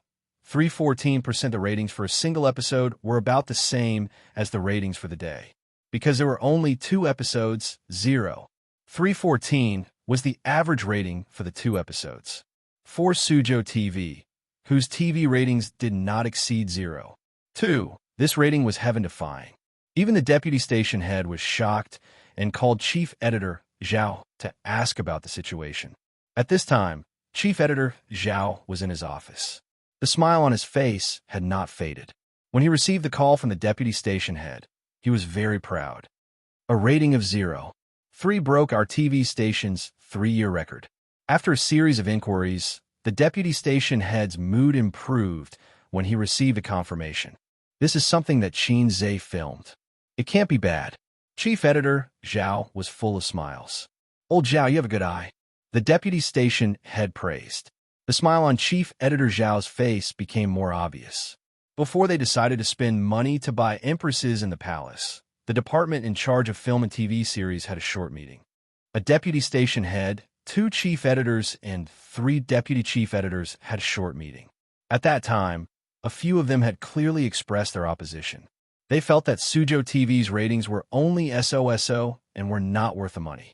But now, chief editor Su and deputy chief editor Zhang, who had objected at that time, were smiling so widely that their mouths almost reached their ears. This was because of the exciting ratings. The ratings for the premiere were good because of the promotion by the station and Tianfeng. It might decline in the future. We have to stabilize it, understand? Continue to invest in promotion and advertise more, the deputy station head said. Understood. As long as we stabilize this rating, we will be able to enter the top 10 in the national rating rankings. Chief Editor Zhao said, if we move the schedule back a few months and avoid the previous few high-traffic TV series, the ratings might be able to go up another level. The deputy station head said helplessly, it's meaningless. This is for the top 3. It's good enough if we can stabilize the top 10. If we move it back, we will still encounter IP series. The ratings for Empresses in the Palace were very pleasing. It was a high-quality show, but there was still a big gap between it and those popular TV series. For example, it was normal for TV series starring popular young actors and actresses to break one for the premiere.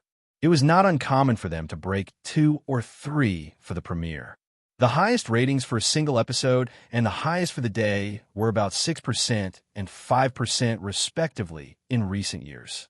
The premiere of Empresses in the Palace only had a rating of 0.3. Of course, the final average rating was mostly a little over 1. It was very rare for it to break 2. For example, Sister Lu's XX story broke the record at the beginning.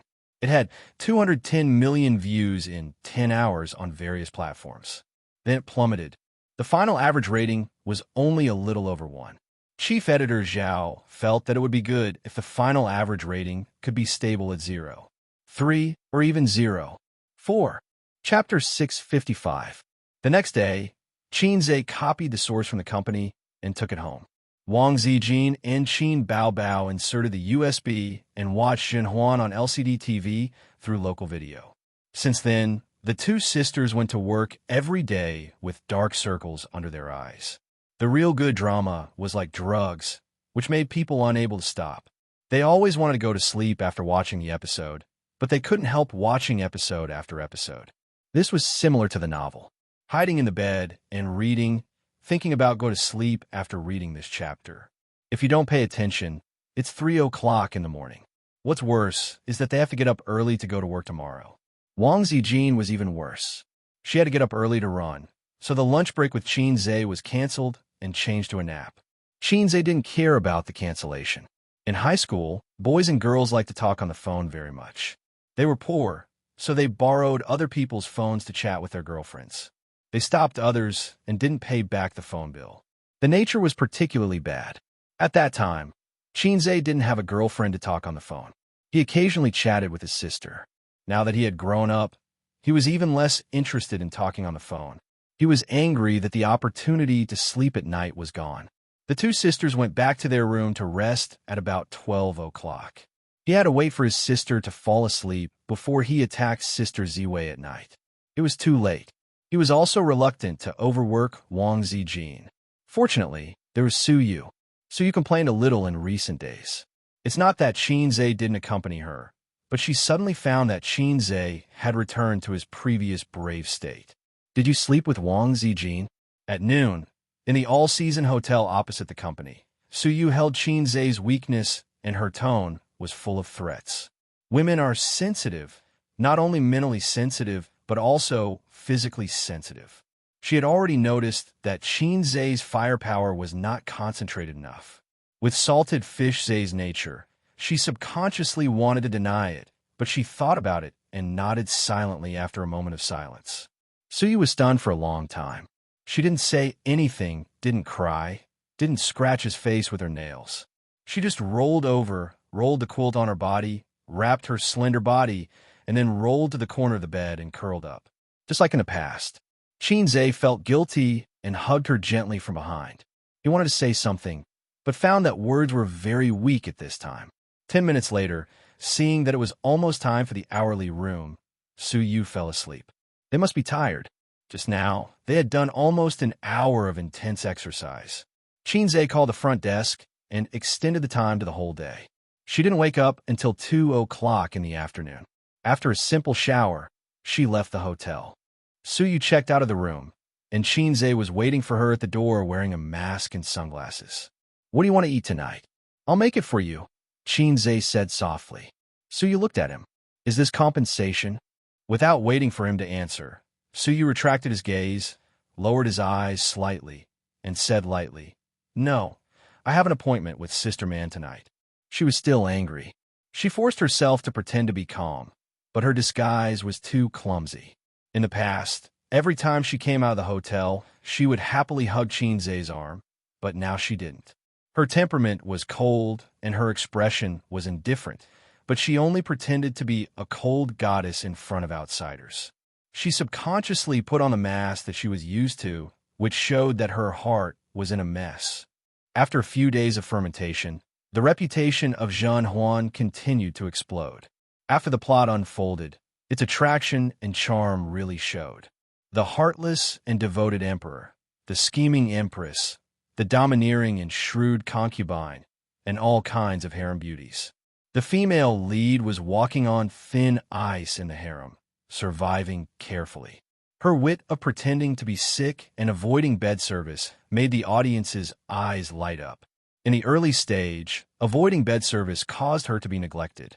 In a novel, it was a typical suppression first and then rise, which was especially good at scratching the audience's heart. There was no problem with the logic. According to the online audience, the lines were foreshadowing, and they couldn't bear to fast forward. With the explosion of the reputation, the ratings rose steadily. Not only did the female audience like it, but even men who didn't like to watch palace dramas were deeply attracted. This show is toxic. After watching a few episodes, I can't help but follow my wife every day. I can't stop at all. The plot is tight and the logic is meticulous. Even a palace drama can be watched. It's much better than those starring little fresh meats. The acting in Zhen Huan is super good. Chen Shirshi's acting is great. Her performance as concubine Hua makes people want to hit her. According to Suzhou TV statistics, the highest rating for a single day had exceeded 1%, and the average rating had risen from 314% to 591%. This made the middle and upper management of Suzhou TV extremely excited. Continue to advertise. Buy the 60-second spot for Lazy Cat video for a week. Get someone to contact Tianfeng and ask them to help with the promotion. Forget it. I'll do it myself. We want to hit the average rating of 1%. Chief editor Zhao was giving out orders in his office. The popularity of Zhen Huan was beyond many people's expectations. When they bought it, they had a hunch that it wouldn't be buried, but they didn't expect it to be so popular. The original target of 0.3% was overturned several times in the past few days. 0.40, 5.0, 6, and now was expected to hit 1%. If the average rating of 1% and above, it would be ranked in the top 3 in the country. Suzhou TV hadn't had such a TV series for many years. When chief editor Zhao called Xianxia, he had just separated from Suyu. He was at Tianfeng Entertainment, negotiating a contract with the head of a Shanghai branch of an online broadcasting platform. After Zhen Huan became popular, the other party immediately came to buy the online broadcasting rights. Few young people nowadays were willing to watch TV. Online copyright was the king. This era was slowly entering the internet era, and the TV series industry was not spared. A few years ago, TV copyright was more important than online copyright. But now, many new TV series chose to premiere online. The contract was signed smoothly. The online copyright of Zhen Huan was sold at a price of 3 million per episode, for a total of 75 episodes. However, the speed of the online version could not exceed the broadcast speed of the satellite TV. At present, the satellite TV had broadcast 12 episodes of Zhen Huan. Even if the online version was released, it would not lower the ratings. Instead, it would become a second hit on the internet, which would drive the ratings up. If it was in the past, the TV station would have to stop the online copyright from being sold. But times were different now. The era of the TV station's dominance was over. Countless precedents had proven that it was mutually beneficial for both the online and satellite TV to be broadcast together. The popularity of Zhen Huan also made Tianfeng Entertainment very excited, especially the artists who participated in the show. Their anxious hearts finally relaxed and were replaced by great joy. A popular TV series would bring unimaginable benefits to the stars. It was far more important than the salary. Artists who continuously produced outstanding works would prosper in the entertainment industry. Artists who didn't produce outstanding works for a long time were called has-been stars. Xianxia pulled Yi Lu and Lu Wei to Qin Zai's office to drink. In the past, when only Qin Bao was around, Yi Lu and Lu Wei wouldn't come. Xianxia was familiar with the siblings, but they weren't familiar with Qin Bao. Their relationship was more of a boss and employee relationship. They were only friends with Qin Zai. "Thank you, CEO Qin, for giving me a second spring." Xianxia raised her glass. "Toast. It's the second spring of my career." Qin Zai clinked glasses with her. Then, he clinked glasses with Lu Wei, Yi Lu, and his sister. She became popular without any suspense. Her Weibo followers increased tremendously. Her fans were much more active than before. Every day, people would leave comments under her Weibo, Concubine Hua. There are also people who scolded her after watching the TV series. But even so, she was happy. It was the greatest recognition of her acting skills. From then on, she got rid of the title of variety star. In these few days, she seemed to have found the passion and ambition she had when she graduated. Last night, she cried in her blanket. If Qin Zai didn't have a girlfriend, she would have married him. "CEO Qin, I don't care. I'll follow you for sure." Xianxia grinned. "You still have a 5-year contract. You can't leave even if you want to," Yi Lu teased. After 2 weeks of hard weight loss, her slightly round chin returned to its sharpness. She was glowing and in a good state. "You still have good taste. You signed a 10-year contract. You're so bold. Look, I'll let you be the female lead." Xianxia sighed. As the female lead, Yi Lu was the one who benefited the most. When Zhen Huan ended, she would naturally be able to enter the ranks of A-listers. A-listers were at the top of the pyramid in the entertainment industry. Many female artists dreamed of it. The difference between A-listers and B-listers could be measured in terms of money. "But I also signed a 10-year contract. Why can't I be the female lead?" Lu Wei looked at Qin Zai with a faint smile. This was a bit like a harem fight for favor. Qin Zai hurriedly looked at his sister. His sister knew the big picture, and her expression was normal. Xianxia laughed. "Why are you jealous? There are so many female artists in Tianfeng. You're the only one who kissed CEO Qin. Also, which movie didn't include you in?" This woman, of all people, had to rub it in. Qin Zai felt as if he was being cut by a sharp gaze beside him, and his small hands trembled slightly. "Oh right, did you receive an invitation to the Golden Horse Awards at the end of the month?" Yi Lu smiled. "Yes, Journey to the West was nominated. I was nominated too. I didn't want to go, but my sister was nominated too. So, I might have to go to Taiwan at the end of the month," Qin Zai said. "You'll definitely get the Best Actor award," Lu Wei said. "Not necessarily." Xianxia analyzed. "CEO Qin entered the industry too late. Strictly speaking, he's not a professional actor. He'll probably be nominated and then go over." "Let's drink," Qin Zai interrupted. He didn't care about the awards that the artists in the entertainment industry saw as glory. His vision was different. He wanted to set up a super corporation and then watch his sisters fight with their henchmen. He was Hei's king. The reason why he entered the entertainment industry was to kiss his sister openly. He could touch her butt and breathe in her cleavage while filming a bed scene. Zhen Huan became popular. A certain department in Shanghai TV station was shrouded in dark clouds. After the meeting, Deputy Director Chun returned to his office. His expression was terrible. "You guys pushed the blame faster than anyone else. You guys are the ones who decided to lower the price. Now, I'm the one to take the blame." But what could he do? He was the deputy director, and they were the main director. Zhen Huan was supposed to be given to Shanghai TV station, but because of the price, the contract couldn't be signed. Then, Suzhou TV station appeared out of nowhere and snatched it. So what if they snatched it? But it actually became popular. It wasn't just popular.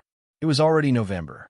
Based on the results, Zhen Huan would definitely be one of the hottest dramas of the year. There was news on the internet that Zhen Huan was supposed to be given to Shanghai TV station, but because they couldn't agree on the price, it was snatched by Suzhou TV station. The director of the TV station mentioned this in a meeting and criticized it. Deputy Director Chun, who was in charge of this, was the first to bear the brunt. The blame was placed on Deputy Director Chun. Was it because he couldn't agree on the price?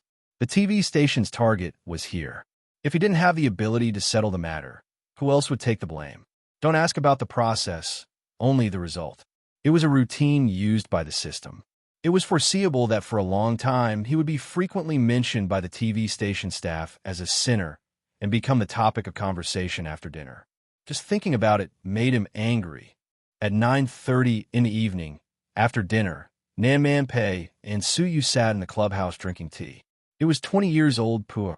It was not suitable to drink green tea at night. Nan Man Pei carefully observed Su Yu's expression. She seemed depressed all night. Her appetite was quite good, but today she only ate half a bowl. Other than being in a daze, she was still in a daze. He had to ask her 3 times before she could come back to her senses. In addition, her eyes were a little swollen. She had obviously cried in the afternoon. If you have something on your mind, just say it. Nan Man Pei took a sip of black tea.